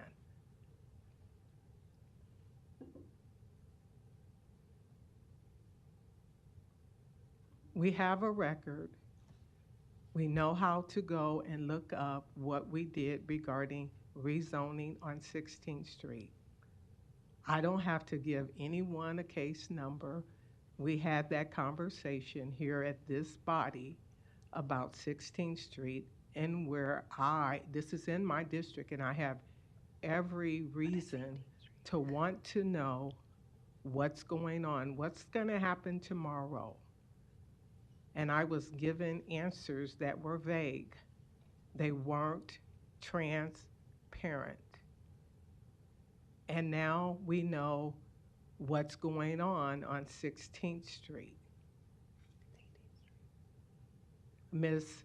Melton continues to point out 18th Street. I know the difference on 18th Street, given the fact that I live in District 2, whereby she lives in District 7. So I'm clear about what I'm talking about. So, again, this body voted to rezone on 16th Street, and there was no information provided as to what would happen with the development there and who would be doing the development. Now, months later, the cover is being revealed. Thank you. Councilman Hug, you're recognized. Councilmember Johnson, I'm sitting here and honestly, I don't recall any zoning issue on North 16th Street, but you are right, we do have records, and we do have the clerks here. So maybe, what was this last week, the week before? Could you nail it down the weeks, and we'll have the clerks pull up the agenda so we can see what specific address it was. And we have Dave Fanslaw from planning, and we can ask him to comment on it. Because I'm drawing a blank on which zoning issue we're talking about. I want to make sure that we're talking about agenda item 45, and because when you say zoning issues on 16th, agenda item 25 is in regards to property located at 2203 North 18th Street and 2213 North 18th Street. So let's keep our discussion on these two properties on 18th Street. There is one address in that list that is on North 16th Street, the second to the last address. Okay, well, that's on agenda item 46. So Do we have any more comments on agenda item 45? Second. Mr. Councilman Hug, I didn't mean to cut you off. You still have the floor if you would like it. Well, Madam Chair, the point I was trying to get at, and I appreciate you hearing me out. The point I was trying to get at was to kind of address Councilman Johnson's concerns that there was some potential conflict here. I'm guess she's trying to say that, and some issue with the zoning on 16th Street where we allegedly were not told who wanted the zoning and why we wanted the zoning. I don't recall that at all. And so I was just offering in a way to kind of resolve that for us all. If the clerks could just, if Councilman Johnson could nail it down to a week or a. Right. The clerk's office is not able to do any investigation because we're currently in an open meeting. So the clerk will have to remain here and conduct this meeting.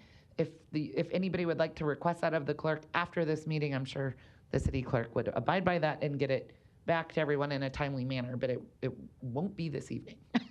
Would it be in order, and would Mr. Fanslaw be willing to comment at this time, or would you need time to look into it? Do you recall anything? Dave Fanslaw, City Planning. I need time to look into it. Okay. We talk about a lot of things. I answer a lot of questions. I can assure this body that every question I answer is honest and accurate. So other than that, I don't have anything else to say. Thank you. Okay, Councilman Begley, you're recognized. I'm going to just put on my old OPBD hat on my old days as a meter reader. I think everybody's right on this. It is on 16th Street, and those apartments go to 18th Street, if I remember correctly from 30 years ago. So I'll just put that out there. You can go from the 18th Street side to get in there and the 16th Street side. And those addresses, they seemed a little goofy to me 30 years ago, and that's why those streets don't go through there, but you can hit it from both sides and enter from the west and the east. Thanks, Madam President. Thank you. No further lights. There's been a motion and a second. Roll call. Johnson. Yes. Rowe. Yes. Bagley. Harding. Hug. Yes. Melton. Yes. Motion passed 6-0. Item 46, a resolution to approve the real estate purchase agreement with North 16th Housing LLC for the sale of 11 city-owned parcels. Planning Board and Planning Department recommend approval. The public hearing on agenda item 46 is today. Are there any proponents or opponents? Kelly Johnston Dorsey, Planning Department. As mentioned before, Mr. Hoppy had to leave. I will read a statement on his behalf. We intend to purchase these lots and combine with adjacent lots assembled to create a set of cohesive multifamily parcels to add both affordable housing and market rate housing associated with the redevelopment of Chambers Court. We intend to ensure that subsequent development serves a variety of income levels consistent with feedback we have received from the community. That's the end of his statement. While we are selling these for appraised value, as mentioned before in previous cases, the comps used on this had strings attached with the sale of those properties, so we thought it was appropriate to include in a deed restriction that the buyer must construct at least 11 housing units, and they need to do so within 48 months.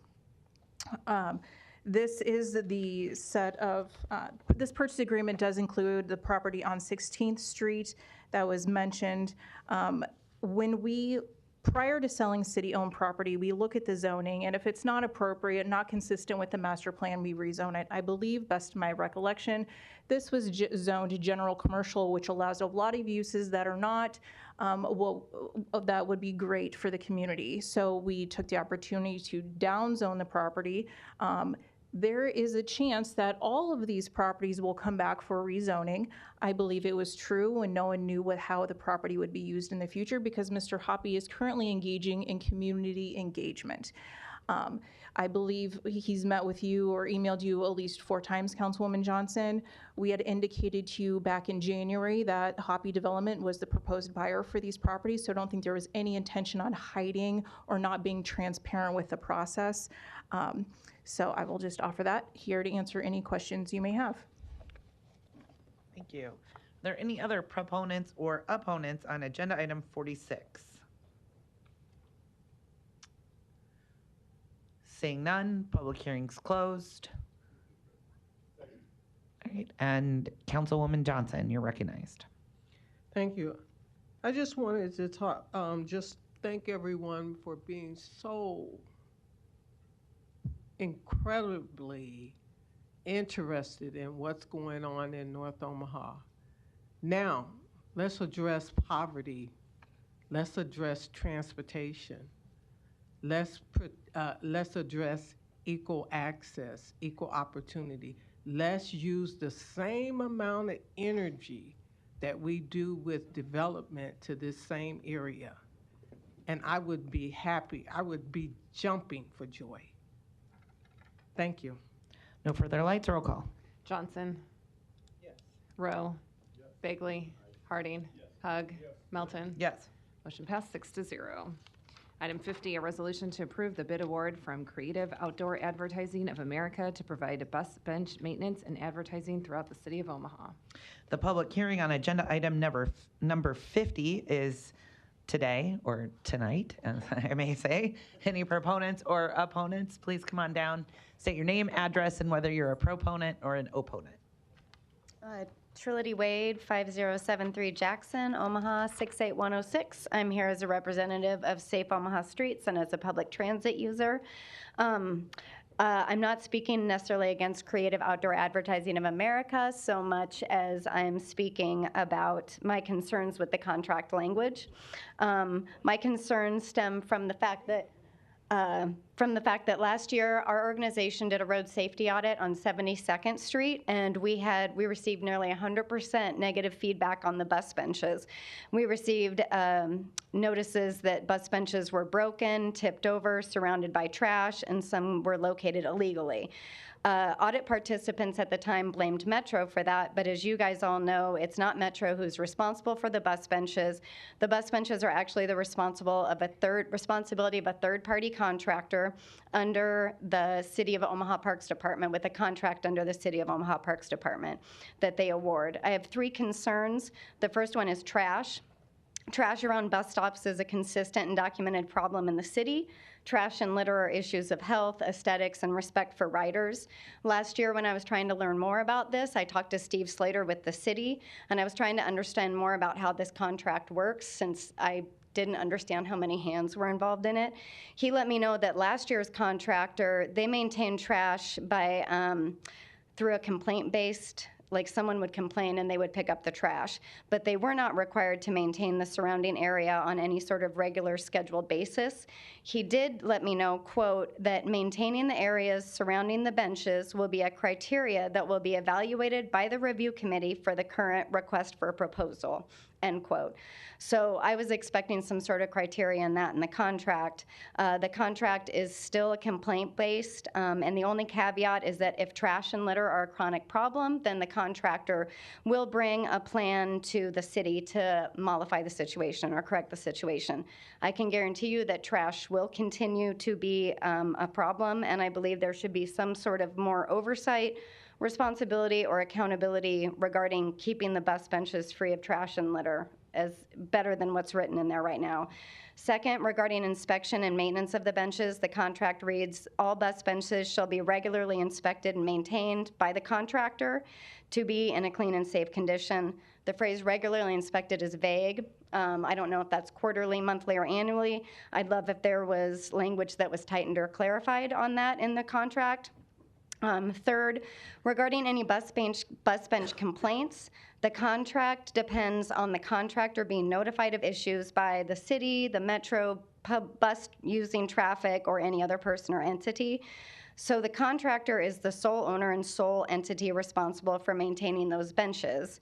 I believe that then they should be easy for people to contact. I would recommend that the contractor's contact info be posted on all bus benches if possible, so people know where to complain in real time. If this is already standard practice, then it should be written into the contract language.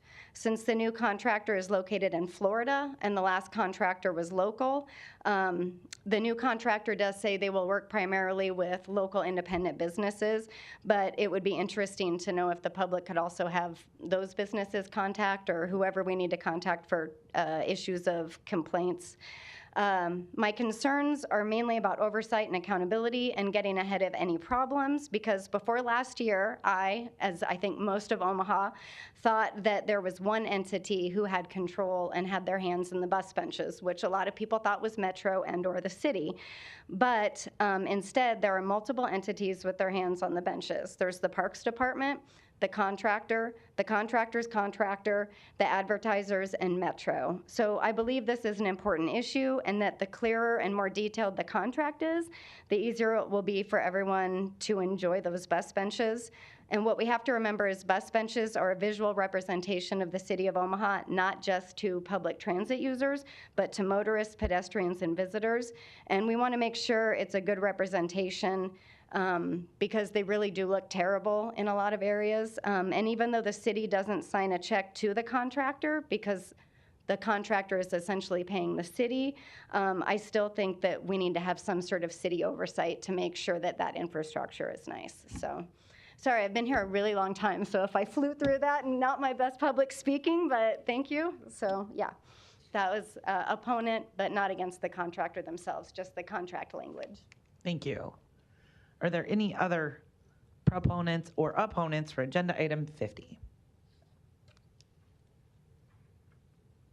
Steve Slater, Omaha Parks, 1819 Farnham Street, Contractual Services Supervisor, here to answer any questions for you. Thank you for coming down, Steve.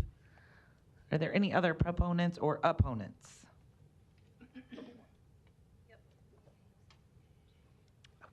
Okay, let's do these and then don't let me forget. Good afternoon. And to the, 1 second, to the Zoom people, we have not forgotten about you. We will get to you after we get everybody in here, so thank you for holding on. Good afternoon. My name is Jim Paulison. I own and operate Best Buy Signs and the Omaha Bus Bench Program.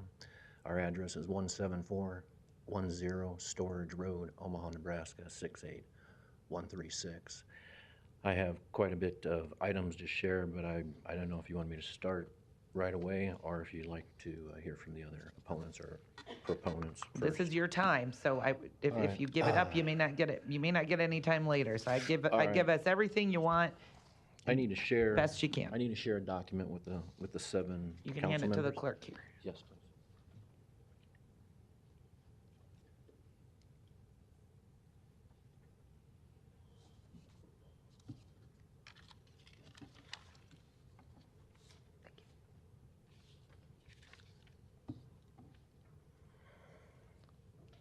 Omaha Council members, Best Buy Signs has been serving Omaha for 35 years. For the last 14 years, Best Buy Signs has managed the Omaha Bus Bench advertising program. Best Buy Signs has earned the right to manage the program by providing the best and highest proposal each time the contract is renewed. Under Matt Kalvasek, I apologize, I don't know how your name is, the latest RFP process has been turned on its head. The director of the Department of Parks, Recreation, and Public Property made calculated decisions to delay, manipulate, and edit the bid process. I asked the City Council members table the vote scheduled for today, June 4th, 2024, and assign a proper oversight to review Matt's failures and to confirm the outcome as soon as possible. Violations made to the Nebraska Code Ordinance 361, 362, 365J, 366, 367, along with insufficient changes of circumstances to reject the first RFP that went out. In addition, we believe that the benches proposed by Creative Outdoor Advertising America do not meet the ordinance requirements, and they should have been disqualified from the start. Matt's disregard towards the city ordinance which governs the program has left Best Buy Signs in limbo for 16 months, which has caused stress on all fronts of our business and personal lives. I'm requesting in writing, I've requested in writing multiple times to discuss with Matt, but have been turned down in writing. None of this I don't believe any of this should be aired here. I think I should have had the courtesy to sit down after working for 14 years and have a discussion with the people involved. I ask that you pause the vote today and investigate the behavior. before irreparable harm is done to my business. I'd like to read on. My entire business is at risk of imminent closure only because Matt Kalvachek is not following the ordinance that governs this program. Our city's public document page under the title City of Omaha Municipal Code. The municipal code is defined as follows. The municipal code is the document that is the formation on how the City of Omaha government is chartered and run. Matt is asking you to approve a resolution in front of you. I do not want any of the city council members or the mayor to be part of approving this illegitimate resolution. I believe if Mayor Sother knew up front about the ordinance violation, she wouldn't have recommended the approval today. Let's start with Ordinance 3-61. Declaration of necessity. It is hereby declared necessary and expeditious for the convenience of the public. The city agreement expired back on May 31, 2023. 362A requires the director no later than February 1st of 2023 to submit bid specifications to the city council and that the city council approve the bid specification by resolution. I have not found in public record that this has occurred. Has any of the city, can that be confirmed now? Has the city council approved the specifications related to this that are required under the ordinance? Did you submit those to city council for approval? You can only direct your comments to sorry. us, and Were we they- don't were they answer. submitted to city council, We the we don't do specification? a back and forth, so we don't answer any questions. I would like to know if you were submitted the specifications for your approval that are required.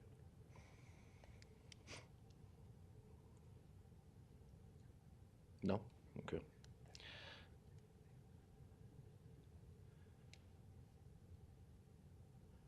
How about the second RFP that went out?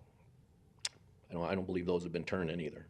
363A, the purchasing agent shall submit a bid tabulation related correspondence and the city council by resolution accept the highest and best bid. The tabulation sheet that's included in the documents attached to this meeting today shows zeros on the tabulation. Best Buy Signs number was $100,200. Creative Outdoor was $100,000. 365J require periodic maintenance by a contractor. Matt, without changing the ordinance, is requiring demand services for this contract without changing the ordinance. 366B, benches must weigh 400 pounds. 366C, they must be made of, the legs must be made of concrete or solid metal. Matt is ignoring these requirements in the proposal right in front of you without amending the ordinance. I ask the city council lay over this vote until a later date so we can talk to the city attorney and try to resolve these problems. So my complaint isn't about missing a bid. I've worked very, very hard to do what we can. But this is about following the rules, being timely, not risking putting a business that has been in Omaha for 35 years out of business because we're not going to follow our own rules.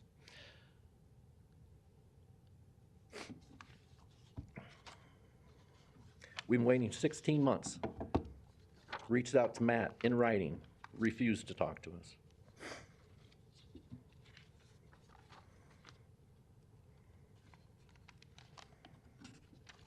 I have those documents here too, where I've reached out to the department.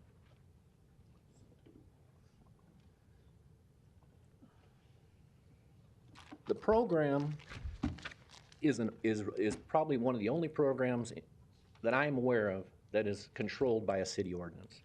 The city ordinance does not get enough attention because it comes up every 4 to 8 years. I think that the ordinance needs to be rewritten and started over myself. I think there needs to be more cooperation between Metro. Metro has buses running to most locations every 15 minutes. Inside those buses are trash cans.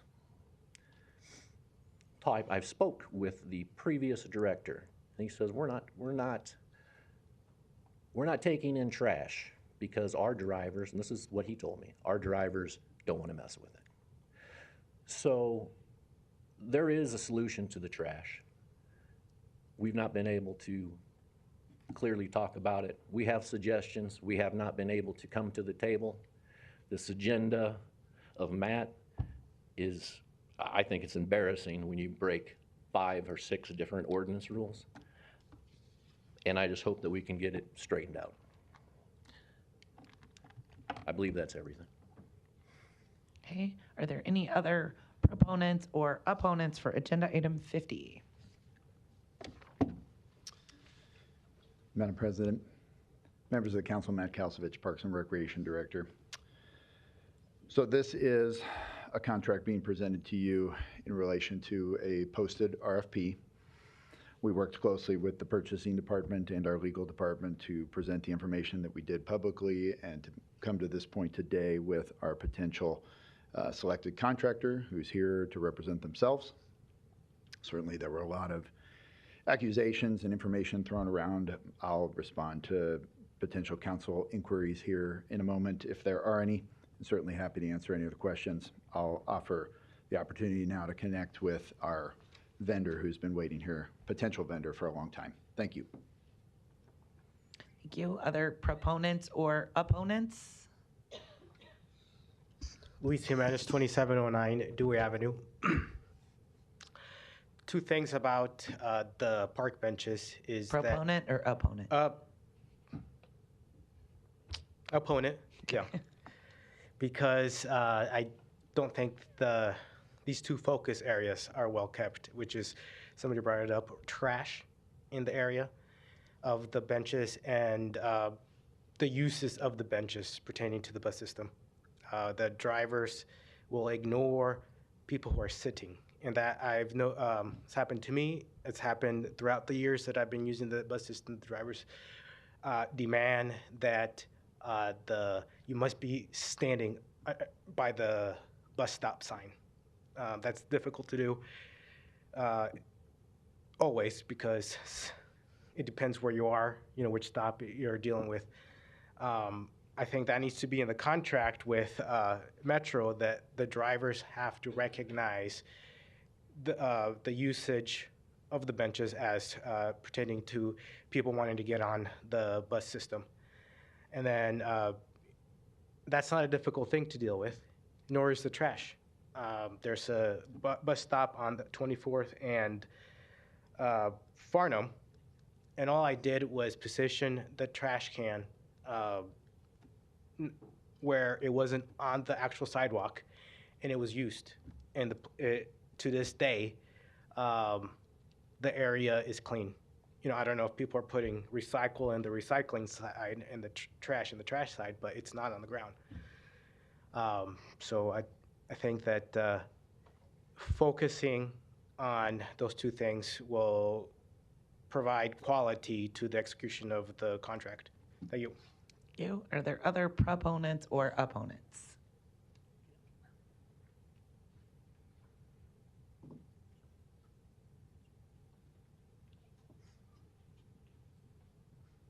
Hi there. My name is Lily Paulison, and I would be an opponent of this other company that is coming up for possible bid. Like I said, my name is Lily Paulson. Address is 1502 South 80th Street, 68124. I've not only watched my parents run this bus bench program for 14 years, but I've seen the hard work that they put into it.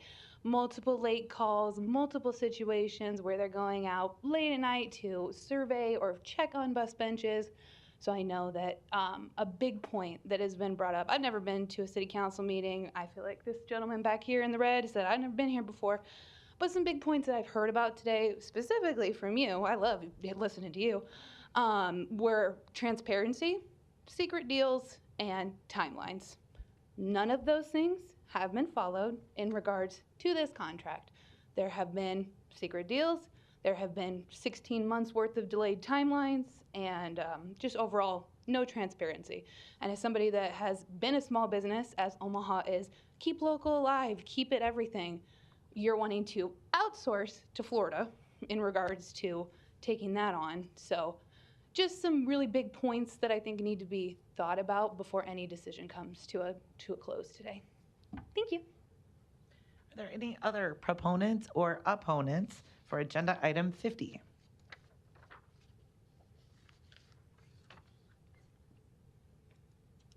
Oh, thank you. We're Almost there. Joe Fox, 461 Hartman Avenue.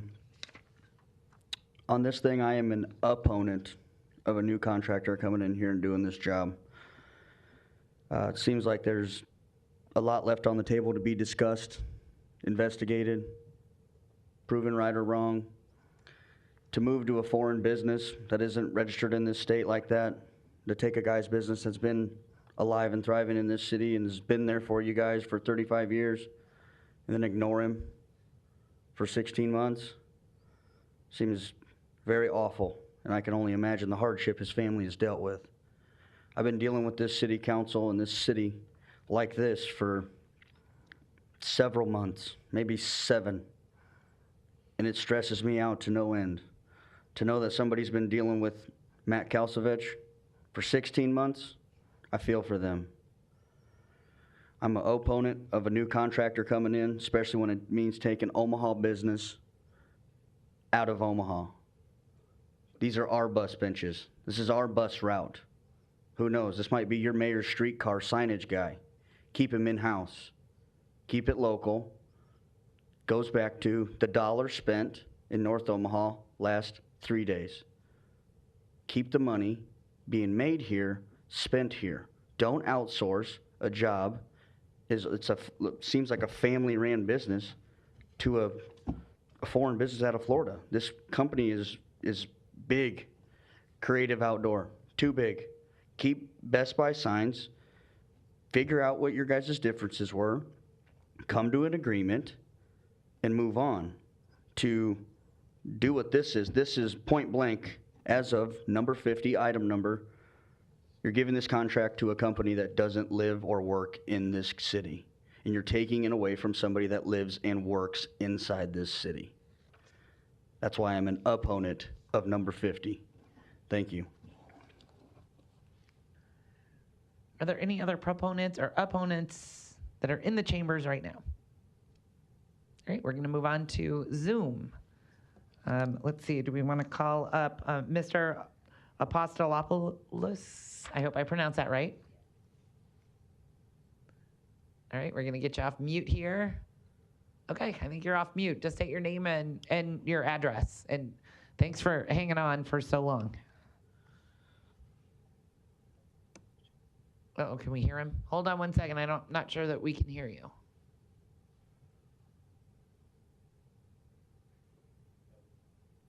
Can you try talking, state your name?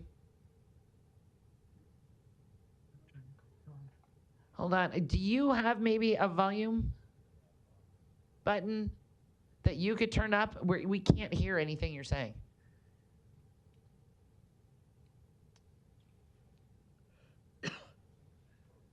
Can you hear us?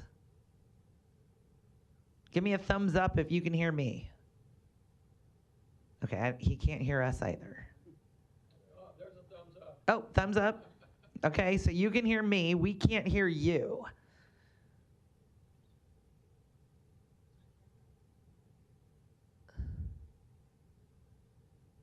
Nope, we still can't hear you.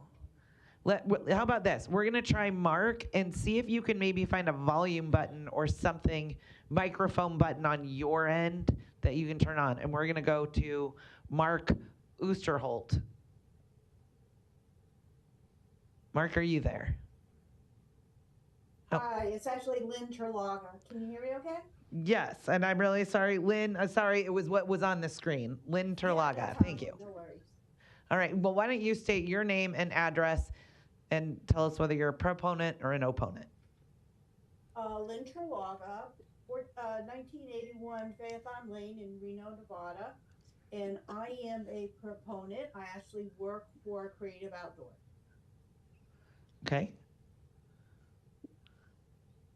And do you have anything else to add as to why you're a proponent or what your company would do? Yeah, I think Mark is going to answer those questions as soon as we get his volume figured out. Isn't that? Well, I think that's John. John is the one that we're trying to get the volume figured out. Oscar Hall. I don't know how our names got switched around. Mark, can you? Okay. We're going to try John or Mark. Say something again. Did that work? Yes. Louder, though. A lot louder. Yeah, if you could speak as kind of a lot louder, and then tell us what your name and address is, and I'm going to assume you're a proponent. Yes, so my name is Mark Osterholt. I'm a proponent. I'm from 8875 Hidden River Parkway, Tampa, Florida, 33637. And I just want to answer any questions that maybe the council may have. Just to tell you a little bit about COA, so we've been in business for almost 40 years. As some of the people mentioned, we are a big company. We have partnerships with over 300 different municipalities all across North America. And we treat this business, we will have local staff who will be managing and making sure that everything looks in tip-top shape every single month. We have an electronic scanning system. So what our operators do when they visit a bench is they will actually scan the unit, and then you'll be able to log in real time and see exactly when the person was there, what jobs they completed, etc. And you'll have full access to our maintenance records, so you'll know everything that we've done maintenance-wise, whether it's trash pickup or just graffiti or just regular maintenance visit. You will be able to see all that information. Okay. Thank you. I don't see any other proponents or opponents on Zoom. Are there any other proponents or opponents that haven't spoke yet that are here in the gallery? Okay, seeing none, I'll close the public hearing.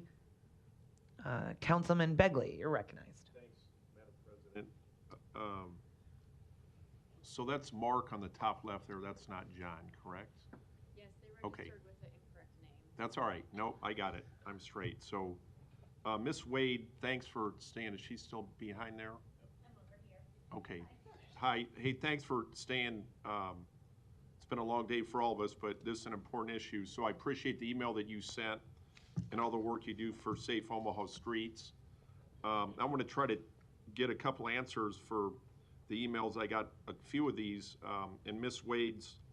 So I guess maybe I'll direct this maybe to Matt. Good evening, Matt.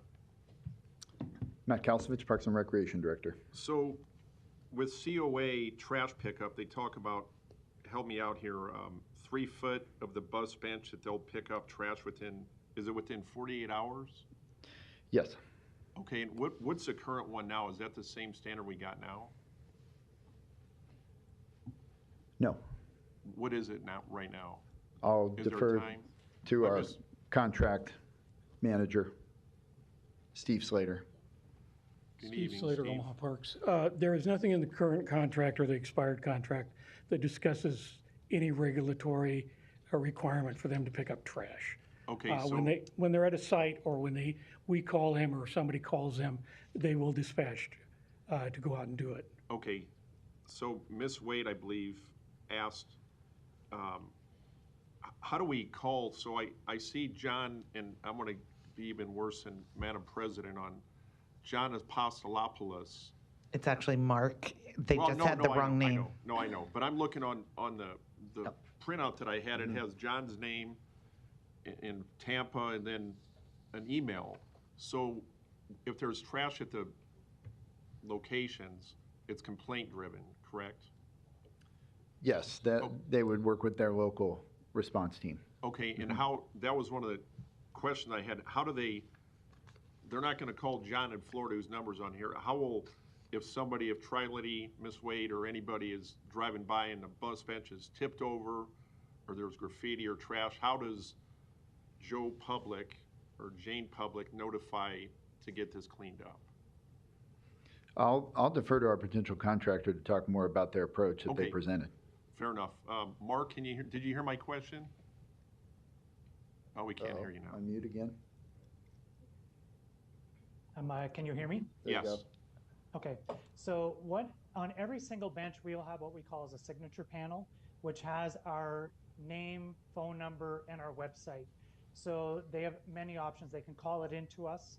And then what happens is, as soon as it gets called in or gets reported to us, they will put in a work order, which gets sent directly to our person. What each of our maintenance team has is what we call as a scanner. It's basically a piece of electronic equipment that when they go to the bench, they scan the bench, and that's how we know they've been there and how long they were there and so on. So as soon as the work order gets entered, it pops up on their scanner and tells them, oh, there's garbage or trash at this location, and you need to go out there and take care of that. So it's a very simple process. Okay, and what would the turnaround time be for that once it's reported to you?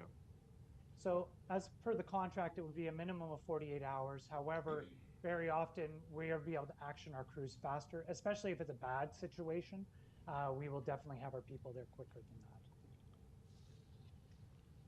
Now, one thing I'll add is certainly the bus benches are potentially what we're calling the magnet for trash. One of the things that is the situation is sometimes there's trash around that is the responsibility of the property owner, not necessarily us providing the bus benches. So that is a challenge in regards to where a lot of these are placed.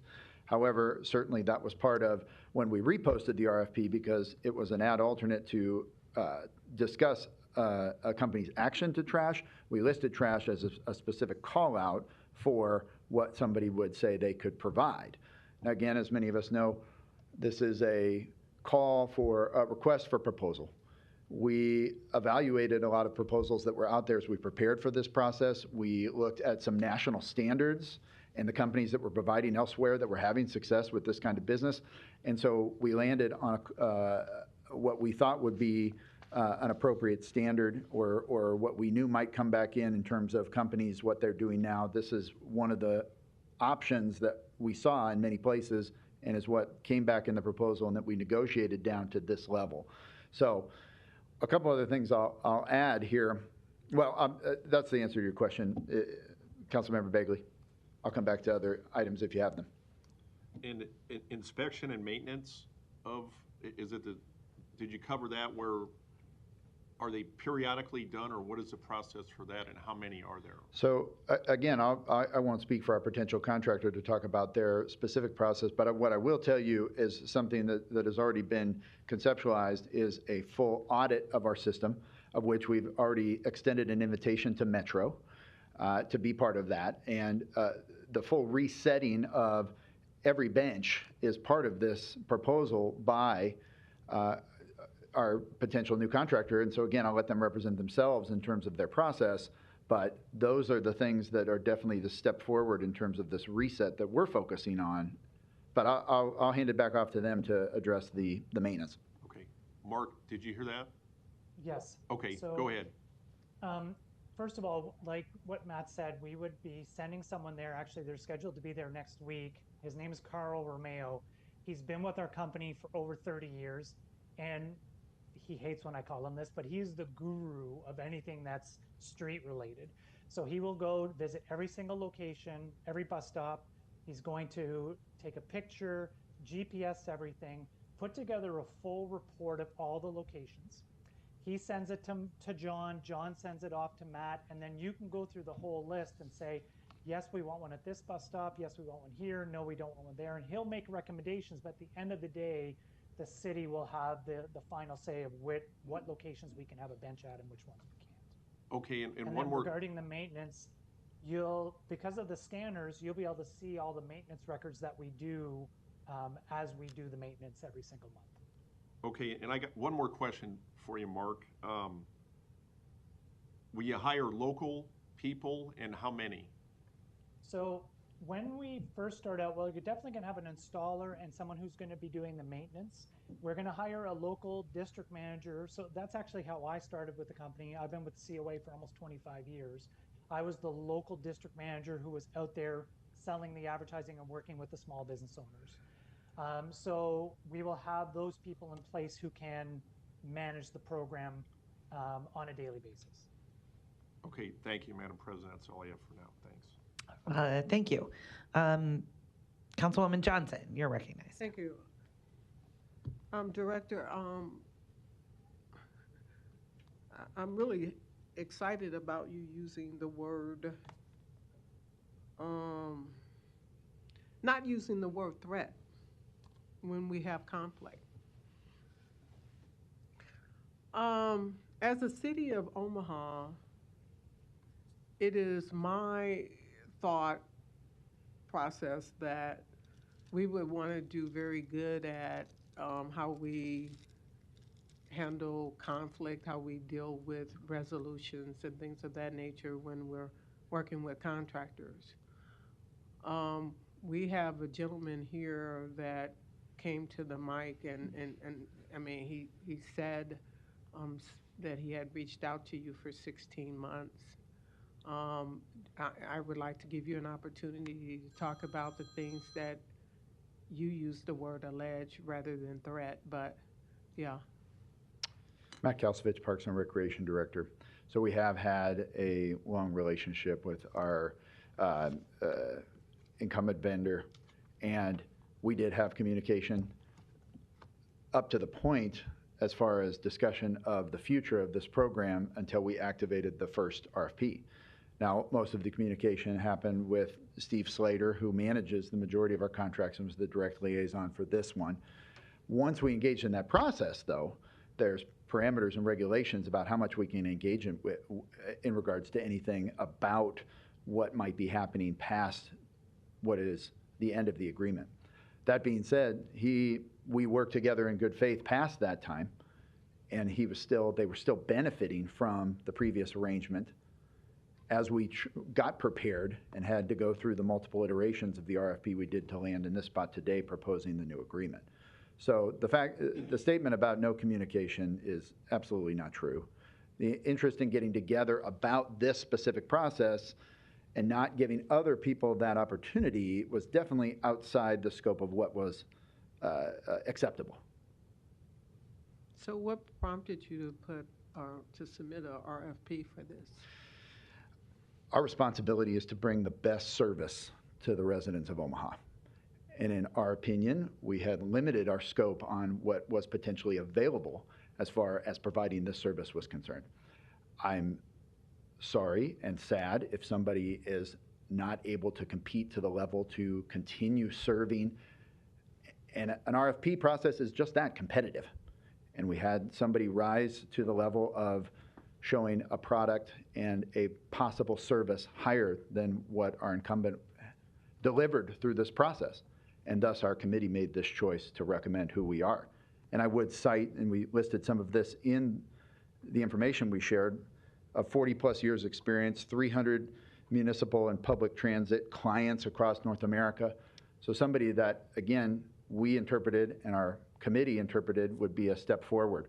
We're replacing all of our benches through them. In regards to the ordinance, we're providing a like service, or accepted an alternate, if you will, which is absolutely acceptable within our purchasing code, of mounted benches, installed mounted benches, not 400-pound unmounted benches. So we have a parallel there that we're drawing from. And we're also getting a stabilized fixed income as part of consistent revenue for the city that is different than what was in the previous contract or what was proposed previously prior to this RFP and the collection of information we had. And then certainly it was very attractive to have the tracking system that was just described. And that ability to check things in real time, have that kind of consistency, it actually is something that merges with our existing GIS system. So the technology step was absolutely part of what we reviewed in regards to the proposal of other companies, of which there were 3 who submitted and were reviewed. So would you say that the city's needs have changed and you were looking for different results, different accommodations?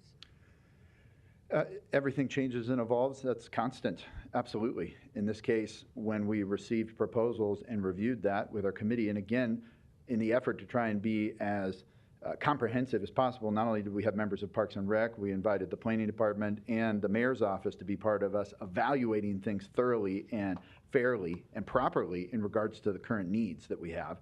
And again, we received proposals that we rated and evaluated and landed on this being the best opportunity to serve residents, serve citizens at a higher level with this responsibility of the Parks and Recreation Department. So did we do any reaching out to the current person, the gentleman, I don't know his name, but did we reach out to him to, kind of prod him along or change get him to see that our needs were different? He referenced the amount of time that he had been connected to us, and having served us at that level, we felt like there was an advantage of having been part of the system here. And again, to not taint the process and make any of those who were submitting to us newly or not our incumbent feel like they had any other advantage other than the fact that they had been serving us for the amount of time they mentioned. That being said, they still fell well short of what other proposals shared with us in terms of the ability to serve residents and citizens differently at a higher level and with new technology and with the opportunity to update our infrastructure with new benches and things that would create a more consistent service, was the interpretation. So, for lack of a better word, did you provide an exit interview with him? We informed him as part of the process, the agreement, the contract having expired, about how things played out in terms of awarding to someone else. Never did they make us aware that they were going to stop serving. They, again, have continued to benefit for the time since the contract actually expired. Certainly, we would have liked to have moved everything along faster. I've worked with all of you closely enough that you know the Parks and Recreation Department has an incredible amount of moving parts. We worked this into our system around everything else that we had to manage, and unfortunately had a couple of resets in there that were strategic about making sure that the proposal was accurate to what we were trying to achieve as far as service to residents and the update or upgrade to this bus bench program that we were aspiring to. And lastly, I too am concerned about spending money in Omaha, giving opportunities for those in Omaha. Nothing against out-of-town providers, but there was nothing we could do to keep this in-house. Our charge is to create the best service and opportunity for residents and citizens. It's not to solely serve the local business community. I think that's a great thing, and I think that's something we aspire to have be part of as much as we do in our department. But again, the RFP was about submitting a proposal and meeting criteria and being evaluated on what was the best service. In this case, a national organization came to us saying they were interested in making their impact on the Omaha community, and that's where we've landed on presenting to you what we believe is that step forward and that best fit in terms of this next iteration of bus bench provision. Thank you.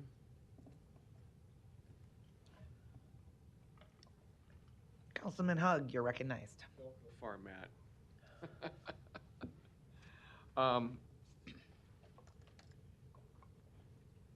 Through the Omaha Parks Department, I'm sure you do thousands of RFPs and bids every year. Hundreds? Yeah, absolutely. Yeah. Okay. You mentioned earlier that, and you said, I believe you said your first RFP. Were there multiple RFPs on this project? So we posted an RFP, and the main catalyst was the lack of information that came back in terms of response about trash. And that being something we knew was a concern to at least have an opportunity to serve. Again, I'm not planning to turn this service into a trash collection business. There's a fine balance here. As much as we know there's need to have attention to trash around bus benches, private property owners and other partners in the community are still responsible for trash, primarily. That being said, we added that and reposted with the opportunity to very specifically talk about somebody's strategy about trash as an element of what we asked people to present. So yes, maybe wrongfully, we left that as something that might be an opportunity to create distance in terms of the proposals. And when nothing was submitted for trash specifically, we elected to make it a mandatory part of the submission. All right, so how many RFPs did you end up doing? Two. Just two? The repost with that modification. Mhm. Okay. And without me having to go back through and reread everything, the proposal ahead of us will generate how much monthly revenue for the city of Omaha? It's $100,000 annually. Okay, annually? Correct. Okay, and on the previous contract, what was that amount? I'll ask Steve to reference what that maximum potential was. Yeah, the maximum, Steve Slater, Parks, the maximum was 131,000. That number had went down substantially due to a credit that was given when the benches were removed along Dodge Street with the Orbit project. There were also benches removed over at the medical center, and those were credit back. So last we reviewed the revenue coming in, it was substantially lower than $131,000. Do you recall what neighborhood or amount we were looking at? Could you repeat that? I'm sorry. I'm sorry? Could you repeat that? What amount? You said it was drastically reduced. How much? It has went down to the last in 2022. I believe we received $6,000. $6,000? Yes. And that was all credit? It was based on credits that Mr. Paulson had issued against the new benches, replacement benches, revenue lost. The previous director worked with him on the agreement. Again, that the benches that were taken out along Dodge Street, Medical Center, he would give credit back for those, and we understand those are revenue producers. And 22 was the last year the city received I believe any revenue? I had to have to look, but I believe 2022 was the last we received any payments from him. Okay. I will add, thank you, Steve. I will add that this new version of the agreement has some other protections to ensure that that revenue is consistent. That was an evolution in terms of us being part of the contribution that we're committed to as a department in terms of producing revenue, and we believe we've stabilized that through this new contract arrangement. Okay. Madam Chair, I have some questions for the previous contract holder. Okay. Our current contract holder. That is up to you. You may call up whoever you wish. Thank you, Madam Chair.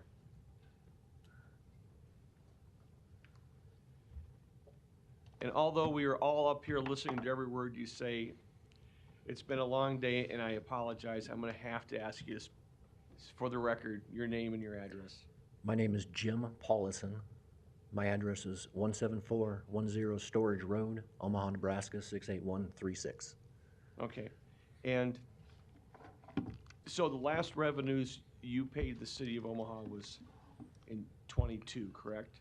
No, we paid in 23. It was paid in 23, but it's for 22? We paid in 22 and 23. In 23, okay. Do you remember how much you paid in 23?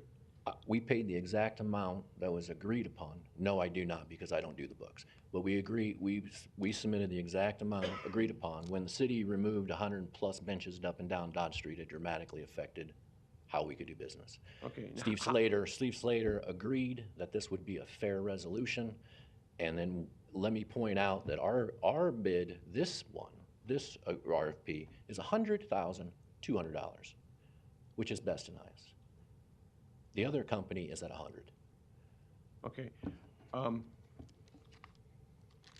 Before they took out the 100 benches, what was the maximum benches you had?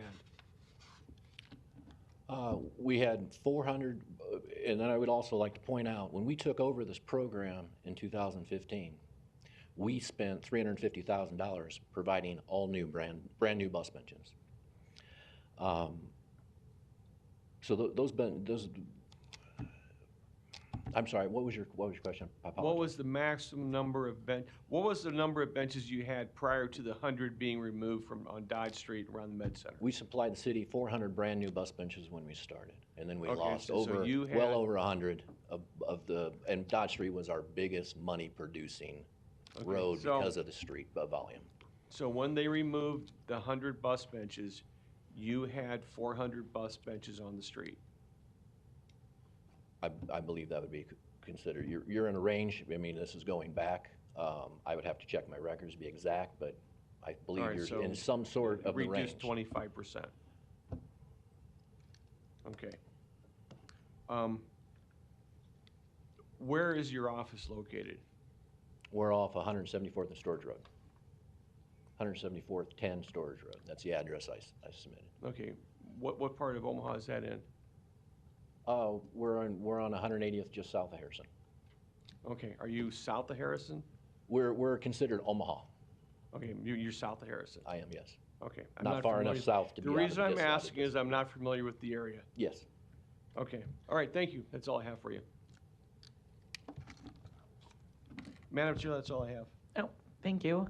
There's no further lights, but I would like to just make a couple comments.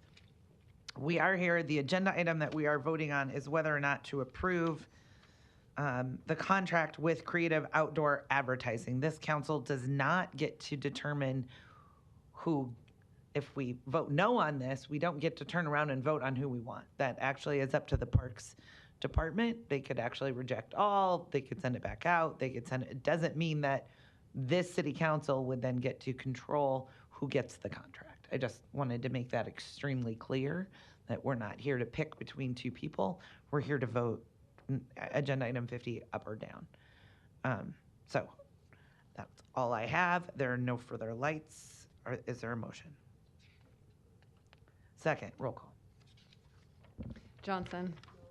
Rowe. Bagley. Harding. Hug. Melton. Yes. Motion passed 5-1. For item 54, I believe there's a request to withdraw this item from the agenda. Is there a motion? Second, roll call. Johnson. This is to remove item 54 from the agenda. They asked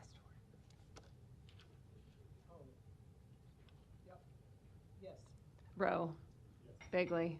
Harding. Hug. Melton. Yes. Motion passed 6-0. Item 55, a resolution to approve an application for state assistance pursuant to the Sports Arena Facility Financing Assistance Act to fund promotion of the arts and cultural events provided by the Omaha Performing Arts Society. Public hearing on agenda item 55 is this evening. Proponents and opponents, please come forward. Good afternoon, members of City Council. Jennifer Taylor, City Law Department.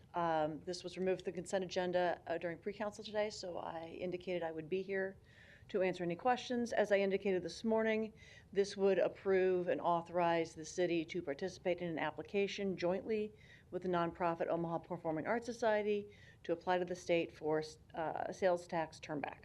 If you have any questions, I am, in the light of the hour, available. Thank you. Are there other proponents or opponents? Just state your name, address.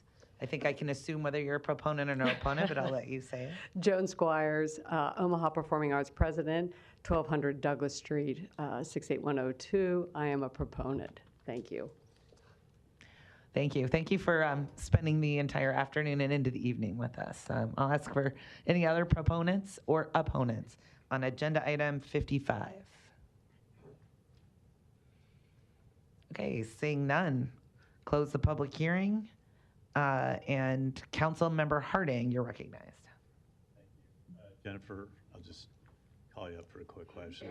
You said it this morning, and I think we want to make sure it's in the record that this in no way conflicts with the turnback that's associated with the CHI Center. That is correct. The portion of the CHI area that overlaps with this particular area will still continue to go turn back to the CHI with the exception of the receipts from the Steelhouse Omaha, which is an Omaha Performing Arts facility and is the basis for their application. Okay, thank you. You're welcome. Councilwoman Johnson, you're recognized. Thank you. The turnback tax currently is a benefit or an opportunity for North Omaha and South Omaha. How will that impact those funds with this also coming from turnback tax? This will only apply to turnback tax or to state sales tax receipts generated within 600 feet of the Steelhouse Omaha only. So it will not apply to any sales tax generated in North or South Omaha, but only within 600 yards or feet of the Steelhouse downtown. Okay, thank you for clarifying that. You're welcome. Thank you. Hey, Joan, if you wouldn't mind coming up. Joan Squires. Thanks. Can you kind of give the community a commercial regarding OPA? Because I think what you do and what your workers do for the Omaha community is great. It's marvelous. And I just would like for you to share what you do so that others that don't have the opportunity to know the significance that you play would be able to hear that. Thank you, Councilmember Johnson. Omaha Performing Arts, a big part of our mission is particularly our education and engagement activities for the community. Through those programs and what this turnback tax will help fund are activities like our free concert series at Miller Park, which we kick off this Saturday. Last weekend's Canopy South Concert for Global Sounds in South Omaha.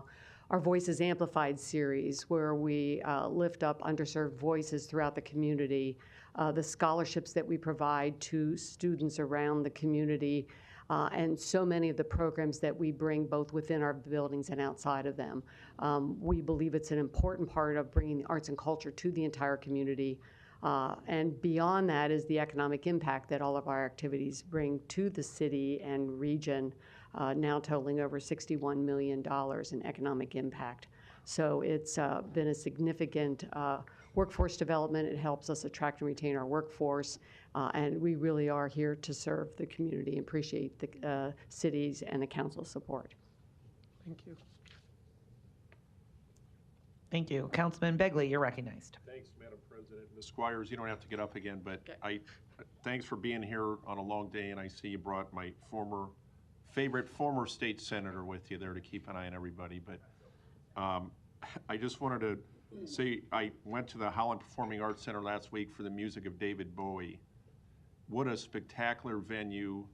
The Steelhouse, I think I'm going to be going down there next week. So thanks for everything you do kind of behind the scenes, but it's vital and important to the economic development and growth and everything for the community. So thanks. Thanks, Madam President. Thank you. Okay, no further lights. Is there a motion? Second, roll call. Johnson. Rowe. Bagley. Harding. Hug. Melton. Yes. Motion passed 6-0. Enjoy the rest of your evening. Item 67, an ordinance to amend Section 23-177 of the Omaha Municipal Code by changing the title of Fabrication Mechanic 3 to Machinist. Personnel Board recommends approval. The public hearing on agenda item number 67 is this evening. Are there any proponents? Good evening, Chelsea Ship, Human Resources Department. I am a proponent and I'm here to answer any questions. Thank you. Thank you for staying so late. Are there any other proponents on agenda item 67? Seeing none. Are there any opponents? Seeing none, close the public hearing. No. This is. You can do it next week. We'll promise, but we can know. All right, next item. Oh, I'm sorry. Oh, no. No. Okay. Yeah, then we're move on to 68. Yep. Item 68, an ordinance to amend Section 23-177 of the Omaha Municipal Code by changing the title of sign painter to sign technician and changing the hourly pay range. Personnel Board recommends approval. Public hearing on agenda item 68 is this evening. Are there any proponents? Chelsea Ship, Human Resources Department. Proponent, here to answer any questions. Thank you. Are there any other proponents? Seeing none, are there any opponents to agenda item 68? Seeing none, public hearing's closed. Next item. Item 69, an ordinance to approve an agreement with SpringShare LLC for a 3-year subscription of products and services in an estimated amount of $76,578. Public hearing on agenda item 69 is this evening. Are there any proponents? Seeing none, are there any opponents? Seeing none, public hearing's closed. Next item. Item 70, an ordinance to approve the transfer of $4,358,602 in the 2024 budget from the wage adjustment account to the fire department. Public hearing on agenda item 70 is this evening. Are there any proponents? Seeing none, are there any opponents? Seeing none, public hearing is closed. Next item. Item 71, an ordinance to approve an accepted grant in the amount of $536,458 for the police department for high-intensity drug trafficking areas. Public hearing on agenda item 71 is this evening. Are there any proponents? Seeing none, are there any opponents? Seeing none, public hearing is closed. Next item. Item 72, an ordinance to amend various sections of Chapter 18 of the Omaha Municipal Code regarding nuisance weeds and home composting. Public hearing on agenda item 72 is this evening. Are there any proponents?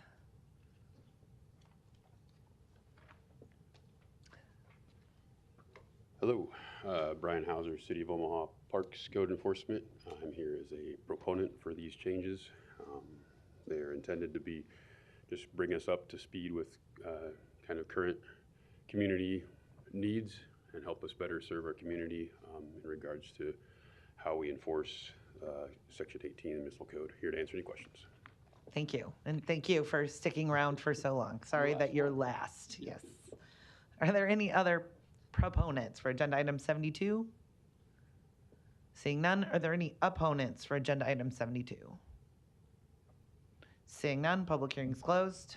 Items 73 through 104 do not require public hearing or city council consideration at this meeting, but will be placed on a future agenda for public hearing and/or vote. The reason for non-action is noted after the item on the agenda, as well as the date the item is expected to appear in agenda for consideration.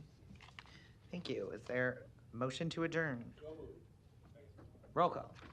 Johnson, Rowe, Bagley, Harding, Hug, Melton. Yes. Motion passed 6-0. Meeting is adjourned at 7:26.